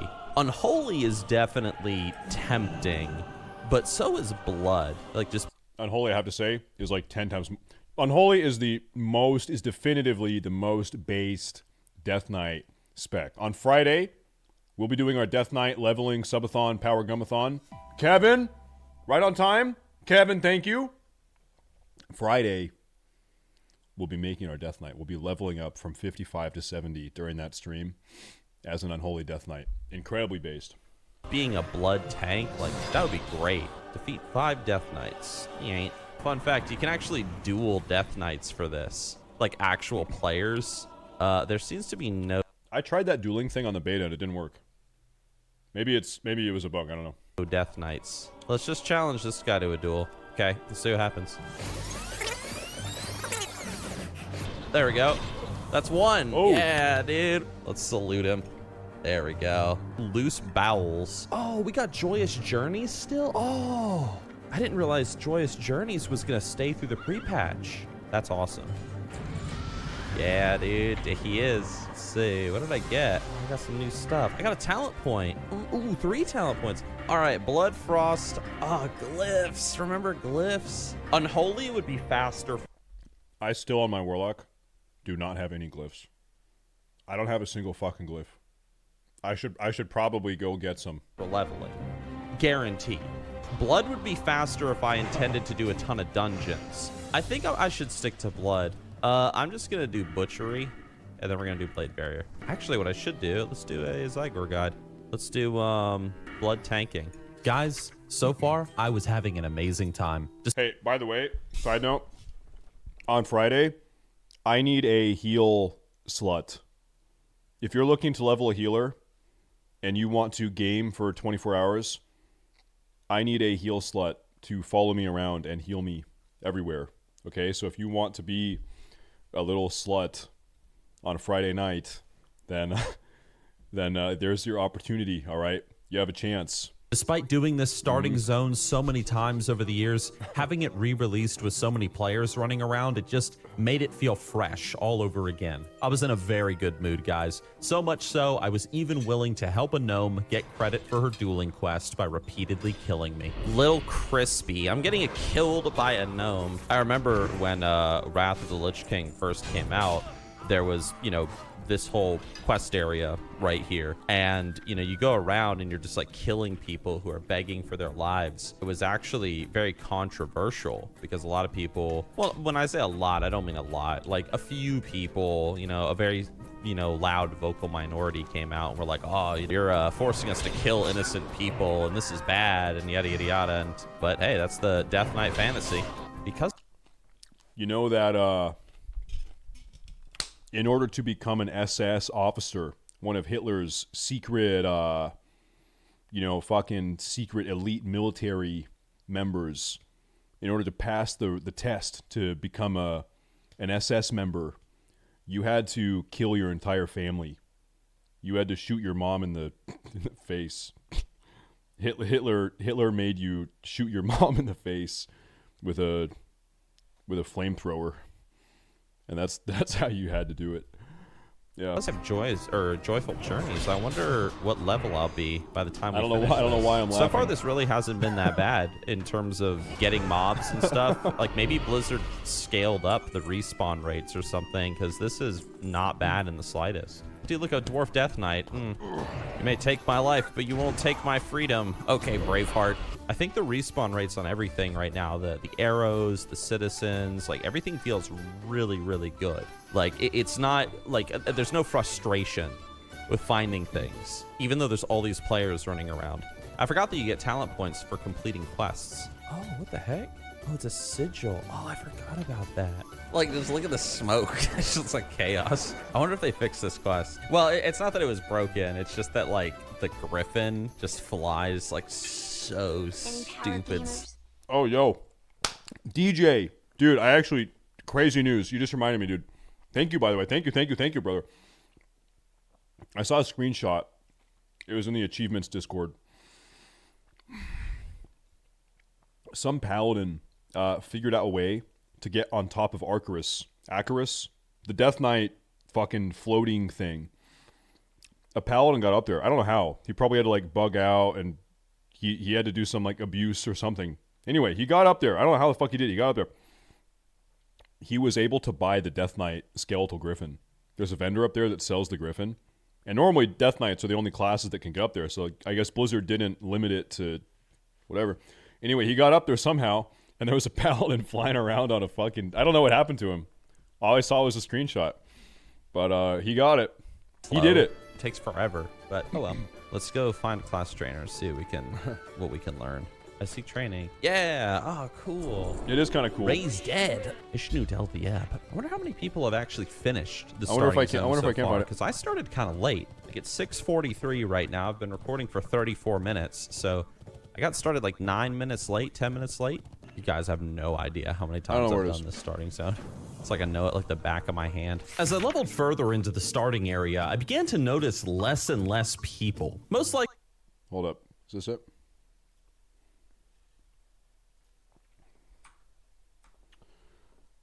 Yeah, this guy. Winged Steed of the Ebon Blade. His name is Palizar Dumb of Average Joe's Gym. He's a paladin. What server was he on? Does it say here? How do you get up there? How do you do that? I want to do that. Actually, you probably will get in trouble for doing this, so don't do it. Do not do it. Don't do that. I repeat, do not do that. You will die. Your computer will explode and you will die. Probably.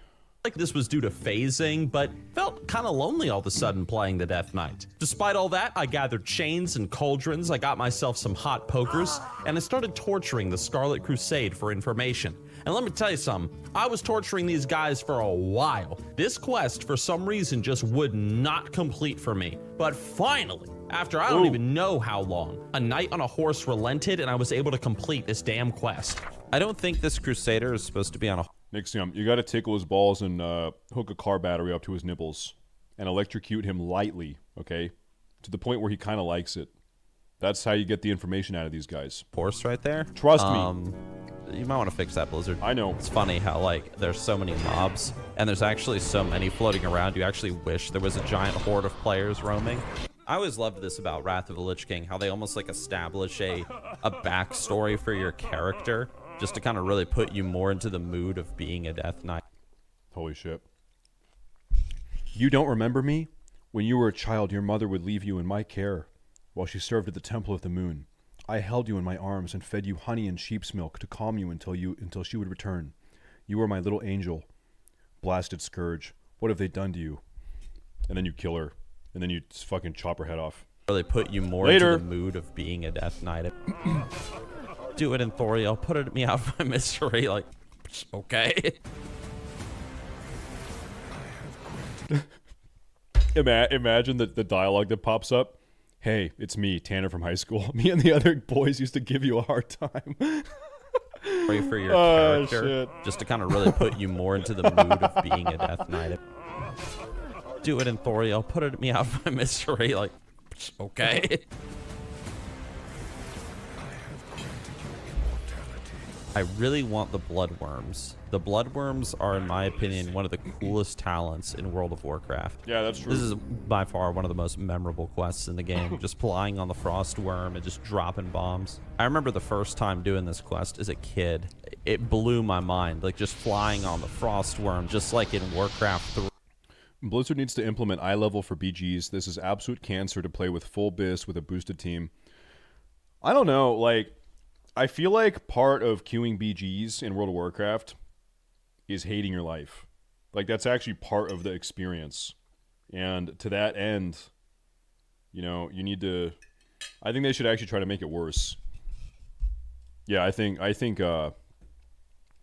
here's what I think. I think if you have good gear, you should be always placed with people that have bad gear so that your gameplay is as unbearable as possible. Yeah. The better your gear, the worse the worse your partners will be. Wrath of the Lich King was a WoW expansion that delivered everything that we could have ever have wanted as WoW players and Warcraft 3 fans. Shame we never got the dance studio, though. I will admit that, I mean, I'm very much enjoying this, but I do admit that the nostalgia is not hitting me that hard. Probably because I played the beta. I actually need to get to Northrend and play through there, but I'm having a lot of fun.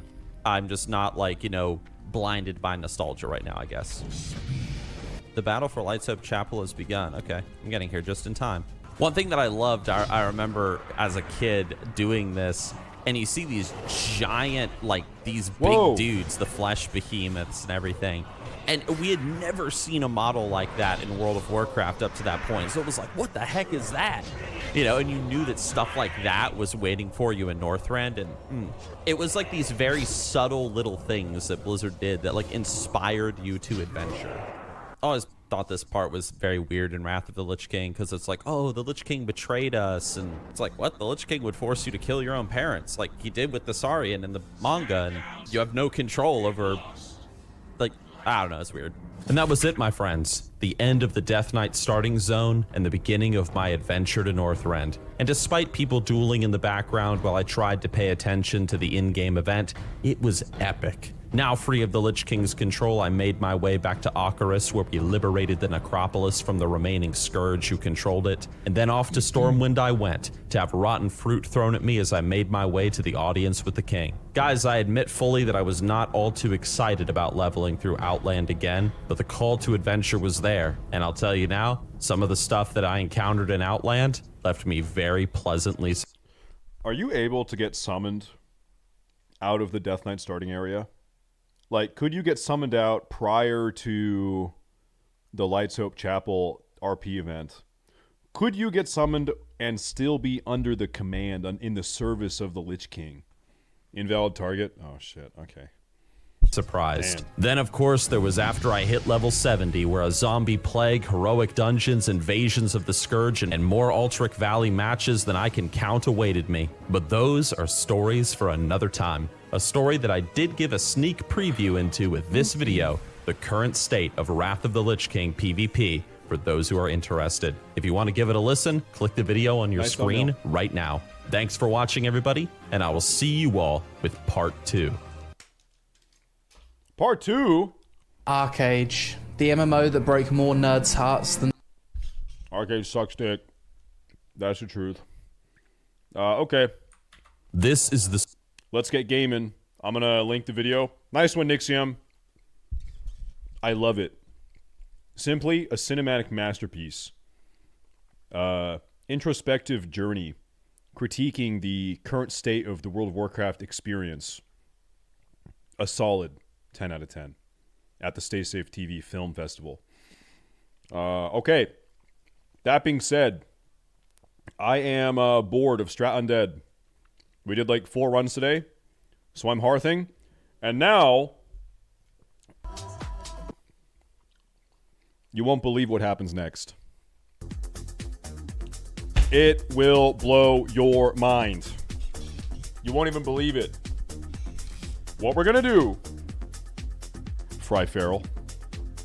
What we're gonna do, Sepelio. What we will be doing, I'm Jordan Lull. What we're about to do, Flock OSRS, is QBGs. Because I need honor. So if you are here, let me put it this way. If you are here at my stream right now to see good content, good, thrilling, riveting, engaging content, you can leave now. Goodbye. Everyone keck bye. Let me vendor this shit.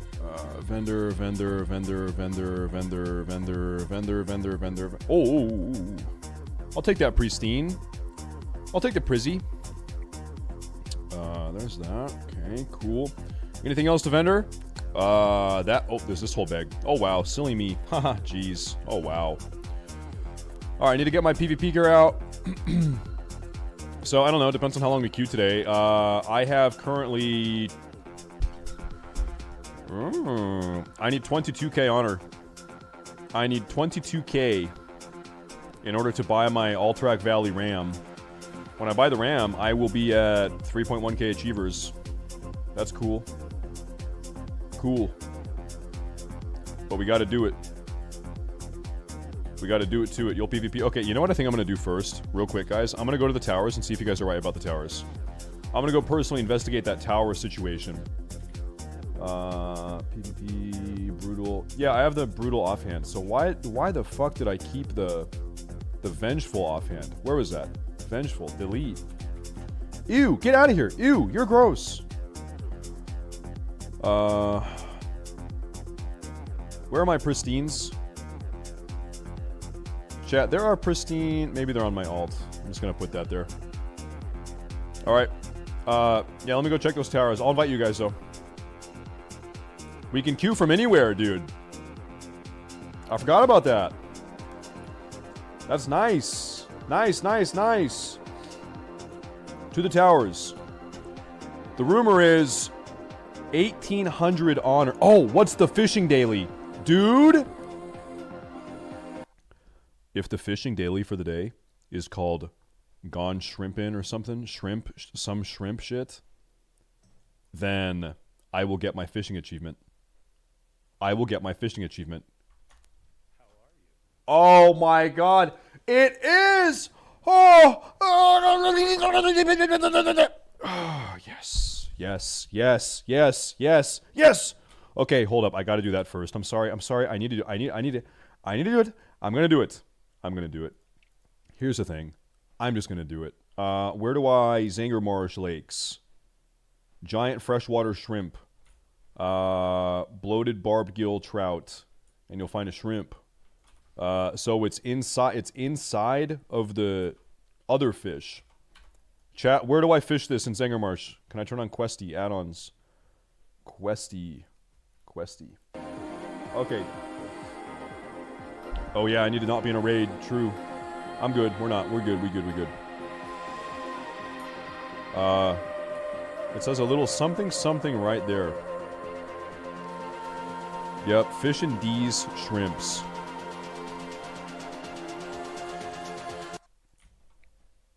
You know what I like about local server? Local server reminds me that... How can I put this? I don't think I can say this without it coming off rude. Can I say this without it being rude? Can I say this? It's rude? Okay. Local server reminds me that you can be an older dude and still have the humor of a 12-year-old. And that's exactly how I want to be. When I'm 93, I want to be making D's nuts jokes. Okay? See? That's not rude, only kind of a little bit maybe if you take it the wrong way. On that note, chat. Oh, stinky. Uh-oh. Okay, let me fish. Wait, fishing rod. Apply. Based local server. Yes, true. That fart is in his honor, okay? Never forget it. That was for him. Alright, so there's a fish that has the thing inside the thing, and then you get it out of the thing, and then you turn it in, and then I'm done. Is that it? You think it's in there? It probably is. It probably is in there. It's probably it right there. I'm gonna get one more, though. I'm gonna get one more. Or not. No, fuck. Okay. Give me one more. I've been low-key trying to farm Little Pinchy or Mr. Pinchy, whatever his name is. I've been doing off-stream. It's bad. There are so many people. There are so many people trying to fish Pinchy. Like, it's all super contested. It's all pain in the ass. It's really bad. It's really fucking bad. Ugh. Any idea why I can't hear his audio? Other streams work fine. Make sure the volume is... Make sure that your printer cables are plugged in. Chat, tell him about the printer cables. He probably can't hear me, but you gotta type it. Come on, give me the fucking shrimp. Where's the shrimp? Oh, that could be one right there. That could be one. Hold up, this will be it. This one right here. That'll give me a something. That's a something. That's gonna be a something right there. It's gonna be one of these three. No. Amazing. Where is my shrimp? Where is the shrimp? My lock has a lot of HP because one, I'm wearing full PvP right now. Two, I do have imp buff. Imp buff is 660 HP. That's something. I am also I've got this guy. Stamina increased by 10%. Oh, there we go. Come on, give me the shrimp. Give me that shrimp. 12.5k full brutal. Well, do you have all your offsets? Do you have... I don't even have my weapons on. I actually might have closer to 15k. Well, actually, this has a lot of stamina. It's probably about the same. The rod is juiced out. No, I'm not in a raid. I'm just unlucky. I'm gonna fish up 3 of these. We are in a raid. Okay, we actually are in a raid. Now officially we're not in a raid. Officially we're not now. We are no longer raiding Zangermarsh. Alright, let me get one more and I'll be good. It's gonna be in one of these 4. 100%. Did it move? No. I looked away. Do I have a fishing license? Listen, okay. You don't need a fishing license or a hunting license if you just don't get caught. Is that it? Oh my god, I see how this shit works. Oh my god. I get how this works. Okay, what a fucking fuck up. What a fuck up. We're done now, though. We done. Let's go turn this in. Okay. And then, guys, actually, we are about to be 3.1k. We're about to be 3.1k achievements, boys. Today is actually a very, very big day. 3.1k was my goal. I said I wanted to be 3.1k before Wrath came out. And on this day, we will achieve that achievement. The achievement will be achieved.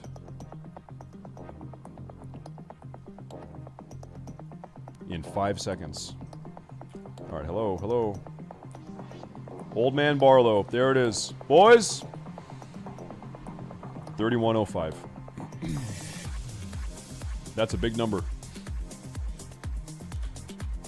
That is a big number. Poggers. Now, here's what I'm thinking. I think I actually can. I think I can get to 3.2.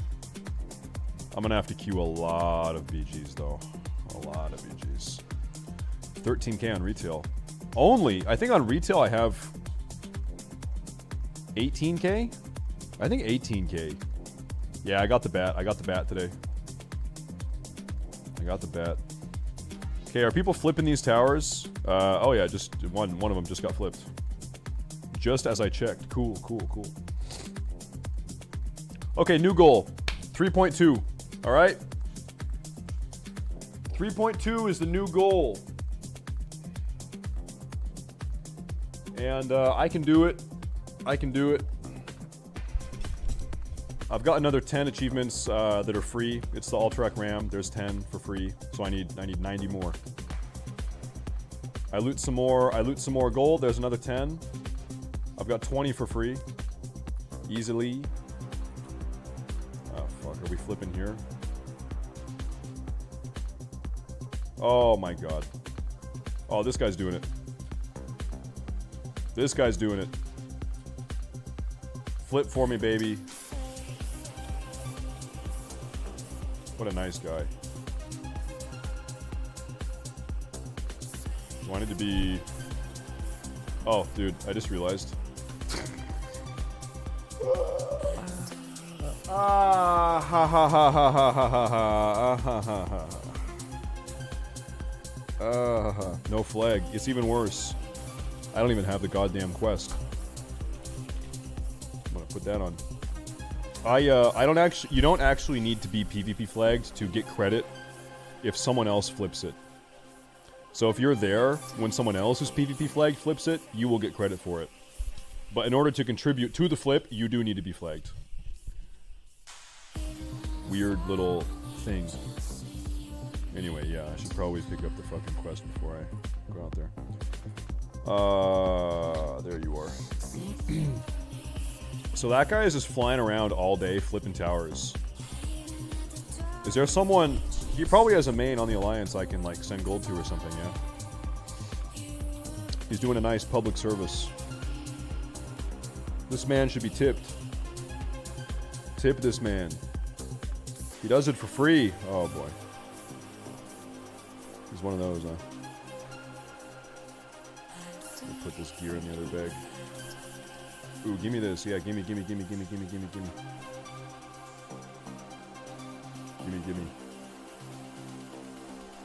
I hate to admit this. 17-year-old StaySafe would have spent... You absolute moron. You moron. You fucking moron. I was just about to say that. 17-year-old StaySafe, I know myself. I would have sat out here all day killing the Horde. Dude, when I was 17, I know. I would have thought that would be so funny. I would sit here all day. If I was 17, right now, that's how I would spend my day. Killing these fucking guys. When I was a young shithead. Hi. Oh, they're capping. Oh, my bad, sorry. Wait, they're trying to push it all the way Hordes. It doesn't need to be. Off the ground, moron. Are we helping them do the daily? Or just letting them do the daily? These fucking guys. Hold up. Please don't call me a moron. I'm new to this game. Excited for Wrath. There, that's what he says.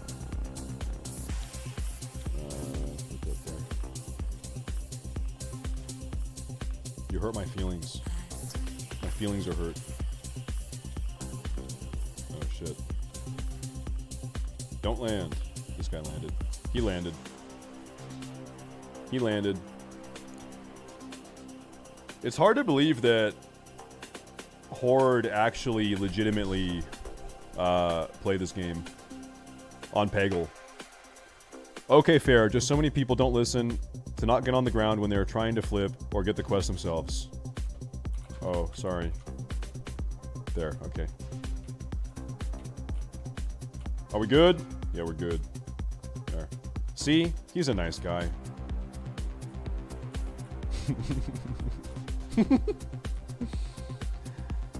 Sorry, I'm new. It's my first day at this school. I don't have any friends yet. At my old school, I had a super hot girlfriend with big boobs, but she doesn't go here, so you probably don't know her. Anyway. I'm new.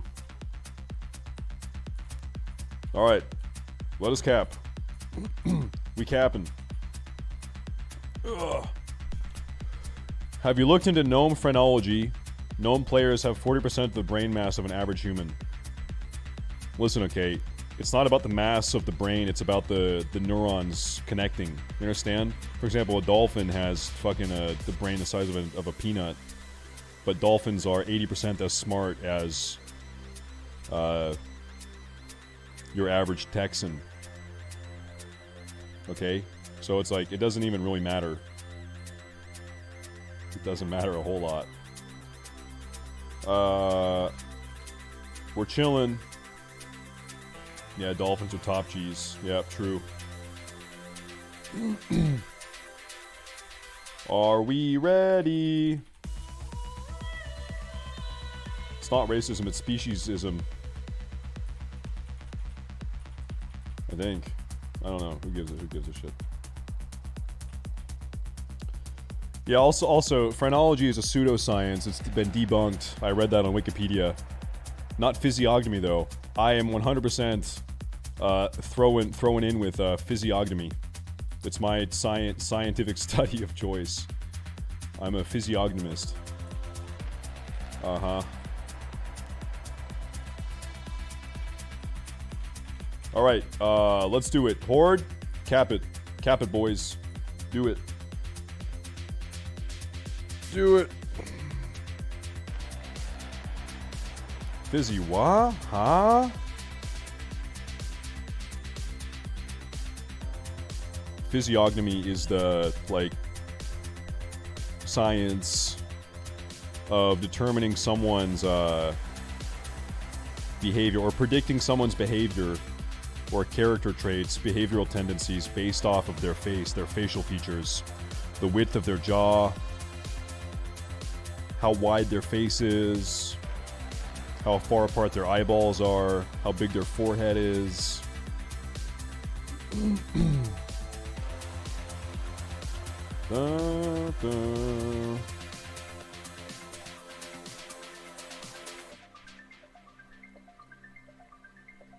It's one of those old, like, 18th century, like, racial sciences.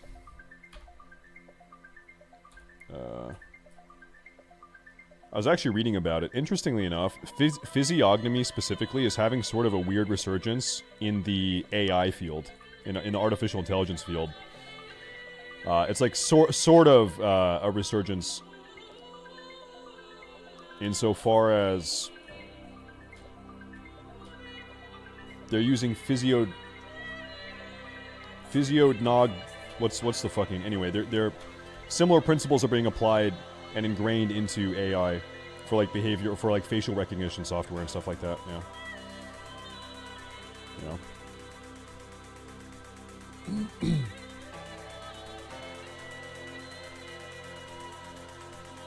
All right. Now we're queuing BGs. Yeah, that was about, how much was that? Dolphins don't just use their penises for baby making either. Bottlenose dolphins frequently copulate for pleasure and often with members of the same sex. Dolphins are also one of the most rapey animals. I think they like to rape. Not cool, dolphins. Not cool. You ever hear about that chick? You ever hear about that chick, the dolphin scientist? You know the one I'm talking about, right? The dolphin scientist? Yeah. Yeah. She, no. Whatever the fuck. Was her name Jane Goodall? This woman was studying dolphins. One specifically, she was like a biologist. And she developed an attachment with this dolphin, this male dolphin. And part of her research was studying the sexual behavior traits of dolphins, of male dolphins. And so I don't think she, from what I read, I don't think she fucked the dolphin, but she was beating this thing off. This chick for years was beating off this dolphin. I don't think she fucked it though. I don't think. God, I hope not. I mean, beating off a dolphin is bad enough. It's bad enough. You think she did? I don't know. God. Wonder how many times. I don't even, actually no, I don't want to know that. Can we queue? We're queuing, boys. Hold up. No, the thing is, it is on video. They recorded it for science. Science. You can find it on the deep web. You got to use Tor. You got to use the Onion browser. Okay. How do we queue? All right. Me, I trust the science. Okay. So, hey, what's our daily? What's the BG daily? Let me see what's up. Oh yeah. Oh yeah, laddie. It's a Rathi Basin. We're joining as a group. We're gonna be disgracing the basin, laddie. Let's get into it. I'm queuing.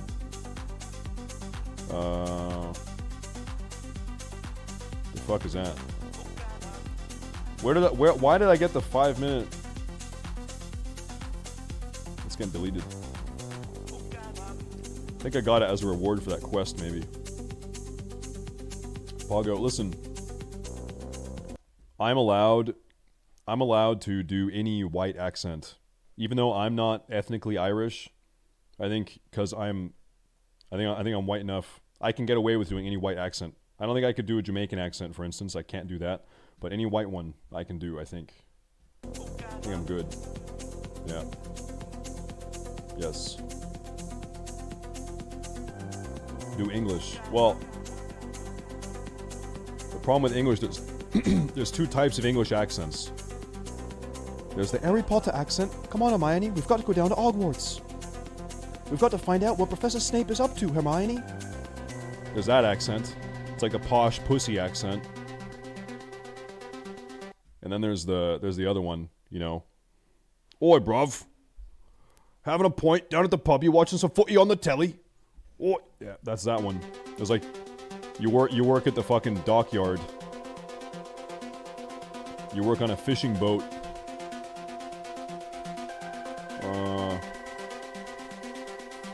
Yeah, fishing rod is the meta for Rathi Basin. Trust me, I want that. My mount. Oh, the albino drake. You need to get 50 mounts.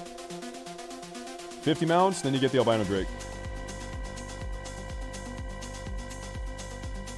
Cookies, please.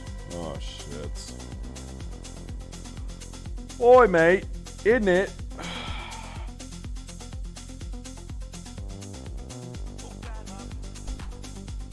What happened to basic decency? I know the queen is dead, but she's a human being, isn't it? What happened to basic dignity?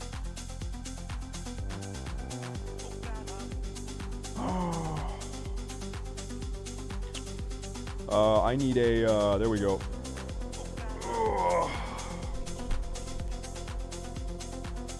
Alright, link it up. Sync it up. Twitch Prime. I'm ready to fuck. I'm ready to go. It's gamer time. Wait, let me apply a weapon oil. That's what a real gamer like me needs. Heck yeah.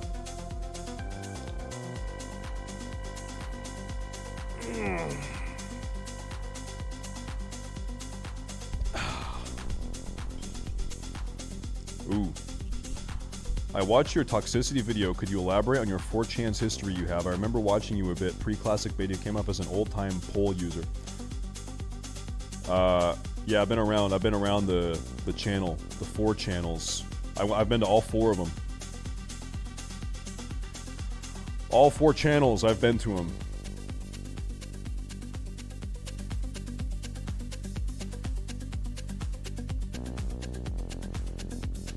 Only a little bit though, okay? Not too much. Not too much. I only tried it once, but I didn't even inhale. I pretended to inhale so my friends would think I was cool. Alright, here we go. Give me the goddamn... I've been a daily 4chan user since like 2007.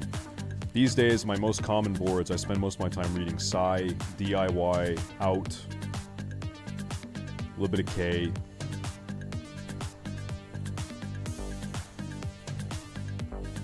Those are my main readings, my main perusings. Am I gonna be able to? Yeah. I'm gonna try to get this base.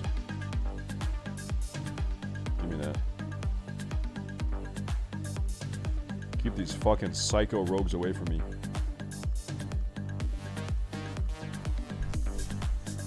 Oh, someone else got it. Fuck. Damn. Damn. Hey, let's try to 5 cap. That's probably the only thing I can look forward to. No lit. Oh, I'm sorry. No, I do read lit. Yeah, I read lit. Yeah, apologize. I thought I said that. I guess not.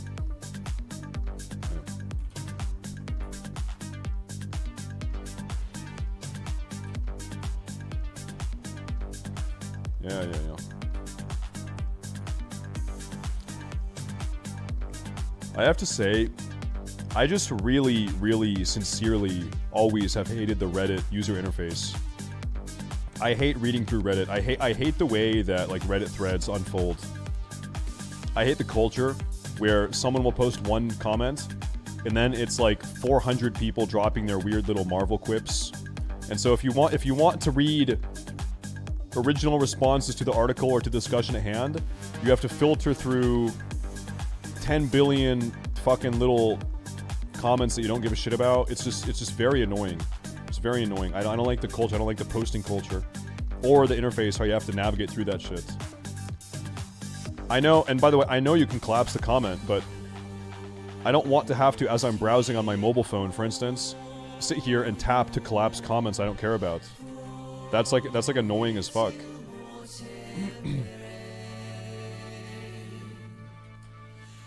I'd rather it was opposite, I guess, where if I want to see those little quip comments, then I could click a button to show them. I'd rather have them be default minimized rather than how it is. Let me get this. Yeah. Also, yeah, Christ. New Reddit is way worse than old Reddit, yeah. Yeah. We're already pushing a 5 cap here, boys.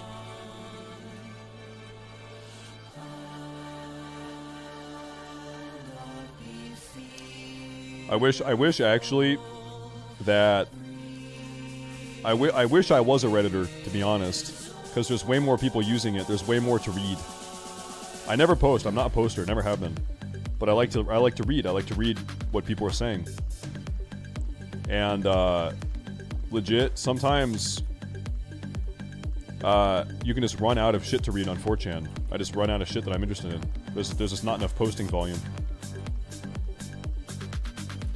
Whereas Reddit, like 10 million more people use it. There's more to read. I'm gonna get this flag. I'm getting that flag. Yeah, get that rogue away from me. Nice. Fuck yeah. Fuck yeah.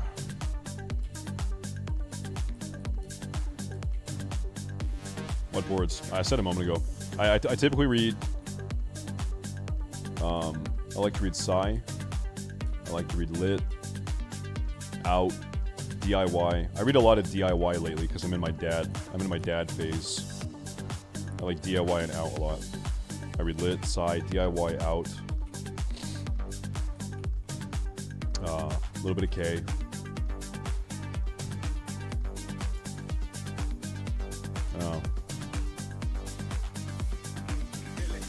I read a little bit of Poll to the extent that if I'm curious about what's going on in the world, I'll pull up Poll, I'll pull up CNN, I'll pull up Fox News, I'll pull up... Poll is one of my... I'll pull up whatever, like Reddit news, because I like to see what's going on from like 5 different point of views. So that's the way that I interact with Poll. It's one of the aspects I check.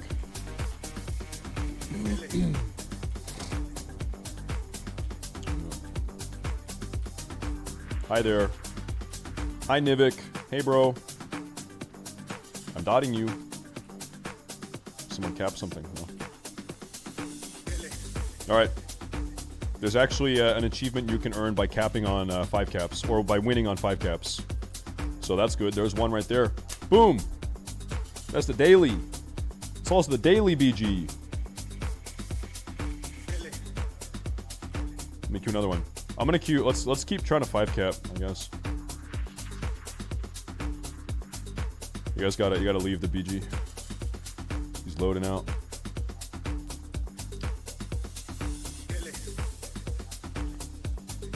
poll gets spammed. Yeah, poll specifically took a real fucking nosedive around 2015. The 2015-2016 presidential election, like, really brought a lot of fucking retards to that board. I hate to say it, but it's true. It was a very different vibe prior to that.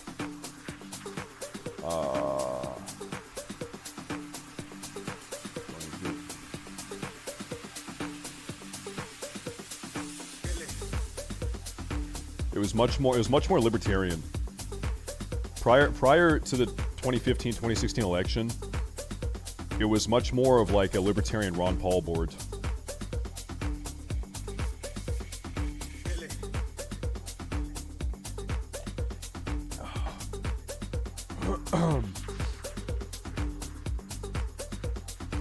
Oh Lord.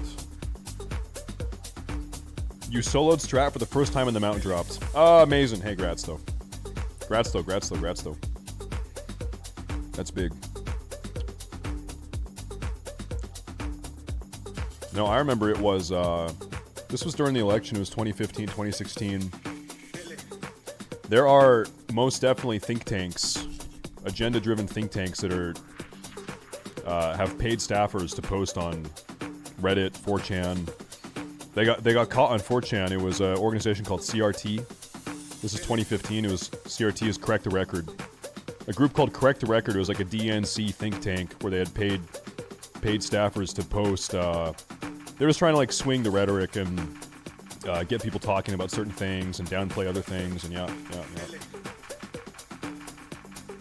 Genuinely, like, it's hard to say how much of what you read online is just complete fucking fabricated, either bots or agenda-driven posts or whatever. But I'd so much. And it doesn't matter where you go. Facebook, Reddit, YouTube comments, 4chan. It's everywhere, and it's every side does it. Every side is doing it. I'm positive. Yeah. Narrative is it's very powerful to control the narrative, right? Or to try to push your specific narrative. Yeah. Tim Jacobs. Yeah, I think so. Let me try to give you an officer here. Deosis. Get a hold of Deosis. Yeah, this guy. He can probably give you some info. I have no idea what the fuck is going on, though, but he can probably put you in the right direction.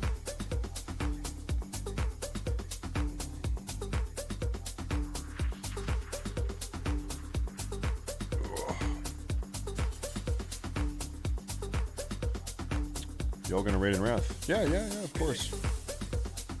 I'm gonna be raiding on at least 2 characters. My Warlock and my Prop Paladin. My Warlock and DJ, and then my Prop Paladin, we have a weekend. Actually, hey, listen. Today, I'm making our weekend guild Discord. Today, Army the Dead, I will be making the Discord. Mark my words. It is happening today. Today is the day. Oh, yeah.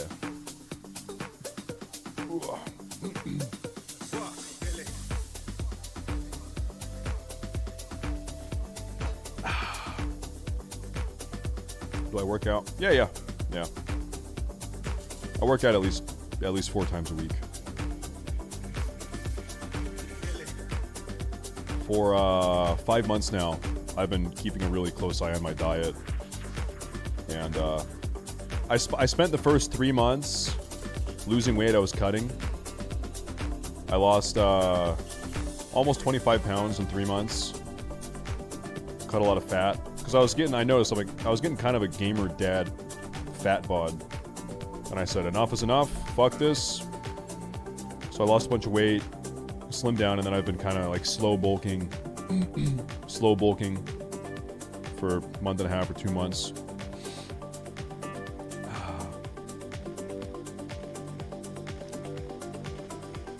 Let's not drag attention to him, TY. Says the guy who spammed 5 emotes at me and is the only one who's even acknowledged me. Hey ZDK, are you all right? No one has even mentioned me in this VG other than you emoting me 4 or 5 times and referencing me. Ugh. Weirdo alerts. Weirdo, rent-free. Literally, rent-free.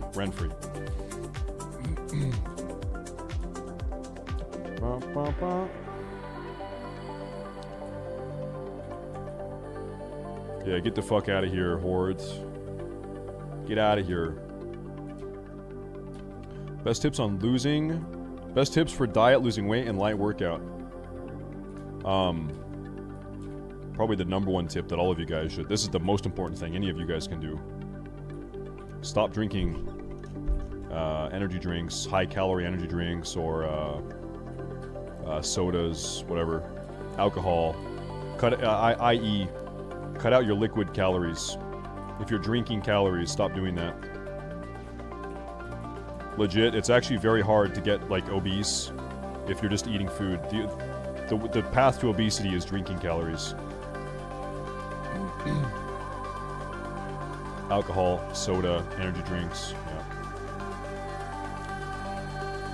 You can switch to like carbonated water. What I do is I make I don't even really drink water.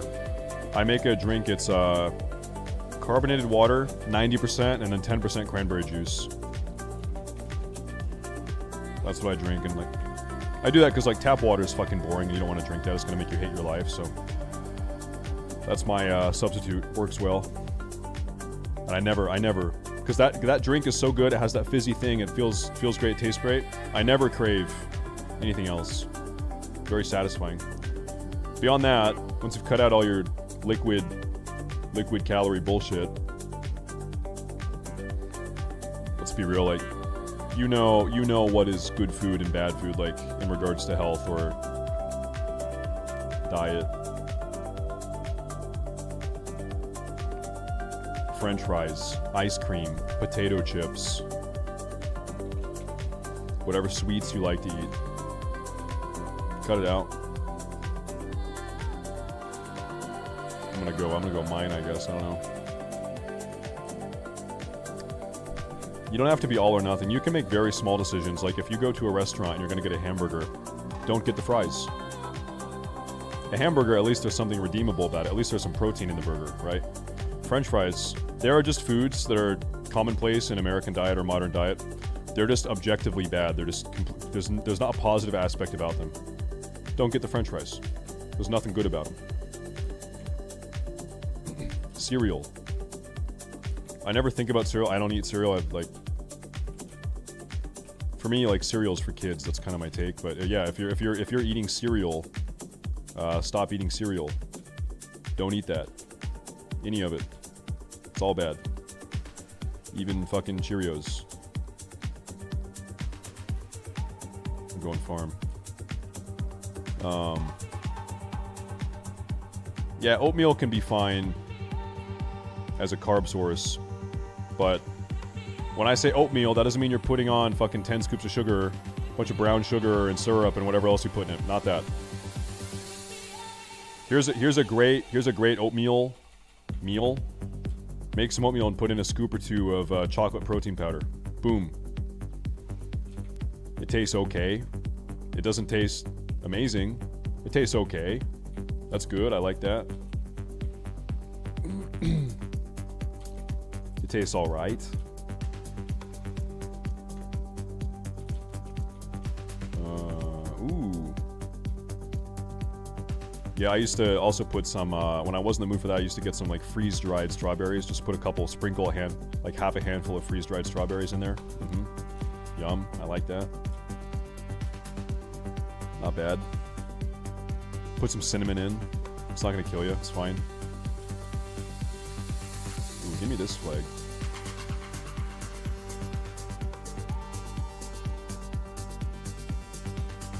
Gimme. There's a rogue here. There's a rogue here.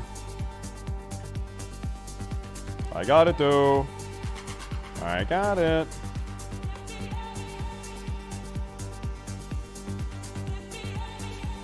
Macro abilities on my main bar. Oh, Corruption and Shadow Bolt are Muru Warlock macros. You don't need them. Unless you're raiding Muru. Actually, you don't even... No, you don't need them. This is a Spell Lock macro. But corruption and chatbot you don't need to worry about. Also, seeded corruption has a macro too, I think. Oh, I guess not anymore. Oh shit. Yo, turn around. I'm gonna defend this. I'm defending this.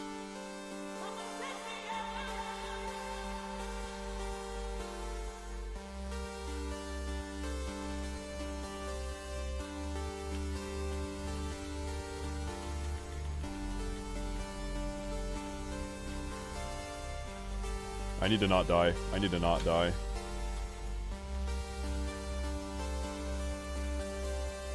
If I can get the second defend, that's actually fucking insane poggers. Huge. Okay, now I need 2 assaults, and I actually get a big achievement. If I can assault 2 bases, I get a huge achievement. That'd be really, really, really, really insanely nice. And this is the game to do it. We're still very early in the game. Can we take farm?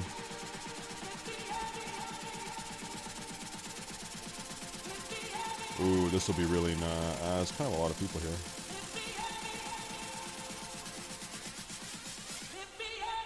Need to get this piece of shit warrior away from me.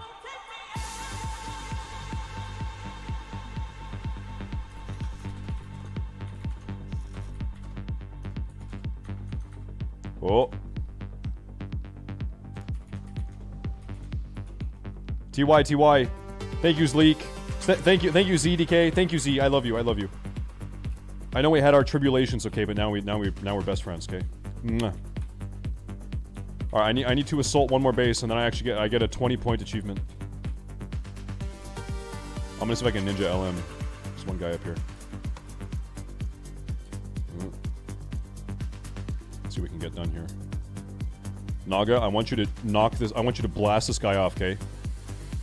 I want you to blast these 2 guys off. I'm gonna line him up for you, okay? Hold up. I'm gonna set him up. I'm gonna set him up for you. Oh!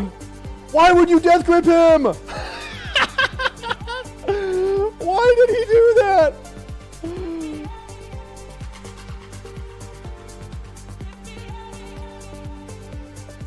Nice. You actually that death grip. Okay, ZDK, I actually hate you now. I actually literally hate you. I hate you. Man, our relationship has its ups and downs. Hey. But if you can't handle ZDK at his most retarded, then you don't handle him. You don't deserve him at his best, okay? That's what friendship and love is all about. Alright, I'm gonna try to take stables, I guess. Fuck. Do you ever hang out with Asmongold? Not really. I haven't been to Texas since before COVID. So 2.5 years ago. I've hung out with Asmongold in real life, I don't know, like probably 4 or 5 times. But not in a long time. I haven't been down there. I haven't seen any of those guys in a long time.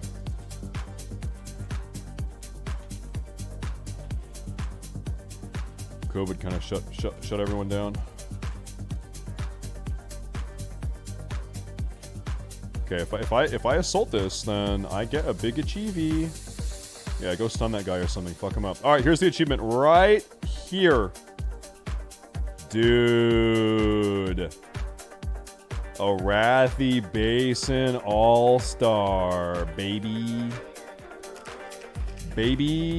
Nice. Nice. Okay, now I need honor. I don't know if Naga, do you need that achievement? I can help you try to get some shit done. I don't know where you are. Yeah? Alright. Let's try to link it up.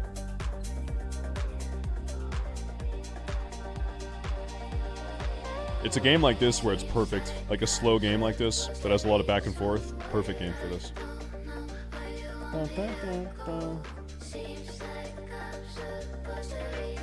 Let's go push farm, I guess. I don't know. Let's go see what's up. 3,100 mount. There isn't a mount for 3.1k. There isn't. The next mount I get is going to be when I get 50k honor. I'm going to buy the Stormpike battle charger. Okay, good. Yeah, hey Des, we can queue together after this. in a half hour when this Arathi Basin ends.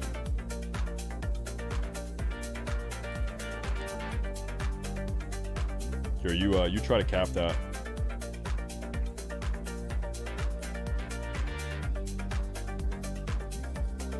If this Death Knight comes, I'll fuck him up.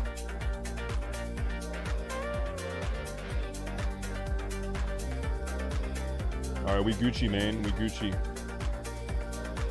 Gaming all night? Oh my god, we've been live almost 8 hours. I have a video to finish. I got a video halfway done last night, and I want to finish it today and upload it tonight.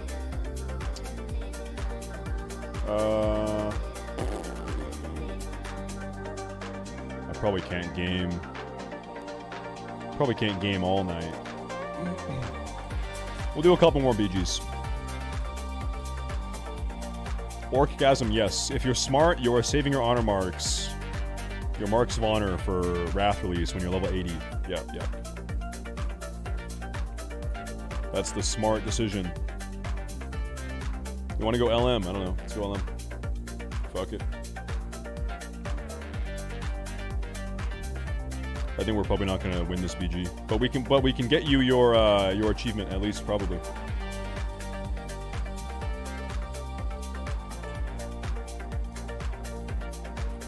Hey.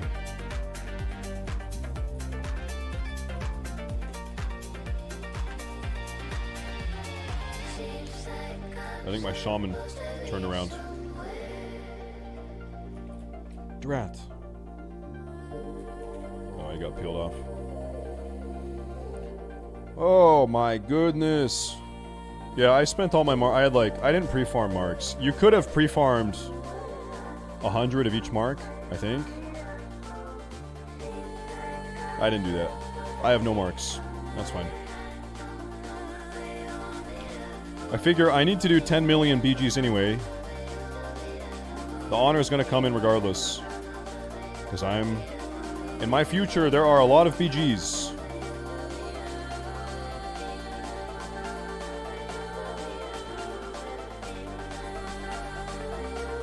A lot of them. I need to win 100 of each one. That is going to take forever.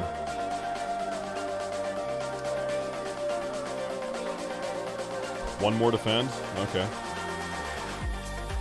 Alright.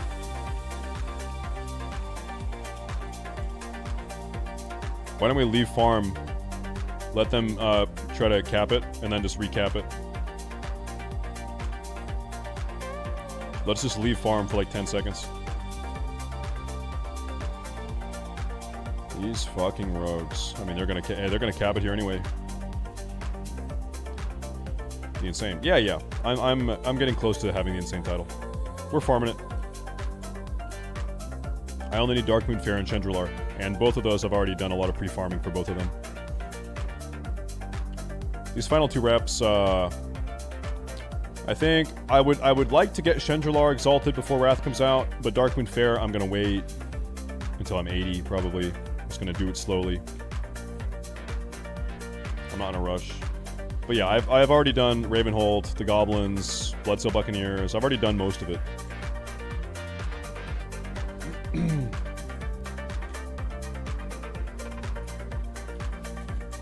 So a lot of it's already over. Ooh, this might be your cap here.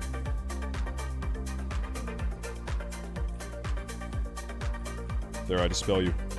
Cap, defend. You good? Are you, Yeah, he got it.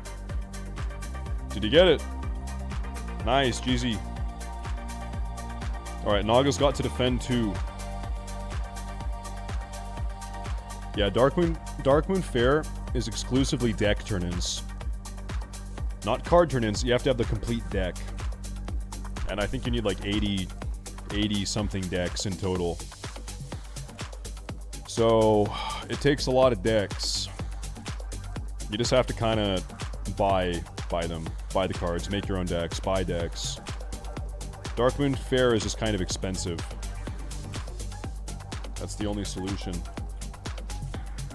A lot of dicks.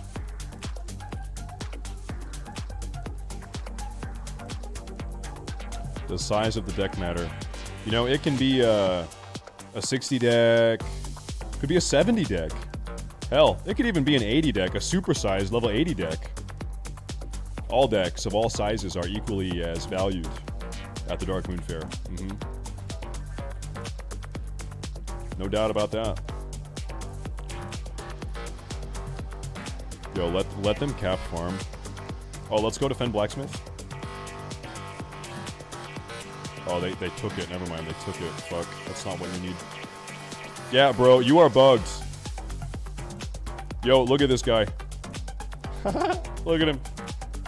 He is standing on his horse. Cowabunga, dude. He doesn't need to sit on the horse. He stands. The Giga Chad way.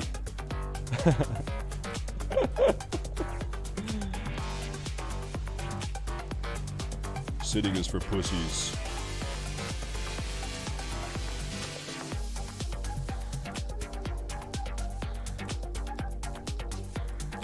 What are you doing? Dude, the amount of Death Knights out here, not that guy, but like every Death Knight has some fucking like Death Knight pun.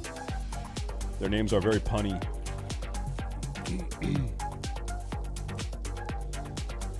Did they fix the Scarabord running animation? Oh no, they didn't. I just have Crusader Aura. Definitely.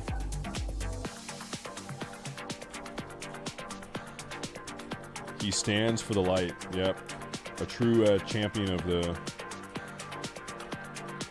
Paladin Order.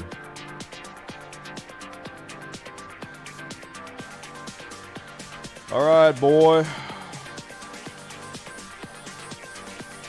We need to defend a base.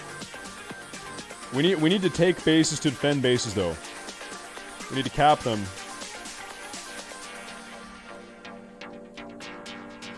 There we go.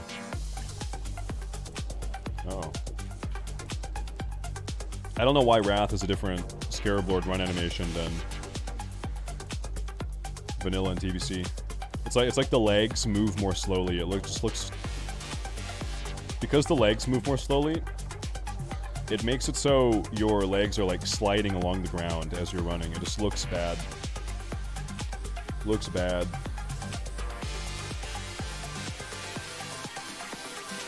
Yeah, I hate the ground slide. Looks like shit. It does not look good.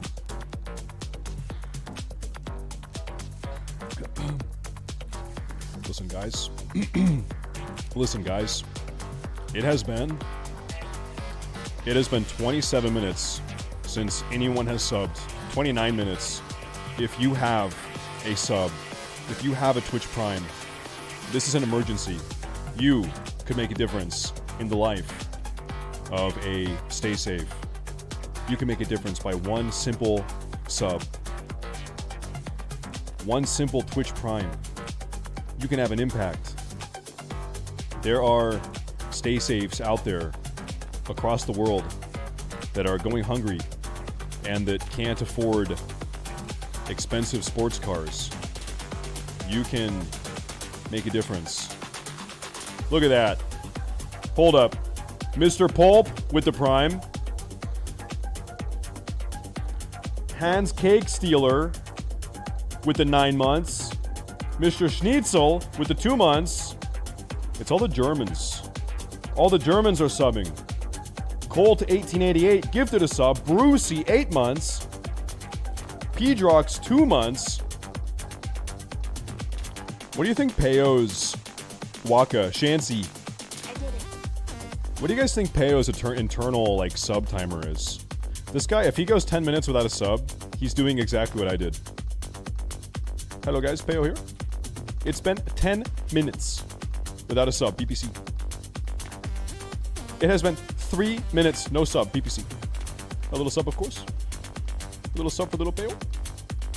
10 minutes. Shameless! Goonsy also! Guys, thank you. Hey, it works. Peyo has a lot of subs. It clearly works. He's got people subbing. Thank you guys very, very much. Thank you. Boxhead66, 5 months. Listen, a sub for you guys is only $5 of your money. Maybe some of you think that's not so much. For me, it's a big deal. I appreciate it. Thank you. It is true. I appreciate it. Thank you. For some people, $5 is a lot. I remember when I was going to school, when I was working and going to school, I was barely making it by. I was broke. I was broke as fuck. I never subbed. I never donated. So it's true. Listen, yeah. If you haven't made it quite yet, don't sub. Do not sub. And then when you do make it, then you come back and give subs.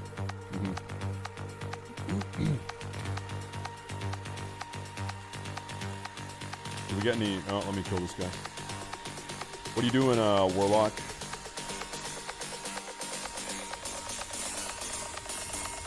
Ooh, we have a fucking rogue and a mage behind me. Ow. Ow.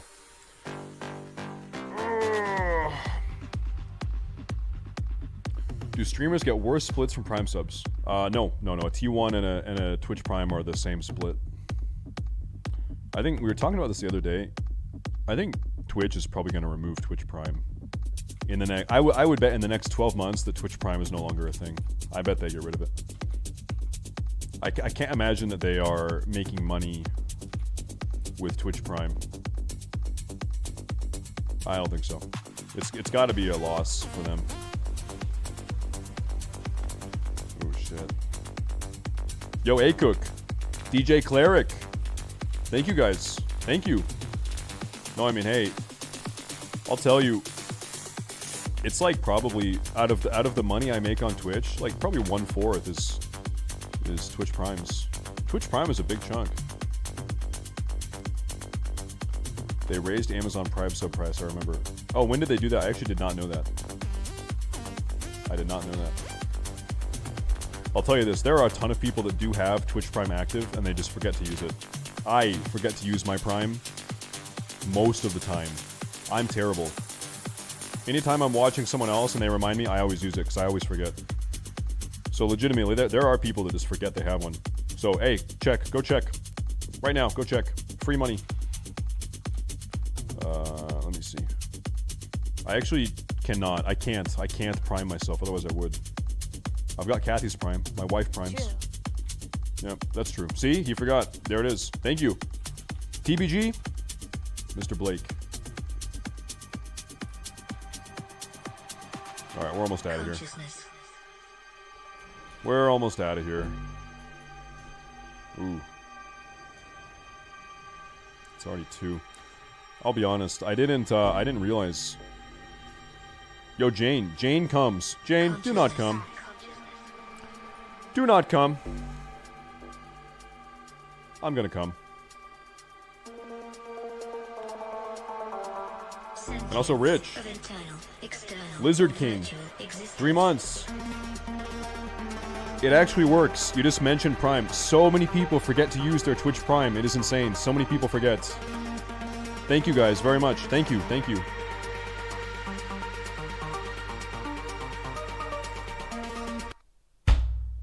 Guys. I didn't realize I've already been live 8 hours. And that it's already 2 in the afternoon. Time has slipped away from me. I woke up at 5 in the morning and... Dude, I woke up at 5 in the morning. I couldn't go back to bed. I said, fuck it, I'm going to go live early. It's going to be a nice, early, productive European stream. And I sit down. Boom. 4-hour server maintenance. What the fuck is that? And so half the stream was wasted. We were watching YouTube videos doing nothing. Amazing. So... Unfortunately, I'm going to wrap it up, I think. Gas tank drums. Thank you. God, my literacy is going down. Every day I'm getting stupider. I think it's probably time. I think I need to wrap it up. Seabooze, thank you. Thank you for the Prime. Thank you. Of course, I will be in the Discord doing a bit of shit posting as we like to do in the afternoons and the evenings. You know how we do it. I need to get this video. Really, I need to get this video done before I... There's just too much shit to do these days. Got to take care of the dog, got to take care of the wife, got to take care of the baby, got to take care of the stream, got to take care of the power gum, got to take care of the YouTube channel, got to take care of the... Someone's got to mow the goddamn lawn. And someone's got to mow the goddamn lawn today, okay? So, oh my God. Anyway, and I got to do my taxes. Thank you guys very much for tuning in. Thank you guys very, very much. It's tomorrow, Wednesday? Yeah, I'm gonna take Thursday off, but I'll be back tomorrow. That's what's going to happen tomorrow. So I'll see you guys tomorrow. It's going to be epic Poggers gamer time. That's what it's going to be. And then Friday is going to be the subathon 24-hour giveaway power gumathon stream. Friday will be, and we're going to be leveling a Death Knight. We're going to be giving away 4 different Wrath of the Lich King collector's editions throughout that stream. Friday is going to be Poggers, and then I'll be here Wednesday, tomorrow. So, I'll see you guys then. I should probably find someone to host. I'm going to